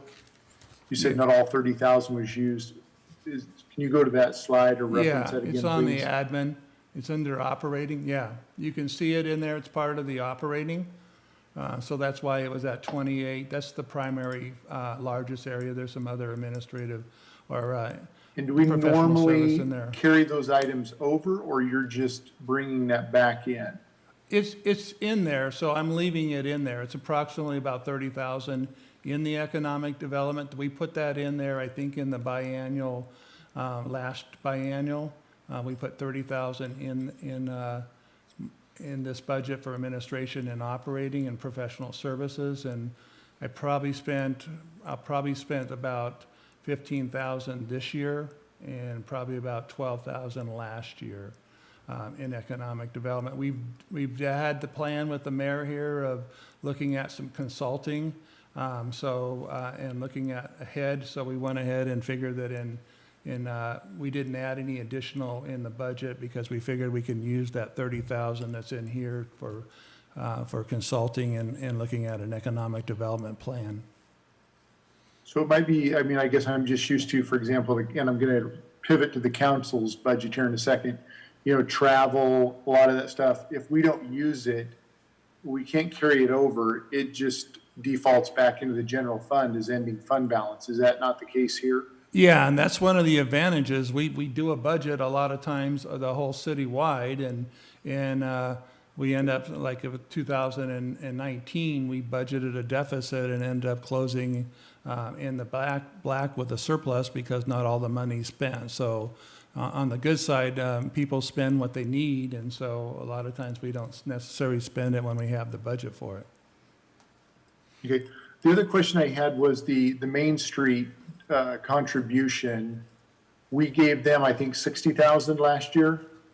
It's a compounding number. I just have the number in the budget, which is the net of Earth Point. It's 23,750 is the net out of pocket for the city. It's on the general services slide. Go one more over. I'm trying to get a handle around how that, maybe Mr. Goldman, you can jump in here if you know, and you may not be that familiar with what's happening here, but how that's a savings to us. We either pay it to Olympia as a B&O tax, or we can pay it and designate it for Main Street. If we're private, we would traditionally get up to a 75% credit, I believe, to be able to deduct that, but we don't write stuff off as a city. I'm trying to get my head around that 23,000 750 number, where that's coming from. That's the amount we do not David, get I would be back. happy to answer that. Go ahead, Tally. Okay, yeah, go ahead. Thank Yeah, you. This is, Okay. yeah, go ahead. Hi, Joel. This is Yep. Sally Boyer. Hey. Thank you. So we make a contribution, we write that check to Main Street, and we get to take a B&O credit of the 75%. So the cost to us is 25%. So we do not get back 100% of what we give, but we do get back 75% through a credit on our excise tax, which we can take on our utility tax line item. Okay, we do get that as a city. Yes. Yep. Yep. Okay, so that's, I could try and gross that up, but whatever. So what are we budgeting to contribute to Main Street right then now? We just If we would save budget, 23,000, we're anticipating giving them 40-ish, I'm guessing, I don't know. you times it by 4, basically. We budget the amount we do not get back. What they do, when we write the bill, they do a due to. Having from the trouble state. understanding you over the calculator, Mr. Oborn. Go ahead, Tally, you want to explain it? Yes, thank you. Okay. $71,000 is what we would give, $71,250 is what we would give to Main Street. And we would get 75% of that credit, which is about, sorry, I am running my calculator, which is about $53,000. And the expense to us is the $23,000. We have to give it we have to pay it one way or another, don't we? Except for the $23.50, that is not returned to us.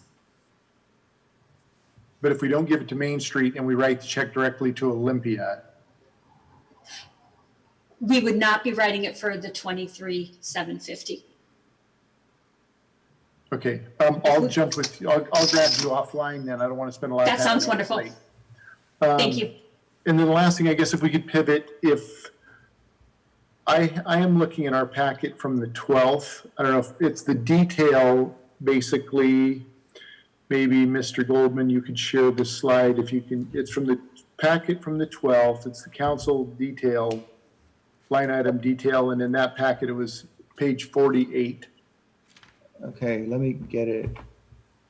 Let me get that up there, share screen. Just so we can all be looking at the same thing. Right one here, this is the right one. I'll try this one. Let's see here. What slide did you want? It's on For that page, number? it's on the back. 48. It's Yeah. towards the Numbered end. page 48, 1 of 19, it looks like maybe in the print version, it was from the 12th. Okay, I have the 12th presentation open, I just don't know. David, it might be in a different packet. It's what the was on the individual slide? line item ones that we did in the packet towards the end, all the way at the end. It's I'm on the, Looks like it's, 75% of the way through the packet, There it's we showing go. as page 48. there we Oh, go. okay, perfect, yeah, I know There what we you're go. talking about now, the PDF. So most of our expenses are salary or benefits, some travel. There must be a typo carrying over there. I know Ms. Scoble didn't travel in 2019. I'm thinking that was for Councilmember Larson. The interfund hardware, is that our iPads? I mean, that's the only hardware we have. Yeah, those calculations are done by Public Works. So I I'm will, guessing that's hardware. It's the last two there that I always find intriguing. yeah. it might be Interfund telephone software. too, But I'd really have to talk to Public Works to get a better handle on that, yeah. Okay, I'm guessing it's probably the iPads. The software, though, is that for, and I don't know if my peers know this, we all get a license to Office 365, and you can download it on your iPad or even your laptop at home or whatever. But does it make sense to have that in there for us, or could that money be given to some other department? Is that just? Oh, that in the money, accounting? that money goes into the internal service fund. Basically, the IT internal service fund has all the costs of IT incorporated within it. And because they're internal service fund, they have to allocate their costs out to all the departments. So it's based on a formula that Public Works has. And from my experience working with cost allocation programs, it's probably based on the licenses that you have for particular softwares. Maybe some of that NeoGov that Emma was talking about might be included in that as well. And it just goes through a formula, it calculates it out, and it gets allocated out to all the departments. If the city council department didn't receive this allocation, it would just have all the other departments would go up to make up for this missing allocation. But still, that wouldn't be something that would be recommended, because if they do have an accepted model, the model should be followed, and that would mean. And that's fine. It's not a large budget item. It's just always intrigued me because it's so invisible. I don't know what that includes, but I can bug Sandra. I guess if I get really bored, she'd probably have the best explanation for it. That's all. Thank you. No problem. Councillor Heisen?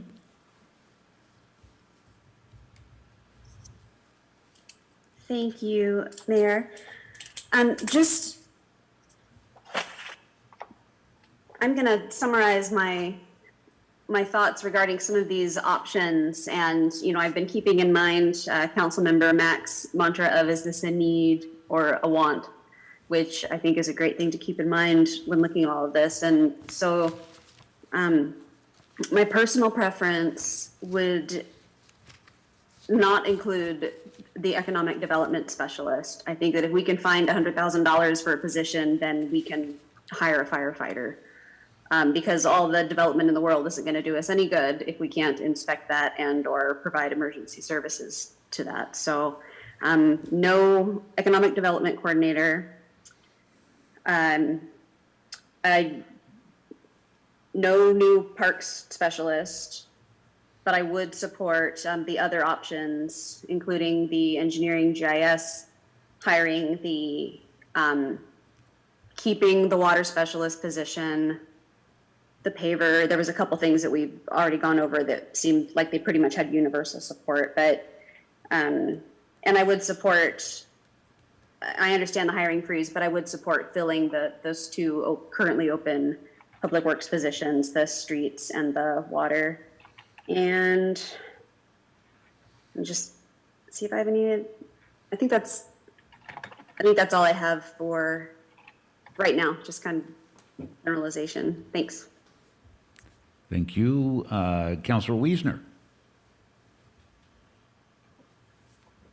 Thank you, Mayor.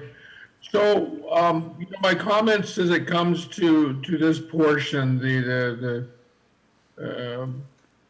administration budget presentation, and looking back at the across the board budget cuts that we've asked departments to take, and hearing from those departments, as well as hearing from our human resources director, it's become obvious, in some departments, the trimming of the fat is really the trimming of the real meat. There's some departments by taking 2% away from, we're really actually having a fairly big impact, and there's other departments there's not, right? And so I'm going to ask that we look at that and look at some departments and look at where they've had to take that money from, and if it's going to be at the cost of training, retention, and some of those things, I think that might be a short-sighted move, and maybe we'll have to look at those. Now, certainly in some departments, I really appreciate those department heads coming forward with those areas and some great ideas. It's amazing when we challenge our staff how they're able to dig deep, right, and come up with solutions. And so there's some great solutions in there of ways to tighten our belts a little bit during these uncertain times. And there's some of those solutions, like I say, I think we may be cutting a little bit deep in certain departments. With that said, in general, I guess my marching orders when it comes to the administration department is that belt tightening and that hurt's got to take place here too, right? I mean, we can't be asking the other departments to take the brunt of it. So I'm going, my feedback back to our city administrator and our finance director is I'm going to challenge you to sit down and look at all these options that you have of saving money in the administrative side of things, kind of come up with those creative solutions like we've asked our department heads to come up with, and figure out a way to implement those creative solutions to result in, belt tightening. And it's, some of those things are going to hurt a little bit. And certainly I really appreciate Councilmember Servadius digging into the council side of things. And I'm going to leave that to you, Joel, to dig into that and understand that a bit, because I know you're going to do a good job at it. And we need to tighten our belts a bit, right? And it just needs to, that's what needs to happen. And so that's my feedback. I think there's some good ideas through this presentation of areas we could save in administration. I am going to say the economic development coordinator. I still think long-range economic planning and having somebody driving that and driving the input to help create that vision is to, yes, we want businesses, but what type of businesses do we want? Yes, we want housing, but what type of housing we want? And having that information all put together to help drive those appropriate businesses and those appropriate type of housings into our community, I think is an important part of any vibrant community. And I think it's a requirement of the community to do that, because without that, we're fragmented, right? We have different departments making different plans, but who's got that huge vision? But with that said, now obviously isn't the time, right? There's a lot of uncertainty ahead of us. I will point out that between the $30,000 we've given the city administrator for economic development, the $23,000 has gone to Main Street for economic development, which I'm going to hit on in a minute. That's $53,000 right there. We have other money going out to other sources in the city for economic development. We've worked with, consulting firms and advertising firms and, public relation firms in the past. And I think if you start adding it all up, right, and some of those are economic development roles, you start looking at it, and there may be somewhere out there in the future where we can take all these little things we've got going out there and kind of bundle together and realize that maybe putting it into one person that's really got that expertise to lead us forward with that informed economic decision and economic direction. It'll be time, but I get it. Now's not the time. With that said, the Main Street thing, I am a little concerned about that, and I think I'll follow up with some conversations with the city administrator. I think in the end, Councilmember Servadius, what happens is a B&O credit is actually taken, so it's like B&O dollars, but the city only gets 50,000 B&O dollars, even though they give Main Street 70-some thousand real dollars. So the 23,750 comes out of the city's coffers as a donation to Main Street. And so it's going to have a huge impact, right? It's going to be $70,000 of Main Street's operating budget. And they've got some challenges I know they're working through. So, that is an economic driver, right? And maybe that's, maybe if the folks down in that area really need that organization, maybe we're, cutting off more than just the Main Street there. Maybe we're cutting off those small business owners at the same time, I guess is my concern, right? So, especially with them coming out with some recent projects like lighting up our downtown with LED lighting and some things where it seem like they're getting some traction. So that's my 2 cents on that. But, the administration, we're going to have to suck it up just like everybody else, and I'm certainly willing to do my fair share and help figuring out where that's at and doing whatever I need to do to help there. And but the rest of the departments are going to feel it, and administration should be feeling it a little bit too. Appreciate it. Thank you. Thank you, Councilor. Councilor Servadius. Thank you, Mayor. The better part of valor would be for me to not make this statement, but I don't think I'm doing my job if I don't do it. Looking at, I respect our employees. I respect the work they do. In the order, actually, let me back up. To be succinct, when Ms. Heisen was speaking, Councilmember Heisen, I think I agreed with everything she said. My internet was cutting in and out. I will watch it later tonight on YouTube, and I'll email you, Mr. Goldman, so you have my input. But I think I agreed with all of the positions she said. It was kind of cutting out. So that's as succinct as I can make that part. I want to touch base on the COLAs. We have not really stepped up to that plate and talked about that. When I look at the history of what we've done as a city, as I said a second ago, I very much respect our employees and what they do. I want to be competitive with surrounding cities. I think we've tried and we have been as generous as we can be with regards to COLAs in the past. When you look at the percent of this organization, the City of Oak Harbor, the percent that salaries and benefits comprise of our overall budget, it's significant. And every year as you compound that, it becomes, from a compound interest perspective, it's compounding. And over a decade or so,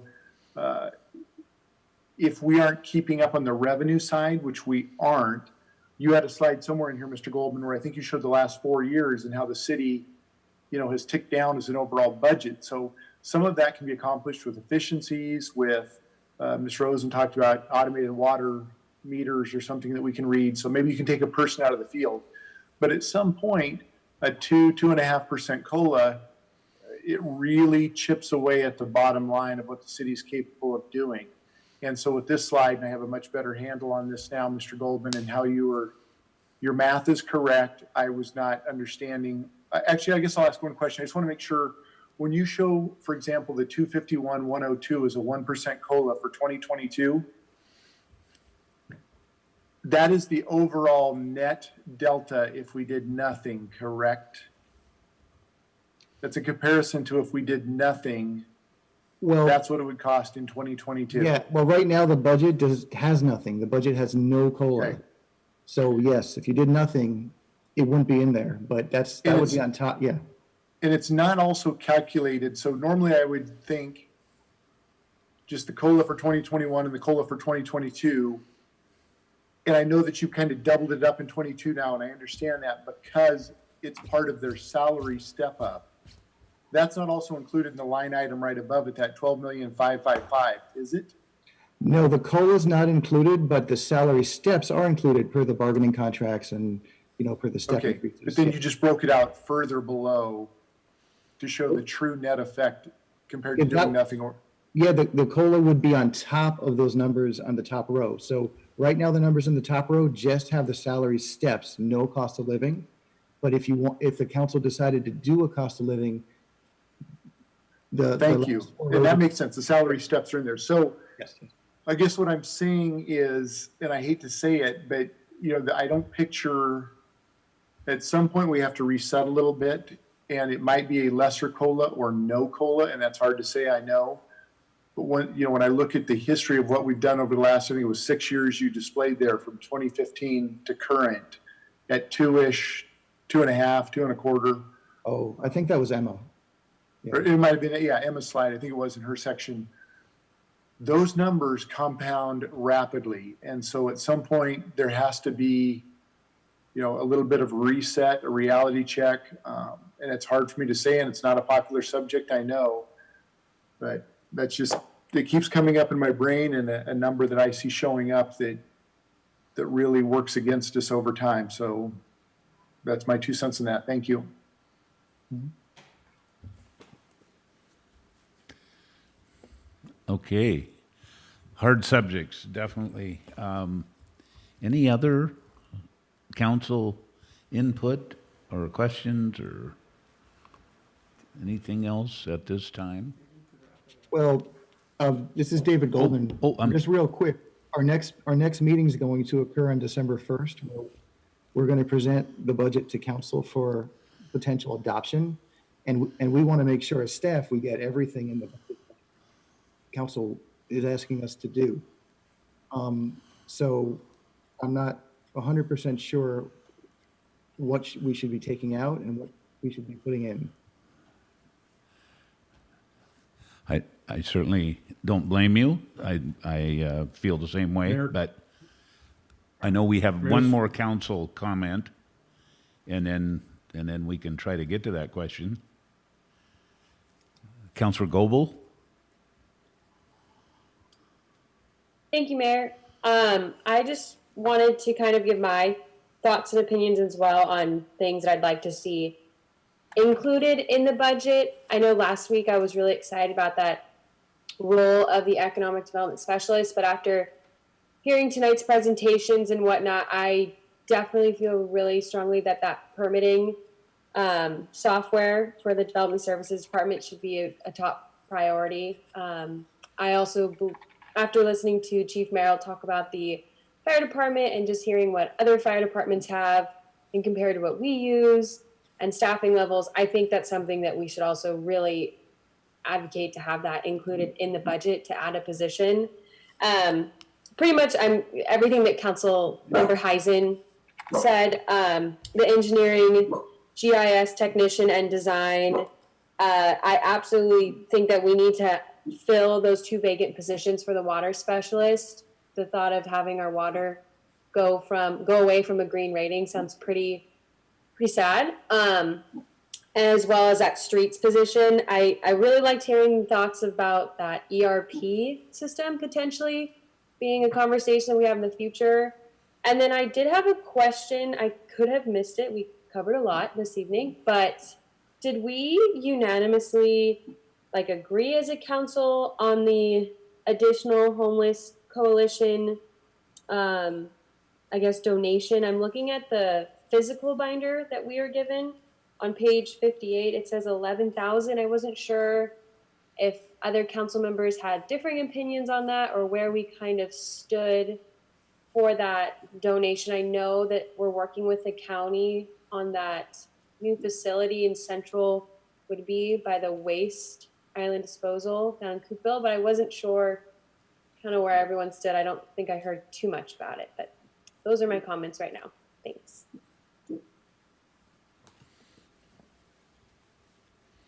Okay, I know we're making some notes here. So, Mr. Goldman, do you, or Blaine, do you want to talk about the homeless question? I think the mayor's here. When we had some questions regarding the 50,000 we put in the budget. 50? 50,000 for the capital. Okay. I believe it was. So Jessica can verify that, or David Goldman, I think it was 50,000 in the budget there.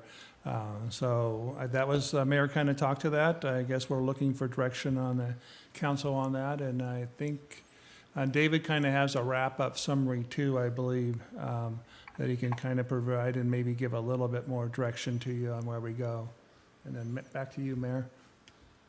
So that would be a one-time capital expenditure, and I think it was designed to potentially help the acquisition of that property. Yeah, we were trying to do the REIT funding because we can only utilize that as capital, so for it. But there was a question on the validity of that. But certainly we wouldn't do it unless we felt it. But it's tentatively in there. Okay.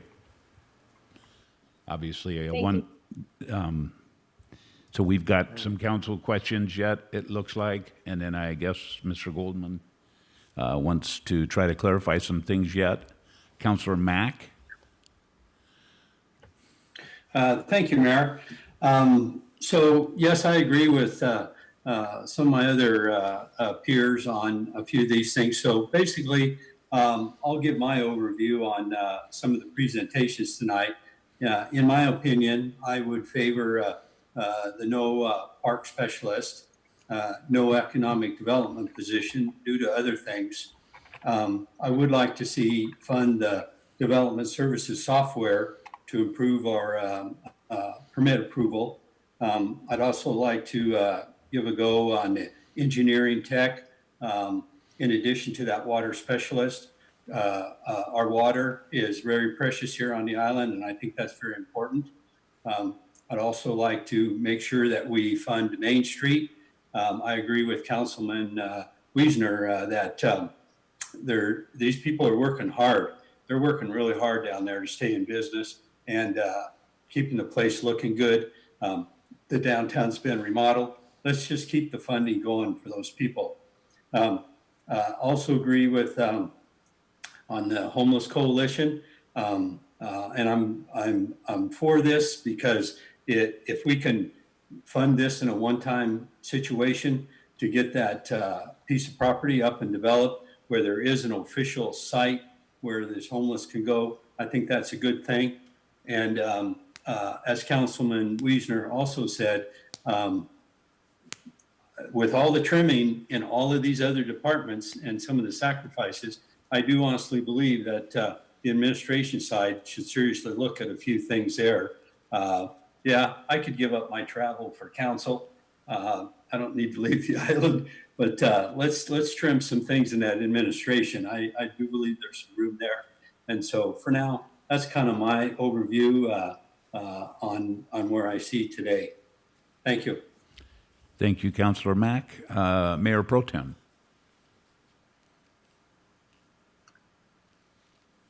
Thank you, Mayor. I'm sure I have all my list ready. I've already given some about the water specialists, let's see, the paver is necessary, the engineering, yes.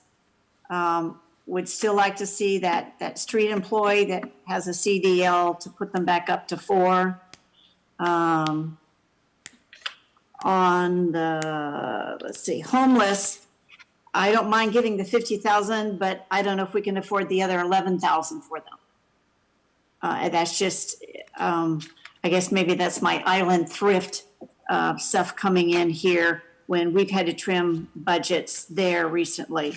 Kind of one or the other. Yeah, 50,000, get a building built so that they have a place to go and not wandering around streets, but I don't know if we can afford 61,000 to them.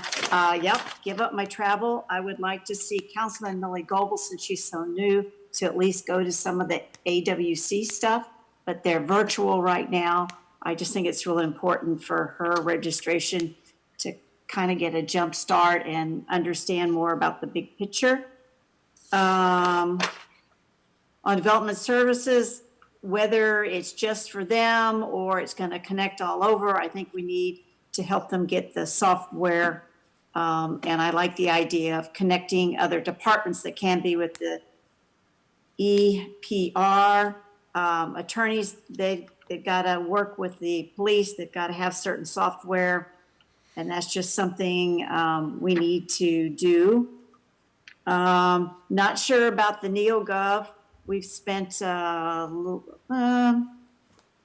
36,000 in the last 2 years. It seems to be working well. And I think the departments keep track of their own leave and stuff. So I'm not sure why. Anyway, some of this, it's a lot of stuff. If it was just part of that, then I could see it, but I can't see the whole thing. I would like to fund Main Street and the Chamber. I think they offer a lot for our community as far as economic development and welcoming people. And I know Main Street is really on the ground and running with the small businesses interest, because that's mainly what's downtown. I'm not sure about the COLAs. I hate to say that. I don't think I'd go 1.5, but maybe 1 across the board. But I know in the past, I've been on it 13 years, there have been a couple of years that no one got any COLAs. I do believe. Or else the representatives, non-reps, were left out because the police and fire unions got the raises, and we just didn't have the money. And finance needs, I think there was $30,000 in for a study on what could be needed. Is that correct, Mr. Goldman, about? I think For a consultant to come in and look at things. 2022, there's $25,000 in 2022 for a consultant. Okay, but I would like to see an up-to-date version of software also. It just seems we're so behind and we're missing out. And if the new software that Development Services gets, that could also relate to other departments, doesn't work with what financing has, then we're in trouble. So I don't know how much it costs to go up on that. And let's see my other notes here.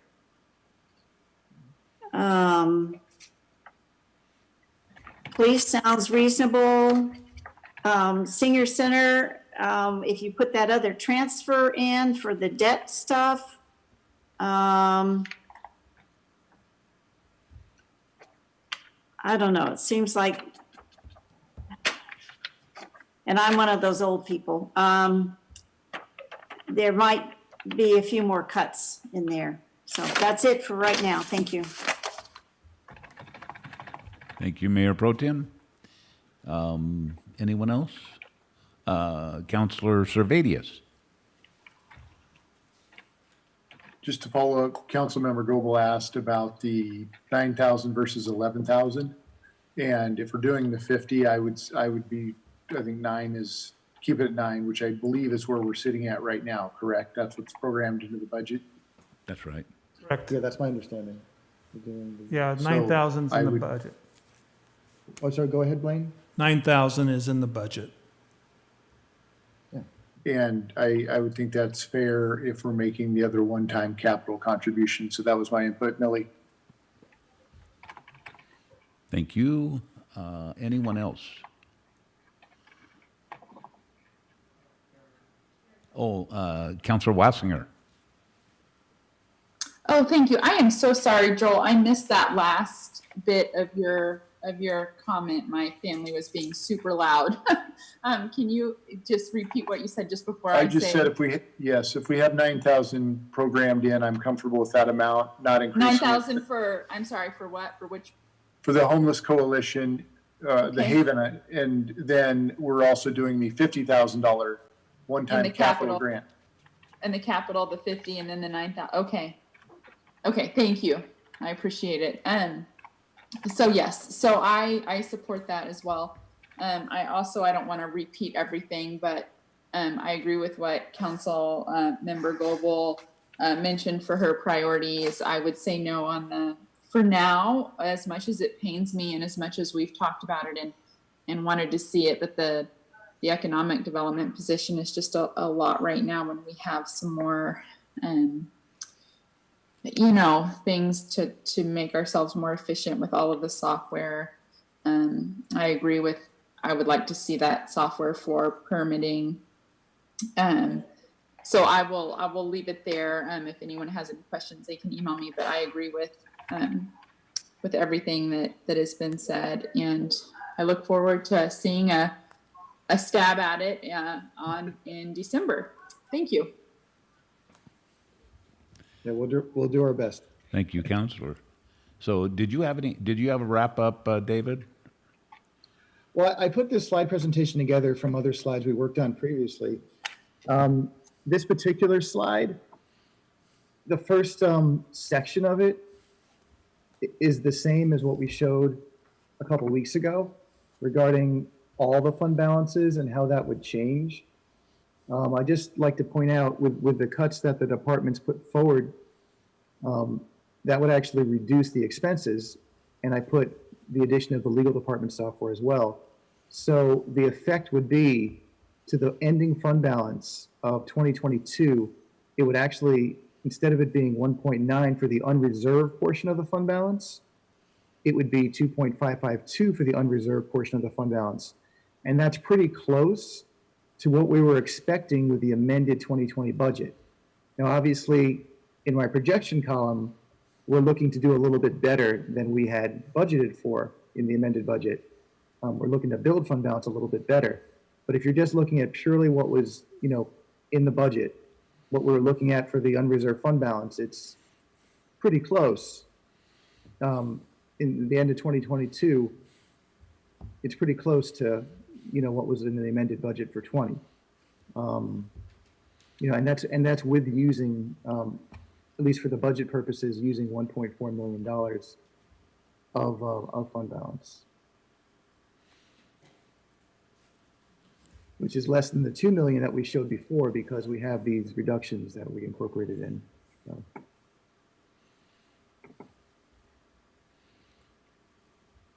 Counselor Servadius. Can you send that out? I know this is a moving target, Mr. Goldman, but I would appreciate that slide. Oh, yeah, absolutely.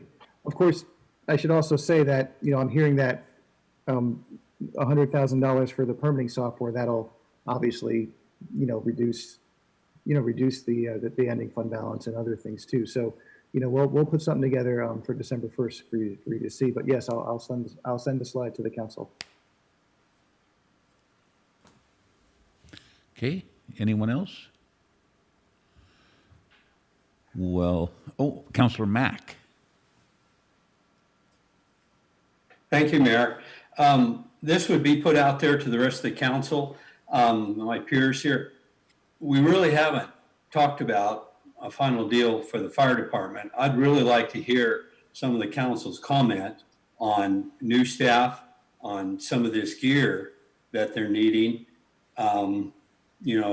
Do we look at this possibility of in 2021 with a public safety levy, sales tax increase, however you want to call it?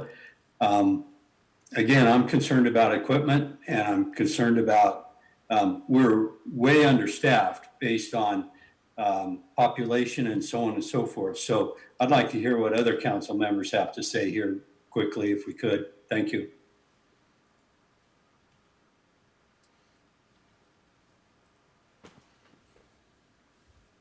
Counselor Heisen. Thank you, Mayor. Councilmember Mack, I would like to see, excuse me,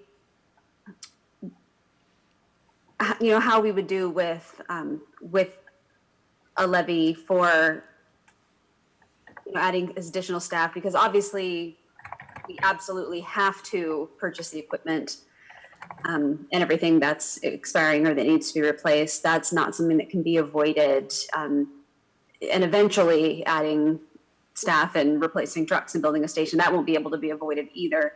But if we are able to pass a levy and fund that way, an extra, Chief, I think he said about $350,000 a year. I mean, that would be miraculous for that department. So I think it's worth a try. It'd be interesting to reach out to the public to kind of feel them out in terms of that in 2021 and see how that goes. And if it doesn't go, then we're going to have to make some really tough decisions, I think, in the future. But yeah.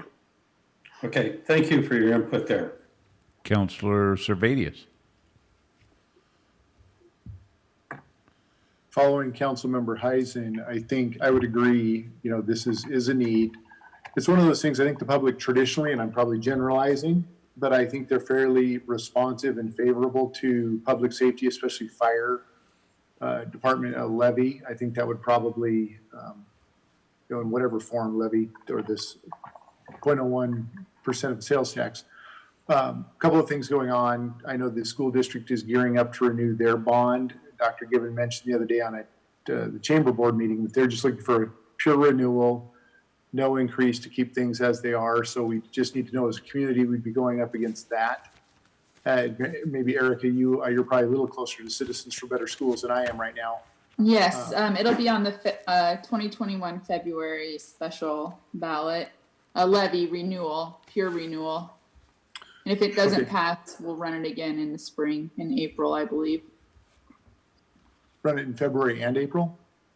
No, February. And then if it does not pass, of course, we'll try again in April. So just a couple months later? Yeah, I believe so. Okay. Yeah. So, but I do agree with some marketing, as Councilmember Heisen pointed out, that there could be, we kind of crank up a marketing campaign for that department, for the fire department, to start to work towards this. It's not going to happen instantly. People are still trying to come out of this. We're all trying to come out of the pandemic, and that hopefully happens by spring. But that's just my 2 cents. I absolutely support it, especially if we could create some of those efficiencies where you have just a rescue rig going to the medical calls, and we can save all the big rigs and maybe extend their life a little bit so they're not running all the time as they have to if there's another call. Thanks. Counselor Goebel. Thank you, Mayor. I agree with Councilor Heisen and Servadius. I totally support doing whatever we can, if it's a levy or something tremendously creative, to fund more personnel for the fire department. I know that the Northby Fire and Rescue just passed their levy, and so I think that may be a nice indicator that, you know, the people who live here are in favor of supporting these types of services. So I would really like to see us pursue this in the future. Thanks. Thank you, Mayor Pro Tem. Thank you, Mayor. I too, we've got to help the fire department, and they seem to always be cut every year because they have really big ticket items. But if the citizens know there's a real need, they support it. But we just don't have in the budget. I mean, we'd have to wipe out other departments just to help fund one or two things in the fire department. And we can't do that. But we need to have support for them. Now, if we run it on a ballot, if it's not an election year, then we have to pay the whole cost unless we go with someone like have it on the same school levy. I don't know the philosophy, but it still costs us money. I don't know if all the council members know that, to run something on a ballot. And it's not as cheap as you think it is, but the outcome is what we need. But we definitely need to seriously and sooner than later get support for the fire department. And I'm not sure how to do it, but definitely we need to do something. Well, this is Dave Goldman here. What we can do sometime, I guess, maybe at the first of the year in January, is we can kind of lay out all the different options, whether it's a sales tax or a levy lid lift, and what the rules are. Like, there's certain things you have to do ahead of time in order for it to get on the ballot, and everything else regarding it. And then we could do some estimations about how much revenue each one might raise, depending on, the levels that the council directs us to do. And then we can, the fire chief will work as a team, and he'll let us know what his needs are, so we can right size the levy lid lift or the sales tax to meet his needs, so we have enough funding. We have enough funding for either that new fire station or the new positions or the rescue rig. Thank you. I think January we need to hit the ground running to get that settled. Thank you very much, Mr. Coleman. Absolutely. Yeah. So we have had staff actually spending some time on that already, but we'll target January for rolling out some information. Councilor Wassinger. Yes, thank you. I agree. I would love to hear the options for sales tax levies for the fire department. I would support it. I think we live in a really, really great community, a great city. When you drive around, super safe. I hope, I sincerely think people enjoy living here for those reasons. And if we could show the need and to keep that going and keep everyone safe, I would certainly support, and I'm excited to hear. I think that's a great, even if we have to do a special workshop, I'm there to hear about how that all works. So I support that idea. Thank you. Thank you. Councilor Mack. Thank you, Mayor. Make this brief. I just want to thank Mr. Goldman here for stepping in and stepping up to the plate here and offering to bring something to the council. And yes, Mr. Goldman, I read that in your resume that you are a creative financer, and it looks like it's showing a little bit here. So thank you, sir. And we'll be looking for you to put something together for the council to look at. Appreciate it much. All right, thank you. Anybody else?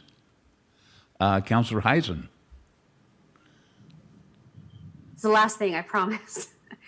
I just want to say thank you to staff, to Tim, to Julie, to Lisa, everybody who set up the council chambers for the in-person meeting that we didn't have. It makes me sad to see all that effort being put into that. I don't know about my fellow council members. I wasn't comfortable coming in spite of the new COVID restrictions. So just thank you for all of the effort. It doesn't go unnoticed. And thank you to all of staff and the department heads that are hanging in with us 5 hours later. This is a monster meeting, and everyone's been so responsive with answers to our questions and, you know, detailed presentations. Thank you so much. It helps us make better decisions. And I really, really cannot thank you enough for your time. Thank you, Councillor Eisen. I couldn't have said it better. That's really nice. Second. Really nice to wrap it up that way. Well, thank you all. So I think with that, this meeting is adjourned. Thank you for your time. Thanks, Thank you, everyone. Good night. staff. Thank you.